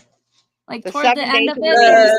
The days of the week. Week children. If you know what day I was born on a Saturday, do you know what day you were born? You two. I Not could find off the out. top. I think a Okay. Thursday. Where But is you it? There could it look is. it up. You could look it Okay, up. Monday quickly. You can look it up quickly. What day of the Okay. week was blah blah blah blah blah blah blah blah blah year? And it'll tell you what it is. Monday alone, Tuesday together, Wednesday we walk. When it's No, fine that's weather. not it. That's not it. It's the one by your. But that's And the okay. Saturday. Monday child That's is it. a fear of a face. Okay, why is it? Okay. So it's a Tuesday. little poem about whatever day of the week you were born and what Okay. it means about you. It's very Okay. famous. Very famous. Tuesday child is a full of grace. Wednesday child is full of woe. Thursday child has far to go. Friday child is a loving and giving. Saturday child must work hard for a living. See, I work hard for the The money. child that is born on the 7th day is blithe and winsome and happy and gay. So the miserable kid was born on a Wednesday, it sounds like. Full of woe. Yeah. And we work hard for a living, Sue. That doesn't surprise me, does it? You're a Saturday baby too? And I have a long way to go. I gotta find out. Long way I to think go. it was Friday. I gotta check it. So yeah, if you Google the date, the month, day, and year, what day of the week it is, it'll tell you what day. I can remember that poem from being little. All right. Anybody interested in this wonderful book? That was cool. That was Let fun. us know in the chat. Attention. Okay. But we will pass on that. We'll go to Angie. All right. These are $3 choice. Wait. Oh, Yeah, $3 choice.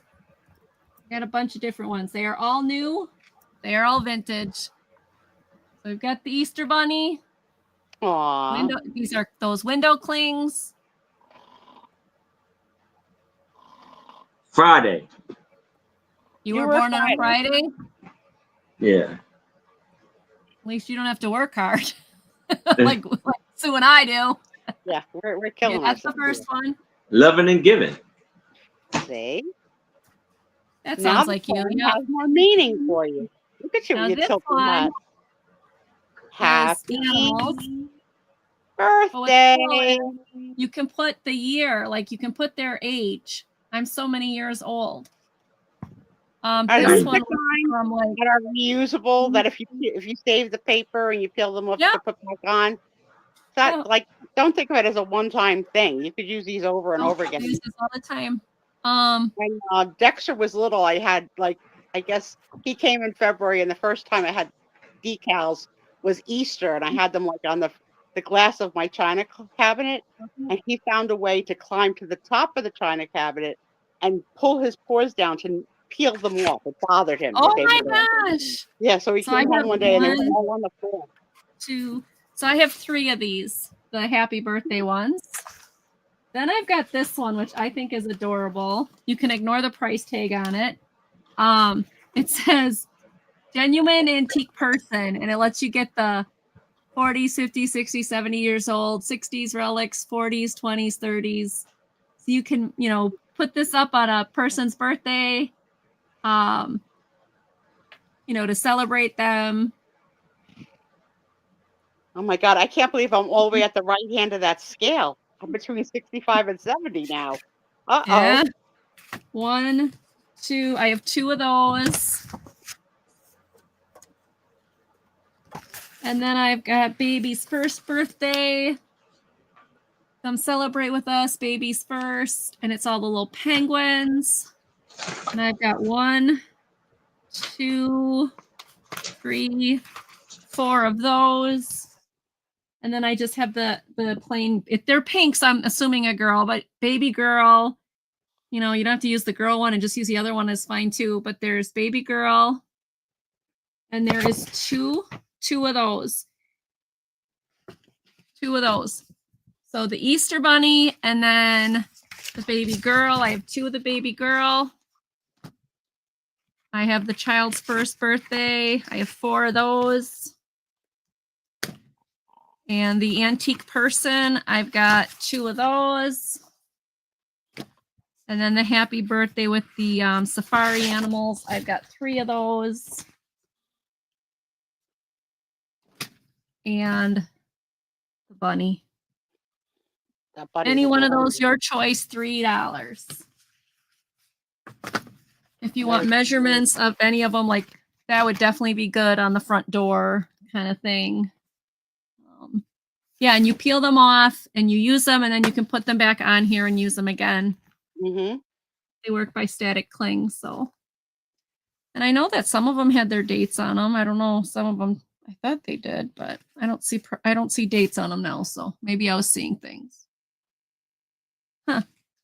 No, I guess they don't have dates on them. I thought they did, but there you go. All right. Well, thanks for looking, everybody. Yeah, that Easter bunny is amazing. Isn't it cute? I love that look. I like cute. All right. Thanks for looking. Or I just like that style. Yeah. That's really cool. All right. $6 start. And I have a book. Spring will be here soon. And it will be time to get the flowers ready for the birds and all the bird stuff ready for the birds. Another bird issue tonight. There's a lot of bird things tonight. So Birds and Blossoms is a magazine. This is the best of 2018. They took all the good stuff out of that year and put it into a book. So chapter 1, The Joys of Bird Watching, Amazing Hummingbirds, Bird and Bloom Essentials, Attracting Birds, Blooming Beauty, Travel, Homegrown Harvest, Butterflies, Bugs, and more. And of course, all the pictures in here are absolutely gorgeous.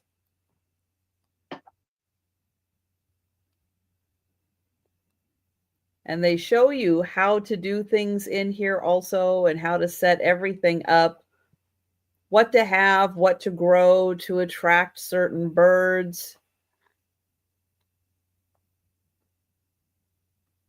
Setting up planters, because you got to have the right, just like butterflies, you have to have the right plants, the right combinations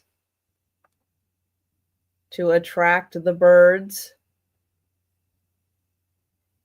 And look at that, a nice little section on growing vegetables. And there's the butterflies, how to attract them. The plants with the right nectars that they like. And of course, bees. Now, one of my bird houses, I'm hoping I can put back in that little spot where it was at. We'll have to see if I can do that, because the non-honey bees, I think they're the mason bees, but all they do is pollinate. They're not honey bees. They're not making the honey.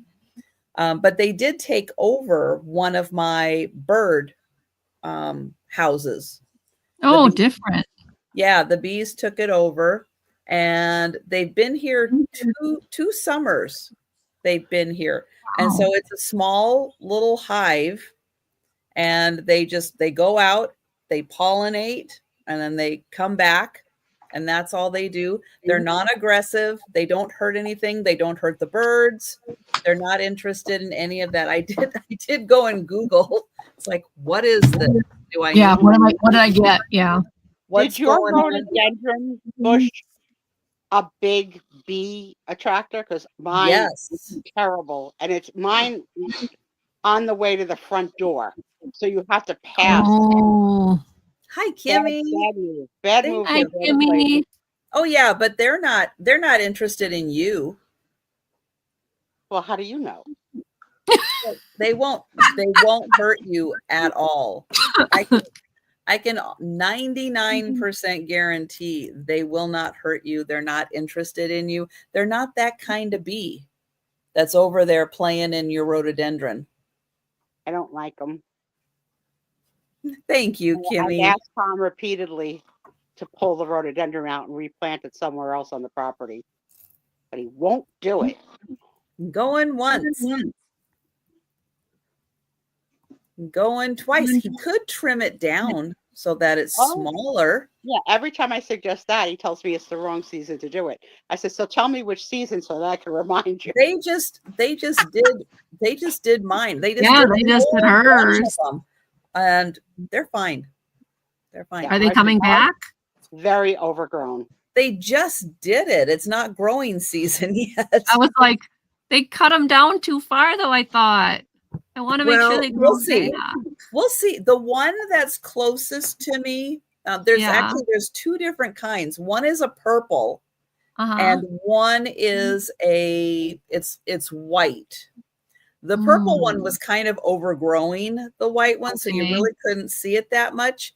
But down at the bottom, like right at dirt level, down at the bottom, the white one had already 2 offshoots coming up from it. I've never seen a white one. So that had already happened. So you'll get flower. Last growing season, that had already popped up. So that one will be fine. Those offshoots will grow. Other things will happen. As long as the roots are good on the purple one, which I'm sure they are, it should sprout. It should come back. It should pop new growth there, because nothing's wrong with the Melanie, she's right. We want to see video shorts of them growing back. Flowers. All right, we're going to Aaron. With the cats, can you have fresh flowers in your house? Because I can't with Dexter.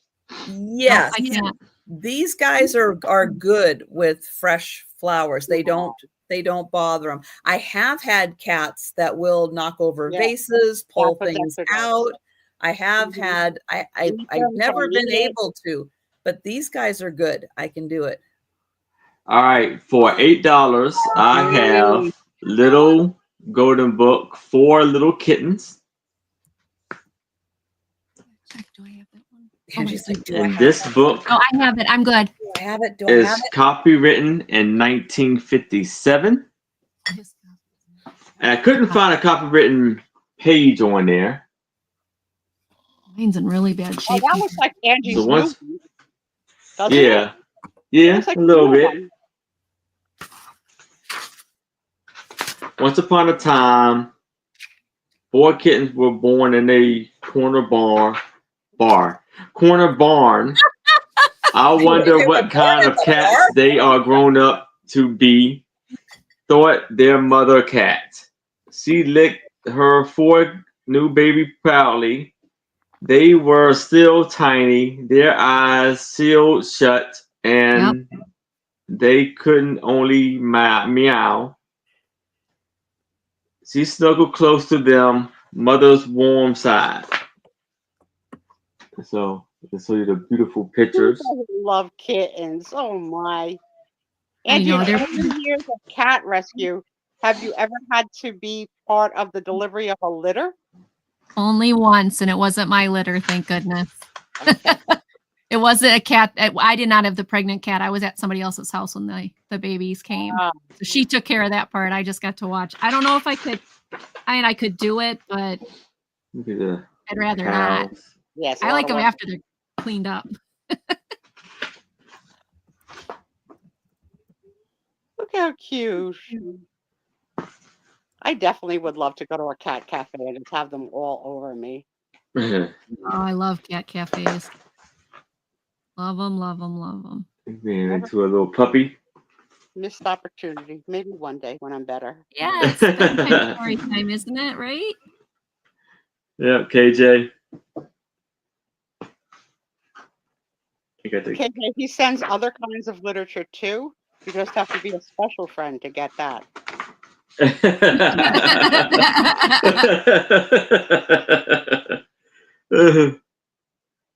Long way from a golden book. I go from that to a golden book. Yeah, exactly. Same guy, same hat. Aw, there's a Siamese, a Ginger, a Tabby, a Tuxie.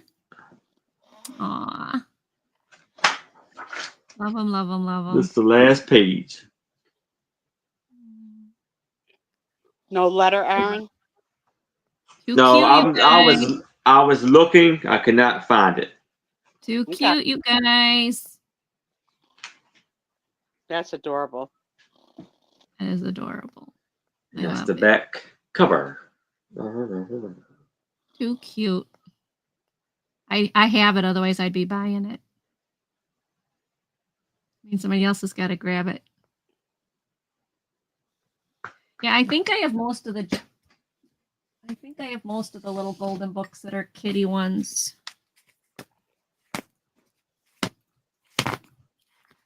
No, I don't. There's a couple I'm missing in here that I want to still find. Oops, I just knocked over a kitty.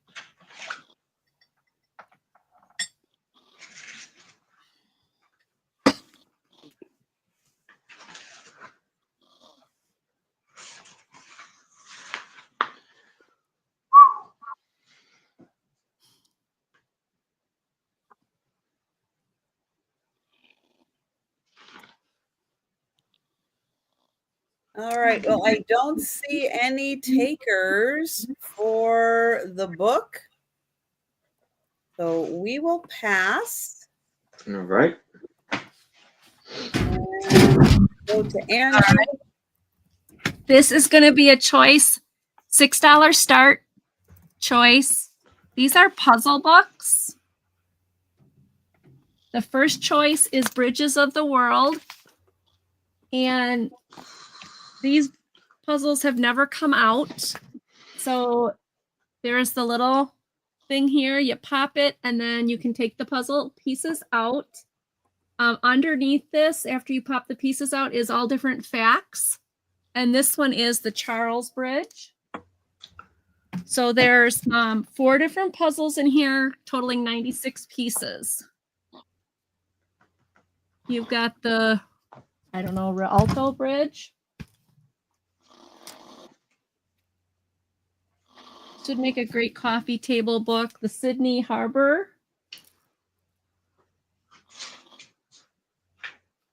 And the Golden Gate. And another thing I've never heard of, a book that's a puzzle book. Yeah, so on the one side, you'll get all the different stories and everything about them. And then you pop the puzzle out. You can do it, and underneath it, I'm not going to pop it out because I don't. They're still in there. Is a bunch of facts. All right, see you, Lynn. Night, Lynn. So that's the first one. It's in very good condition. A little bit of wear, like I guess you could call it wear there. But I mean, overall, it's in very good shape. And again, none of the puzzles have been taken out. You can see by them, the tops are not even, like the little spots are not even popped out there yet. So that's your first choice. Your second choice is Animal Treasures puzzle book featuring endangered animals. This one opens like this. And again, these puzzles have not been taken out either. So you've got the wolves, bears, and pinkas. Oh my. You've got the tigers, leopards, and lynx. Oh my. And then again, underneath here, when you take the puzzle pieces out, although I don't see a spot where you pop them, so you'll just have to get them out.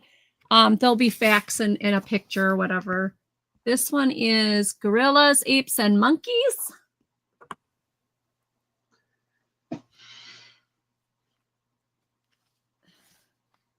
Elephants, rhinos, and zebras. We got Whales, Susan. dolphins, corals.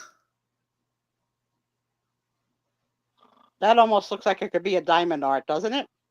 Yeah, I mean, these are beautiful. And then you've got the butterflies and insects. Does each page have a puzzle? On this one, yes. On this one, every single page, every picture is a puzzle.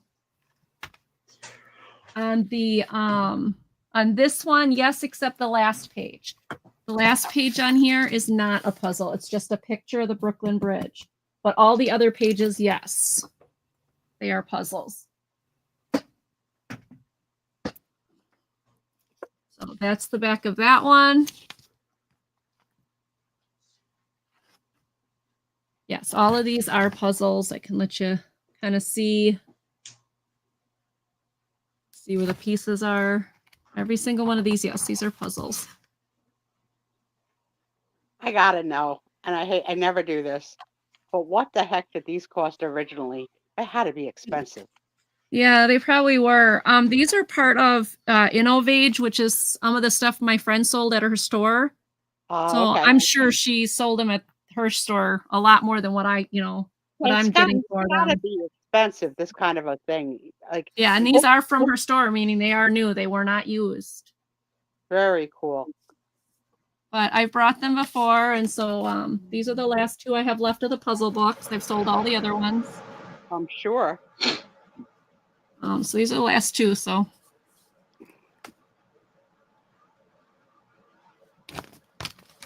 So it says, have fun putting together these puzzles as you learn interesting facts about rare endangered species, from the pink dolphin of Brazil to the massive lowland silverback gorilla, to the sleek snow leopards and the giant pythons of Malaysia. So there you go. We've got Animal Treasures or Bridges of the World.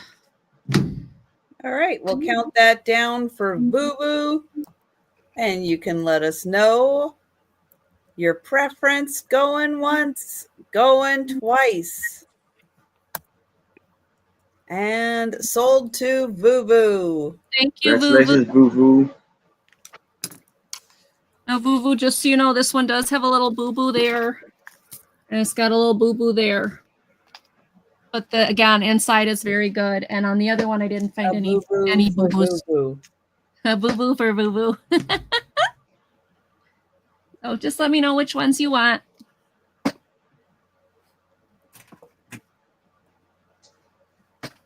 Thank you, Voo.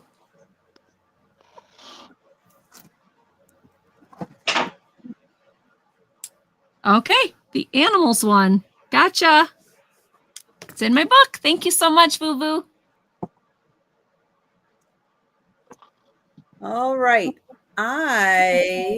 Oops, come on over. I don't know if Mike is here, but I do know Mike is a big Harry Potter fan. I have a couple of Harry Potter pieces I put together. If Mike's not here, someone else might be interested in these. This set is going to start at $15. And I have a little Harry Potter. And he even has a little wand. Like, that's adorable. Hi, Becky. Hi, Becky. Hey, Becky. Then we have a mirror. Oh, yeah. Now, this is in one of the stories. It is a mirror. You stand in front of it, and it will kind of, it shows you more what you think you want to see, but it can show you all kinds of different things. So this is a mirror from the story. So you'll get that piece. And you'll get this key. Now, this key all by its own, all on its own, goes for more than $15. Just FYI. This is a headmaster key. Very cool. Which is why it says HM. So HM for headmaster. That's neat. And yeah, he saw Really his cool. parents in it. You're right. Becky knows the stories. So you're going to get pick up lots of keys when you see them in like these kind of keys. You pick them up for resale? Not the Harry Potter, just like lots of keys. It is so hard to find these keys. Really? It's like almost impossible to find like skeleton keys. They're so cool. Yeah. Harry really looks like Harry. I say, should I be looking for skeleton keys? I see them all the time, and I just pass them up. I don't buy them. Oh no! I would never pass up skeleton keys. Yeah. Oh. If you can get them at a good price. Never. Crud, I see them at the flea market all the time. Yeah, if you can get them inexpensively, do it. What's inexpensively? I would say no more. If you can get them as cheap as $1 each, that's good. Okay. We'll pass on those, but more. Go look on eBay. Think about those. Those are really good for a Harry Potter fan. That is the coolest key. That is awesome. You have to bring them back one night, just when Mike is here. He probably would jump on that. Yeah, he would love that. All right, for $6, I have a little golden book, The Big Brown Bear.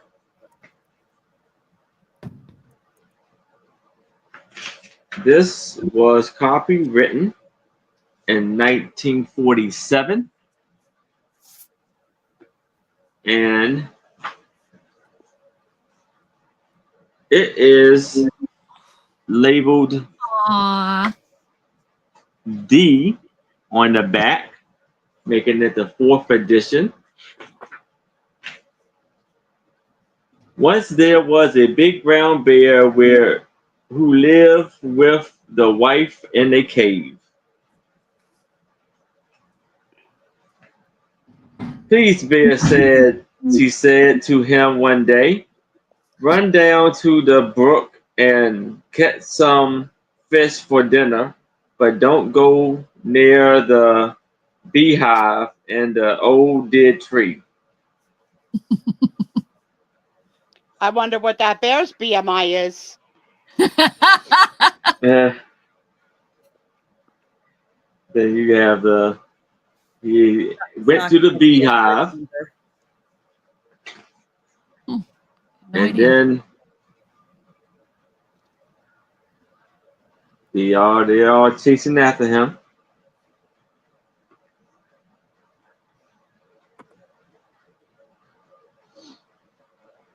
So cute. There's some bushes. And you see what all our friends are all typing away about the skeleton keys? Yeah, Yeah, I will. yeah. I'll take a note of that. I've always passed them up because I didn't think they were good for anything. Yeah, how What do excited I people know? are about it. All Got the right. suspenders poured up. He's sliding under the Suspenders. water. You say suspenders? Yes. Oh no, they're one of my icks. Yeah. Oh, is this the one where he gets the nose all? He's got the big thing on his. Yeah. Yeah, I remember this story when I was a kid. Oh my god, yeah, he's got the swollen nose from all the bee stings. I But I remember bet, this oh, the story. bees won't bother you. The bees won't bother you. Then I wind up with a freaking Carl Malden nose. And Trisha's like, oh, it must be different in New Jersey. Are you going after their honey? That's different. I am, honey. If you're She's just bouncing walking his past nose them, up.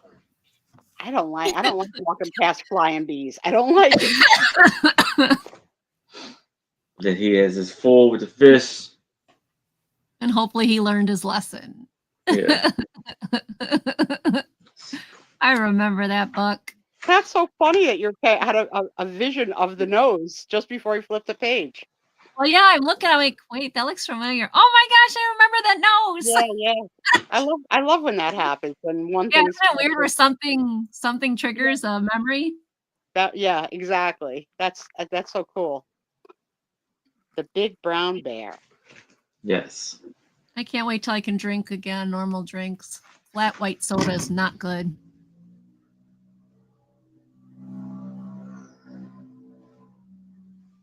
Aaron, I hope that wasn't your stomach turning. No, it's a No, car. that was a car. I was gonna say that was a big growl. Although Sue, my stomach's been making all sorts of noises the last Oh, couple honey. days. I've been living on saltine crackers and flat white soda literally the last 3 days. I won't eat anything else because I've lost 4 pounds in 3 days. I don't think that's good. Oh. Yeah, I had that during the opioid detox because I couldn't eat for 3 weeks. Yeah, I don't know how you did it. This has been awful. I don't wish this on anybody. No, they say this norovirus is like the new bad thing. I'm Angie, pick me. Yeah, it's been bad. This is the longest I've stayed. This is the longest I've stayed awake in 3 days. Any takers for the book? Somebody's got to pick this book. This is the cutest book. I remember this when I was a little girl. His nose looks like a bunch of swollen blackberries. Angie, are your children old enough to give you grandchildren yet, or not yet? I'm waiting. Like, come on already. Yeah, I've got a almost 25-year-old and a 21-year-old. Okay. So you and neither of them are even dating, marriage, nothing. Okay. I want a grandkid, man. Bring them on. So there's a little girl at our church. She's 5 or 6 now. And she's been coming to our church with her daddy for a couple years now. And we've kind of there's 3 of us ladies who have kind of adopted her. We're all aunties. Yeah. Because daddy is, mom's not interested in dad's raising her and they live, hand to mouth, so to speak. Uh-huh. And oh my gosh, I spoil that kid so much. I'm Auntie Angie. And oh my gosh, I love that kid. She gets so much from us aunties at church, man. It's like, I don't have a grandkid. I got to make it up somehow. I don't have a grandkid.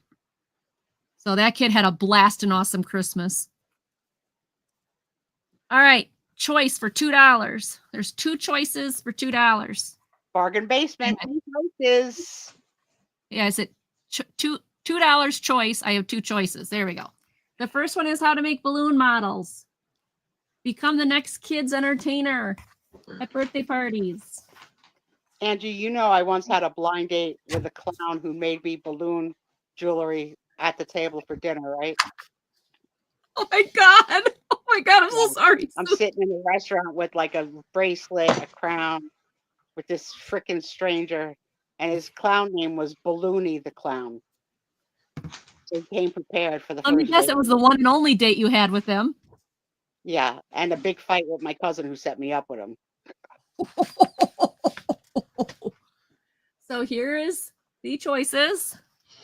Some of these are really cute. So it teaches you the different locks and how you make them.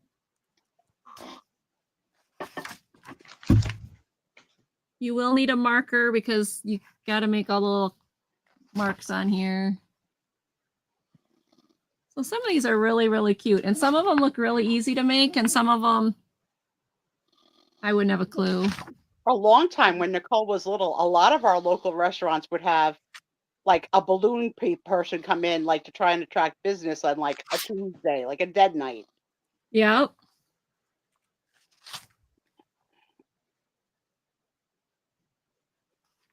Like I said, somebody could learn this and start their own YouTube channel of how to make little balloon characters and go out and make balloon characters for kids. And dog on a motorcycle, man. Everybody needs a doggy on a motorcycle. I hate the sound of the squeezing when they turn the balloon like that.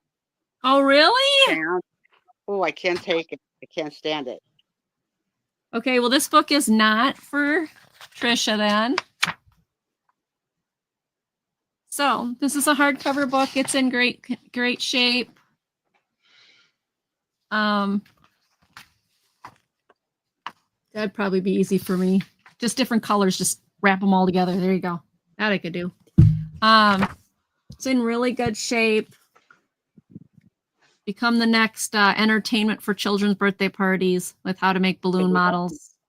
That's the first choice. And they make a pump so you don't even have to blow up the balloons now. No, you don't. They have a little thing on their side. It's just air. Yeah. Whatever happened to puppies? This thing does have some wear. It is a big golden book.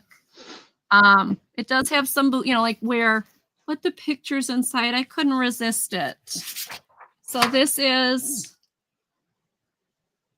the other choice for $2. Whatever happens to puppies? It is a 1965 fifth printing of the Golden Press books. Look at this. What happens to the puppies that are born every day?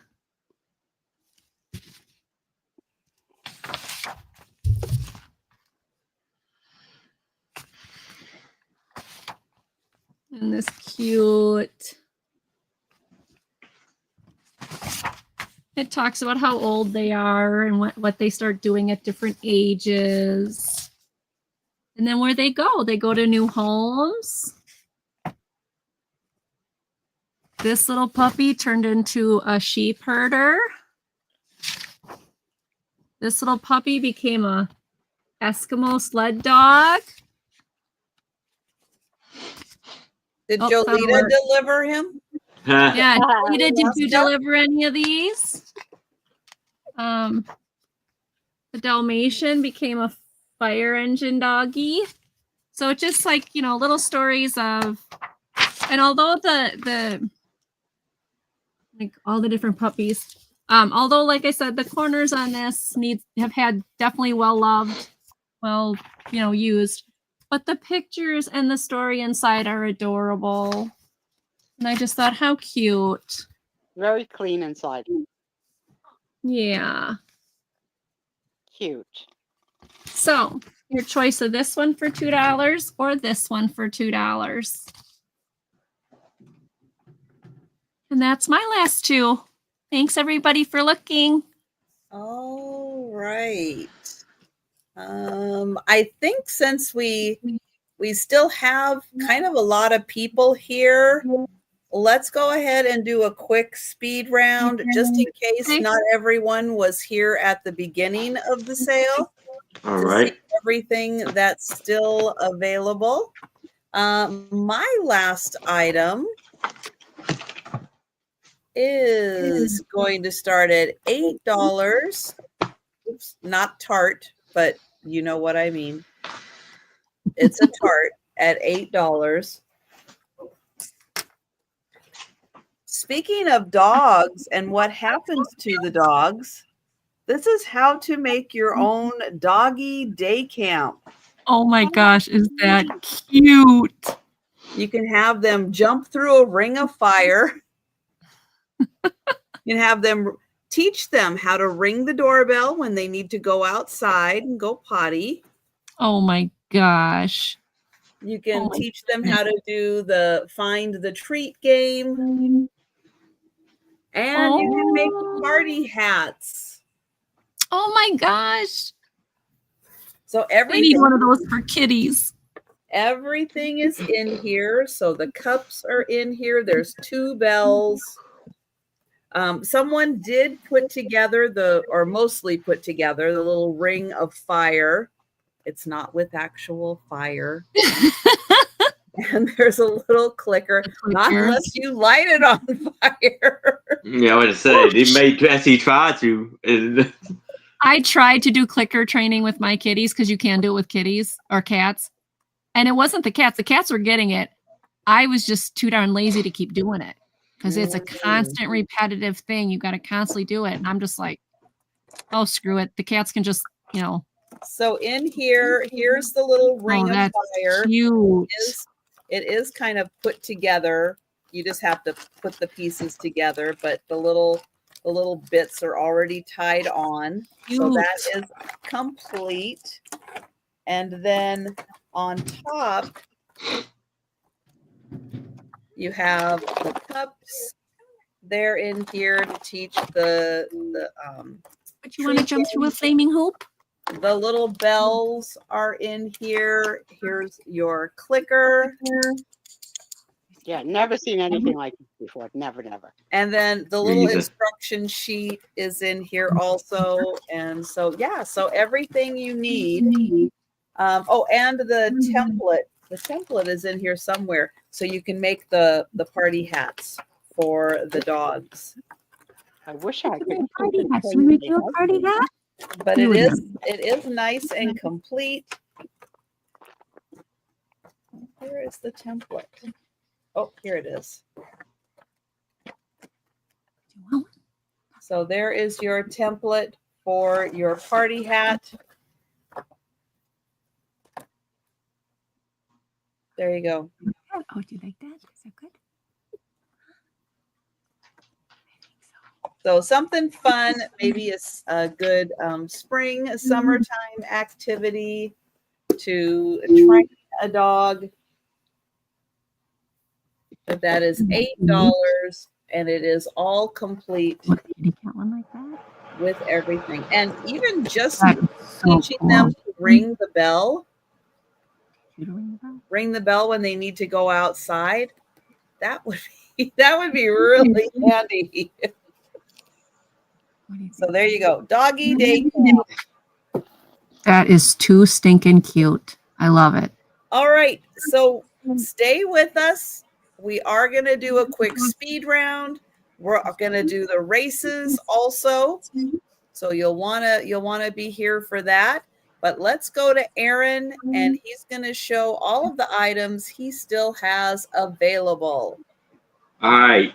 So I had the big brown bear, a little golden book for $6. If you're like this one, just type in bear. There we have 4 little kittens. I'm going to drop it down to $6. If you like that one, this one for $6. Just type in kittens. 1 second. That one. Ready? There we have counting and rhymes. A little golden book for $6. Just type in counting. There we have Mother Goose, little golden book for $6. Just type in goose. We have the postcard that's very embossed and it's like cotton fabric for $5. Just type in postcard. We have Parrot Jungle for $3. It has all like 12 pictures of parrots and flamingos for $3. Just type in parrot. There we have Seattle World Fair. It's like 10 seats in here for $3. Just type in fair. There we have a lay of flowers to you from Hawaii. And it's going to be for $3. Just type in flowers. There we have Monticello, Thomas Jefferson's house. It's about 12 pictures in here. Just type in Monticello. There we have a pack of, I'll probably say at least 20 Hummel postcards for $3. Just type in Hummel. There we have Great Seattle album, Great Coulee Dam for $3. Just type in Coulee. Then we have Boeing pictures of each of the aircrafts for $3. Just type in airplane. And that is all of my items. All right. And if you think about something after the sale or you're watching on the replay, go ahead and send an email to Aaron. His information is down in the description if you don't already have his email. And Angie. Okay. So my first two are Whatever Happened to Puppies. This one's $2. And How to Make Balloon Models. That's $2. And the Bridges book, $6. And then the window clings. The window clings, we've got the Easter one. So these are $3 a piece. Yeah, Melanie, he's watching Izzy. You've got the Happy Birthday with the animals on it. I've got 3 of those. Then we've got the Antique Person clings. And then I've got 1, 2 of those. And then I've got First Birthday with the cute little penguins. Got 1, 2, 3, 4 of those. And then Baby Girl. I've got 2 of those. So any one of those, $3. What? Stop. Okay. $3 for those. Okay. You're going to have to come down here. Go over here. Okay. All right. My next one. That one's sold. That one's the Van Gogh poster. Where did that go? Vincent Van Gogh poster. It is his museum poster, a picture of himself, a self-portrait. Brand new in the package, still sealed, $5.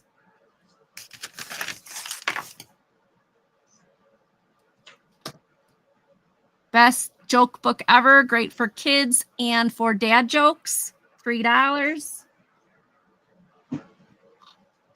Soda can puzzle. I think this is really cool. 1,000 piece, 16 by, 24 by 30, not 16. 24 inches by 30 inches, so it's quite a big puzzle, but it's all the old vintage cans. This is still wrapped in its sealed wrap. It's $12. Where is it? Oh, there it is.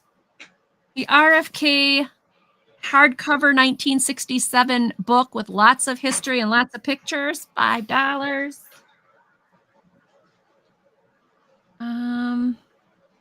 That one sold, but the other one didn't. Oh, this one.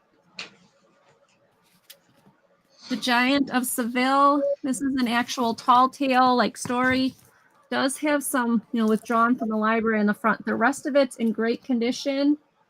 And it's a nice picture book, a nice story book with the real people in the back. Oh. So that's really cool. History / a tall tale. This one is $3. The Winnie the Pooh Treasury book, or the Winnie Pooh Book Treasury. This is 4 books in a book box book set.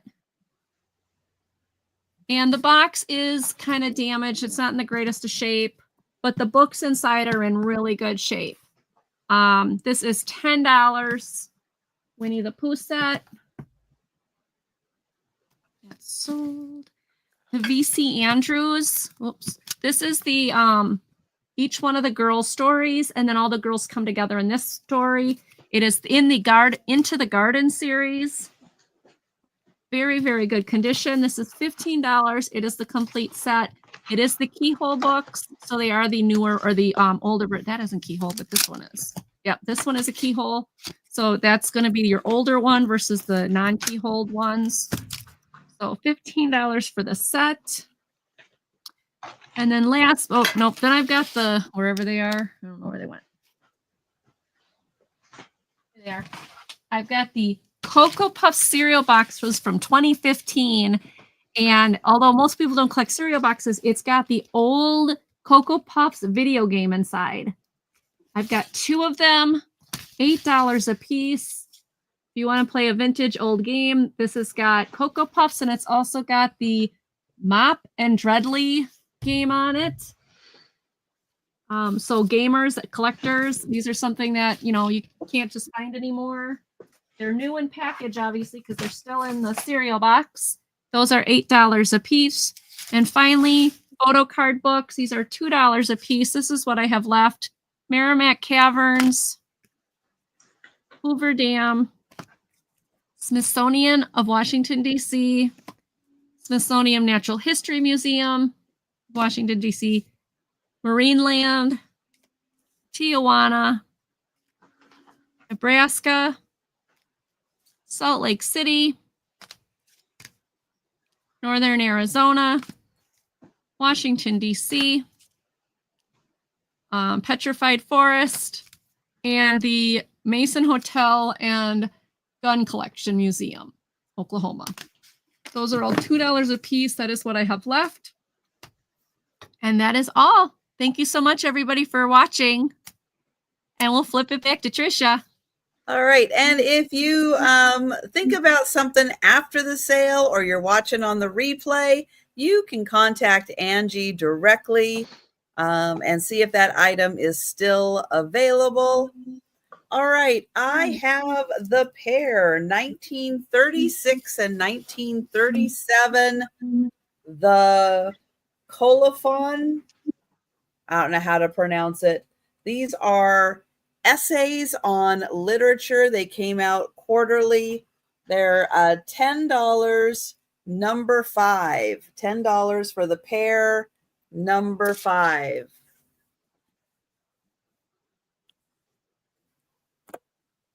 The copper map of Chile in South America.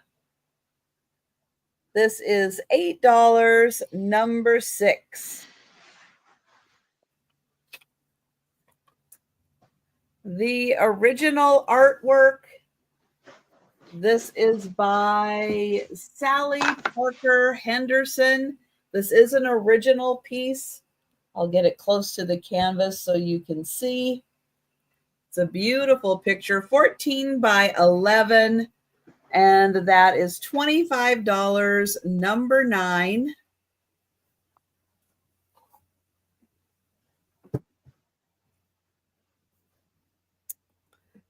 Enid Blyton's Sunny Stories. I have 5 that do not have covers on them. So you're going to get 5 of them for $10, and that is number 10. They're from the 1930s to the 1940s. The Case of Rubber Stamps. This fantastic case full of a bunch of different holiday and general purpose rubber stamps. Most of them are unused. This is $10, number 11.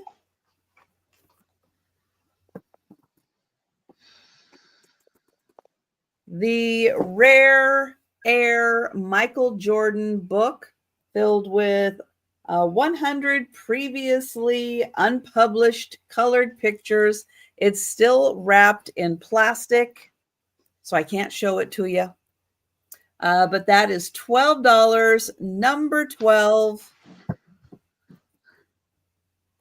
The Harry Potter set. You get a little Harry Potter with his wand. You get the mirror. And you get a headmaster key. That is $15, number 14. And the Doggy Day Camp. Teach them to jump through a ring of fire. Treats under the cups. A bell for going outside. And that's $8, number 15. All right. Everybody wake up, because we've been sitting here for 10 minutes and nobody has talked in the chat at all. Nothing. So everybody wake up. It's time for the races. And I am going to need some participation from the chat because I need a number for shuffling. So I'm going to pull up the members race. Oh, Kathy says 3. All right. Ready Kathy's to got in there 3 times.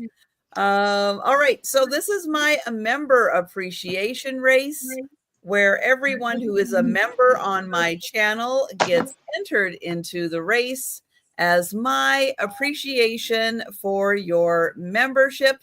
And we are going to shuffle 3 times. Oh, you oh, my, oh no. I can't see the chat. Okay, well that's good, because Izzy just found my ear, not my ear, my headband. Ow. That's so cute. All right, go duckies, go. All right, because I have to be on the other screen, so I can't. That's okay, you're fine. I can't see. She's already gone. She's already gotten over it. She decided she wanted to play with the hearts. That was stinking adorable. All right, so everyone who is a member gets entered into my member appreciation race. If you are interested in becoming a member, all you have to do new one for me. That's a new one. The join button. I just had on Thursday the the members only sale. That was on Thursday. If you're interested in becoming a member, you can have access to that sale. Let me write this down. The next members only sale is going to be in 2 weeks. Normally it's in 3 weeks, but this time it's going to be in 2 weeks for the next member appreciation sale. And congrats, Vilmont Market. Congratulations. Congratulations. All right, next race is for leaving comments on a video. I do videos 6 days a week. So you have 6 opportunities to watch a video and leave a comment. Every comment on every different video gets you an entry. Kathy has said 1 for shuffling. So we're going to shuffle once. And they go.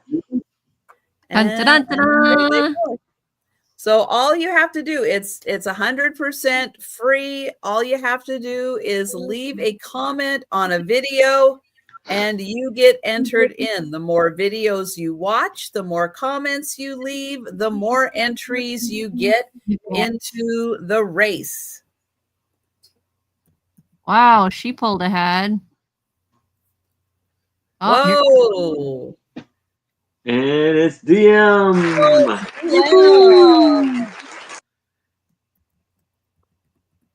Congratulations. Excellent. All right. Congratulations, DM. Next is for leaving a comment on a live sale. So once we're done, you can leave a comment on a live sale. I do 8 live sales a week. That gives you 8 opportunities to get entries. These are the rowdy leprechauns, and we are going to shuffle them 5 times. All right, here we go. 1, 2, 3, 4, 5. All right, they're extra dizzy now. And they're off. So again, the more live sales you watch, the more comments you leave, the more entries you get into the race. They're so cute. Aren't they? Mm-hmm. Well, that Trisha turned this into whatnot when she said, "Wake up, chat." What? Was that Trisha? Oh, it's like Tracy's pulling away. Tracy got it. Tracy. Good job. Congratulations, I like how Tracy. the other leprechauns bow in respect for the win. Yeah. All right, next race is my shorts. Yep, you gotta go through my old shorts. I have not yet gotten around to an opportunity to be able to make new shorts. So, yep, you gotta rummage through the old ones. But if you leave a comment on an old short, you will get entered into the race. These are the Santas, and we always shuffle the Santas 2 times. For my Brooke and my Rosie, my little twins. And they're off. There they go. Let's go. Now, we only had 2 people. Yeah, I was going to say, it looks like Oh My Vintage and Oh My Vintage. Oh, there's Dita. Okay, Oh My Vintage and Dita. Yep, so only 2 people left comments on my shorts last week.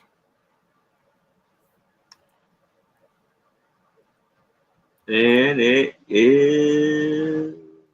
Is it going to be Oh My My Vintage? Vintage. Oh My Oh My Vintage. Congratulations. Congrats. Well, she had an awful lot to say. So congratulations, Kim, from New Jersey. Yep. Congrats, Kim. And the last race, which is now on the post tab. I have to remember, it's not the community tab anymore. I know, I don't like they changed that. I like the community post tab. But as you are watching my videos every day, if there are packages going out, I do the count. You count up all the packages, you go to the post tab where you find an entry into the contest. You leave your comment on that one with the total number of packages I shipped out in that week. And you get entered into the race. And that race, we do not shuffle unless I accidentally hit the wrong button. Nah. No, I know that never happens. All right, you just get the luck of however I put your name in there. Oh, you got a lot of people today. Woohoo! Tracy Morgan, Melanie, Becky, Oh My Vintage, Gatita, CRR13, Richie, and Debbie Jacobs. Way to go, ladies.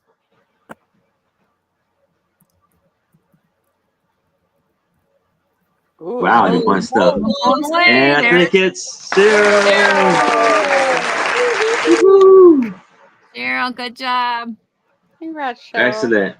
All right, congrats to all the winners. Yay. That was a great sale, guys. Good job. Excellent. So, Sue. And what? Yes, Trisha.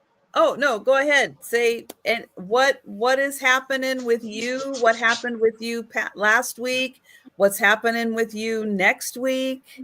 So this week was a lot like last week. In bed, looking at the ceiling. Still not really able to do much. Trying to have better spirits about it, though. Hoping that with enough weight loss that he will, in fact, do the surgery in a few months. But the thought, I can't think about for a few months without getting depressed. So I try not to think about it and think about it like one day at a time. But it's a lot. It's a lot. I now have a smile that includes a hole. So that's sad because I never lost a tooth that was in my smile before. And now I'm not thrilled with that. But I'll get over it. I'm supposed to see the children on Sunday for a few hours, and I haven't seen them in months because I saw them last when I was in the nursing home. I heard from my very special aide from the nursing home today for Valentine's Day, and at 60, I think she's 68 years old, she said to me she thinks she's done. She was saying it the whole time. I don't think I could do this anymore. I don't think I want to do this anymore. I think I'm not doing this anymore. And today she said to me, I think I'm done. But she still wants to find some work for a couple days a week because she doesn't want to be idle. I'm like, Jesus, at 68, 69, relax, like relax. But she's a hustler. I heard from my 91-year-old roommate who also called today to wish me happy Valentine's Day. And cool. it was very nice to hear from her. So I think she'll be our unofficial grandmother for the rest of her life, at least. I don't see the relationship ending. You know, she only has 2 people in her life, her daughter and her son. And I think the addition of me, Tom, and Tony has made a difference in her life. So we're trying to make a commitment. Either I do it or Tom does it every other day. You know, a quick call. How are you feeling? What'd you eat? You know, like anything at all. It just makes her so happy. I have been watching everything on my phone, and so much so that my hand is cramped because I'm holding the phone now for these 5 hours. You can watch YouTube on your. I can't. I need new glasses. I can't see. So I've been looking for at-home vision because with my glasses I can't see. So I've been watching everything on my phone. But I did order. My millennial showed me this stand that I could put by my bed to clip the phone into, and then just be hands-free. And so that should have been one day. And that's going to be a big improvement to holding a phone all day long. And then because we don't want you having problems with your neck again and your hand. Yeah, and this phone is on its way out because it got sort of crushed in the mechanism of the up and down bed in the nursing home. So my new iPhone is here. It's my first iPhone, but an Android user forever. And Tom has to make an appointment to go to the Genius Center to have my information transferred, but I haven't been in like great enough condition to really like leave alone yet. So we're just waiting for me to be a little bit more that he could be gone for a few hours because we know it's going to be a pain in the neck. Especially like with Christmas gift phones. Yeah, because would that then leave you without a phone? Yeah, I'd be without a phone for the Yeah. hours that he's gone. And Yeah, he that's not actually would good. prefer that I had someone visiting me during that time, Mhm. or that I really can convince him that I'm fine. But we're not there yet. Yeah, that's not good. No, we're not there yet. But it's okay. It's still working. So Can he get you like just a, I don't know.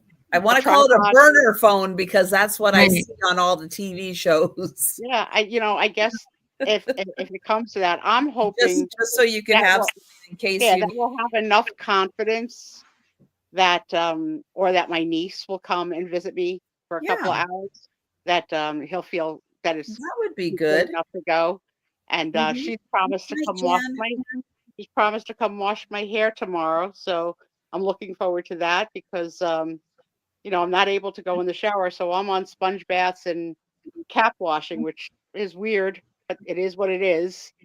Um, and I've been watching so much stuff on all these different platforms that I don't even being in bed 24 hours a day. I don't even have enough time to watch everything I'm watching. So I'm rotating between channels, but I just finished a very funny sitcom on Hulu called Pen 15. And it's um, two real life best friends who wrote, produced, directed it. And it's about their life as seventh graders and all the things that they went through in seventh grade, from first kiss to all like getting their menstrual cycle. It is so freaking funny.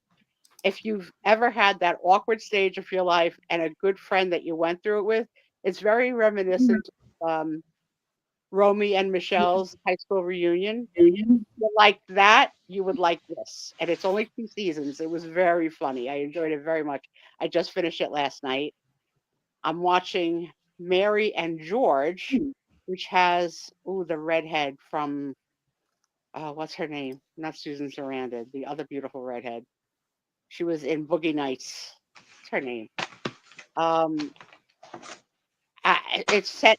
It's a real story about how an up and coming mother in that period sort of prostitutes her own son to get the favor of the king so that they can get things. And it's really good. It's only 1 season, and I'm about halfway through it, and it's really, really good. And I love things that are based on true stories, and I didn't really know that story before. My Bravo fulfills my life with all my reality wishes of all time. Every show, like just so much, so good. I'm subscribed to channels that talk about the shows and shows that watch people watching the shows, talk about the shows. I'm in deep. Um, what else? I've been following an Italian nonna cooking channel, and she has a sister who's a nun. And this week I watched them pick the pick the tomatoes from their garden and then make a tomato salad. It took like an hour, but I don't care. It was so damn cute. They had the same accent as my mother, and the Italian nun sister really doesn't speak English. And the one that is the one that's cooking has like the incredible broken English, exactly like my mother. It's just ringing, like stringing my hearts of my mother. And it was literally a salad with croutons, garlic, onions, vinegar, and oil. That was it. An hour. An hour. An hour. It was like so good. I was like, oh, um, what else? What else am I watching?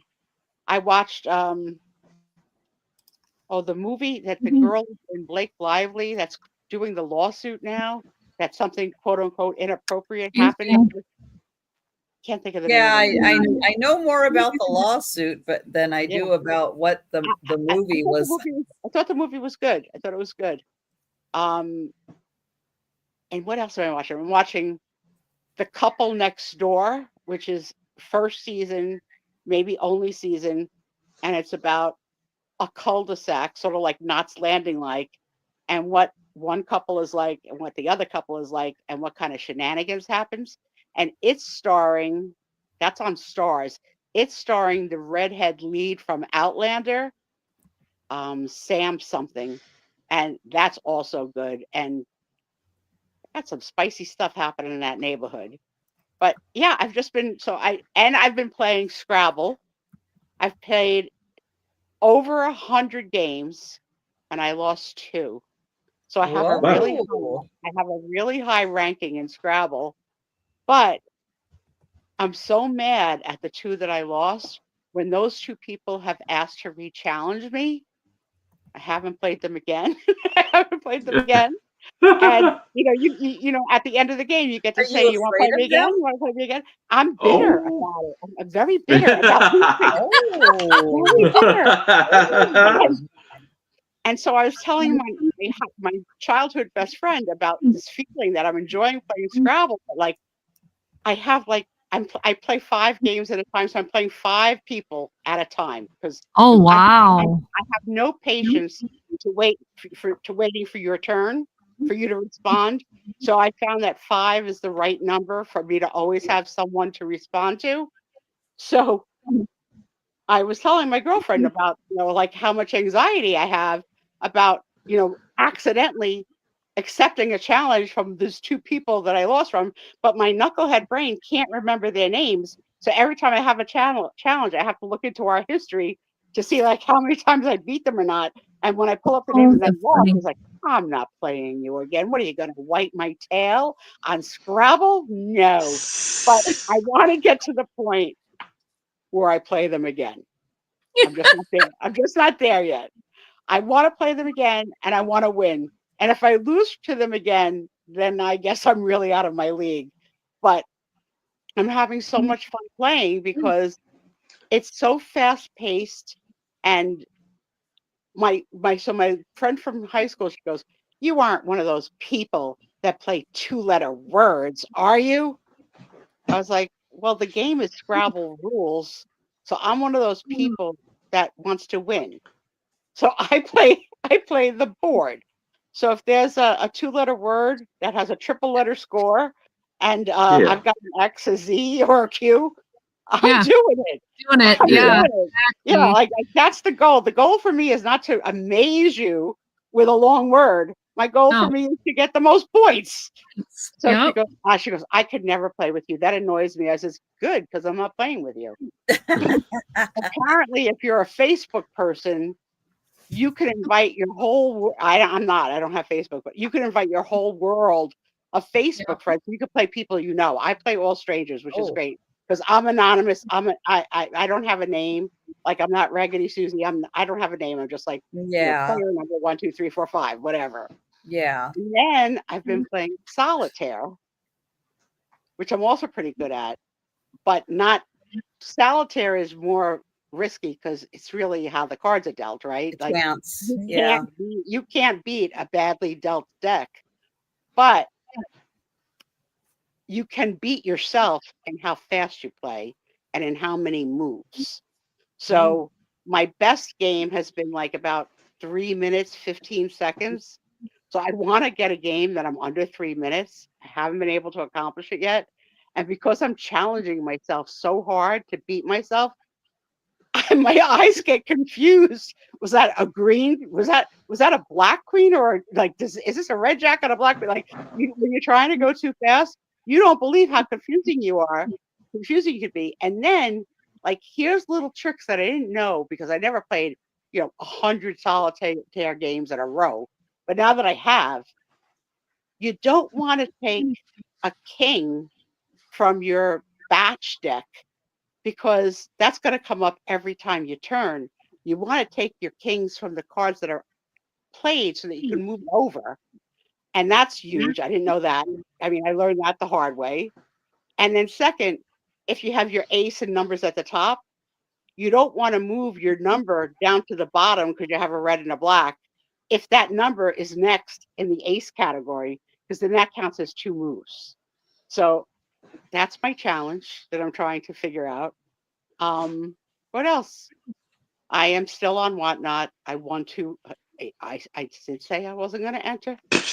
No. But I want to this week. So what I've been doing this week is I've been I can't do them all, but as I get notifications on my phone that so-and-so has started a live video, I'm now opening it and seeing why the heck I subscribed to them in the first place and why the heck I would want their notifications. So I'm unsubscribing as I go. Like, like probably 10 to 20 people a day unsubscribing because I'm not going to buy sports cards, Pokemon, like freeze-dried candy. Like, no, I'm not buying any of that. So why do I need your notification? Because it bombards my phone with bing, bing, bing, bing, bing. And I didn't realize that when I had started by following, I was subscribing to notifications. So I'm taking that mission on. And and it's Valentine's Day, and it was very quiet. Tommy did not cook today, but Tommy's been cooking, and I've been my typical fuss pot with my, I don't like everything. I don't like most things. And, he does. It is what it is. But he did make a cherry pie this week, and I didn't even like that. I'm not a pie person. Oh, I love pie. I love pie. Love pie. But last week he did make me Jell-O, and that made me tremendously happy. But I hated that he made it in a Jell-O mold because it's hard to get the Jell-O all out of those nooks and crannies. Why? Why do it? Like, no, just do it in a Corningware. In fact, he gave you a very cheap portion. I was like, why are you being cheap with Jell-O? Like, give me some Jell-O. Give me a bowl of Jell-O. And that's it. Nothing for this week, exactly, except for the kids coming Sunday. Knock on wood, no doctor's appointments, no teeth to pull this week, and just another week of trying to walk and see if I could walk at all. And, I try and walk, and then I need to take the day off to rest the leg, and that's it. That's my story. I'm sticking to it. Any questions, any comments, any concerns? Let me see what everybody has said. Oh, Sarah Lee loves lemon. I have never had lemon meringue pie. What? It looks pretty, though. How have you never had lemon meringue pie? Not my favorite. I live in a world where we have pastries. Okay, Italian. Like I live in cannoli world, sfogliatelle. You're like nobody's making pies. Apple pie. Oh, but pie is apple pies. Oh. Yeah, and my favorite pie is coconut custard, and I don't really even love that. Oh, and Tom made me homemade ambrosia. That was good. That was okay. Oh, you guys want to play? And that's it. That's it. That's it's what the hardest part of doing the Sue Spiezio show now is I don't leave my bed and not much to talk about in terms of what's happening or what I've experienced during the week. So for a while at least, it's going to be I'm not going to stretch to think of things to talk about. We're just going to chat. And if something strikes me, we'll share it. But I just have been enjoying coming back and getting stronger mentally, and I hope to get stronger physically. And that's it. That's my story. Yeah, nothing broke. We're good. Yeah, I don't like berry. Like when Tom buys yogurt, I'm like, I told you I don't want no berry flavored, no yogurt. Don't you listen? Didn't they have any key lime pie? That one I like. Key lime pie. That one I like. I had a squishmallow today that we decided was key lime pie. Squishmallow. That's cool. Mm-hmm. Yeah, I'm craving a key lime. Tom knows how to make that. I'll have to put that on the request list. But yeah, he made some kind of freaking goulash. I don't know. throws a bunch of things in a crock pot, calls it a dinner. I'm such a bee. That sounds like dinner. Throw a bunch of things in a crock pot. Make dinner, yeah. I hate everything. Hate everything. I have no palate. And my babies ate bison, which I would never do. No. I had it. It's a restaurant called Ted's where you get a choice between having it's like hamburgers. You can eat like regular beef or bison. And I had the bison. It was okay. It was pretty good. We have it in the grocery store. Darren. Huh? No, I'm not doing it. Yeah, you can buy it at our grocery store. It's right there. I know my husband's had it. I haven't. Yeah. Nope, not eating deer, not eating rabbit, not eating goat, not eating lamb. No. Nope. Not eating fish. Not eating fish. And it's a rare occasion that I'll eat chicken. Yeah. Really? Not on the bone. Oh, not That's chicken. Disgusting. That's disgusting. What do you eat? Well, the only thing I really like is beef or pork. That's it. And then, of course, I love my charcuterie kind of meats, like the prosciutto, capicola, highly salted cold cuts. Yeah, I really can't have that much of. I have high blood pressure now. I mean, if there's a disease to be out there, I've got it now. Add it to the list. Let's say chicken and fish, yummy. Well, okay, I should rephrase that. I can't do that. I don't even, Angie, you don't know how bad. I mean, I am really bad. I don't want to know that Tom eats it, and I don't want Tom to tell me he's eating it or kiss me after he's eaten it. So, I taught the word shkeev. I shkeev it. So, it's disgusted by. It's terrible, terrible. Well, when I say fish, though, I don't mean I can't have any shellfish or mollusk or anything, but I can have the fish sticks, the fish fillets. Oh, I love those. Yeah, there was no frozen fish sticks in my life. My mother was making things right out of the Mediterranean Ocean with spines on it, snakes that she called eels, and there was the world of what? No, scungili, calamari, squid. No, my husband loves calamari. No, snails. Yeah, no, we were eating she grew up on the water, so that was a big staple for her family. They would go outside and go catch dinner, no. And Tom loves, which I would never do, sushi. Oh, hell no. Oh, it's good. I won't do. Yeah, I don't sushi. You love it, Trisha? I don't. I absolutely do not eat sushi. Nope. Sushi's good. When I was in y'all missing. He went and took himself out to an all-you-can-eat one, and all by himself, because I wasn't home for a couple months. He went and had a good fixin', and he said, he goes, I got my money's worth, because I don't know how much it cost, but he loved it. So when I'm a little stronger, I'm going to send him on a little field trip to go have a sushi dinner by himself, because I will never eat that. Nope. Can't get me to eat that. Good. Nope. All right, you guys. It's 12:30. All right. Happy Valentine's Day, everybody. Happy Valentine's Day is. Oh, I didn't get everybody's stuff up here. Aaron, tell everybody about your Saturday sale. The Saturday tomorrow at 6:00 p.m. Eastern with my two lovely co-hosts, Anitra, I Spy Queen, Becky, Vinces, and more, and a very special guest, John, the reseller. Yay. Will be on with me. Fun. Please go like and subscribe to Aaron's channel.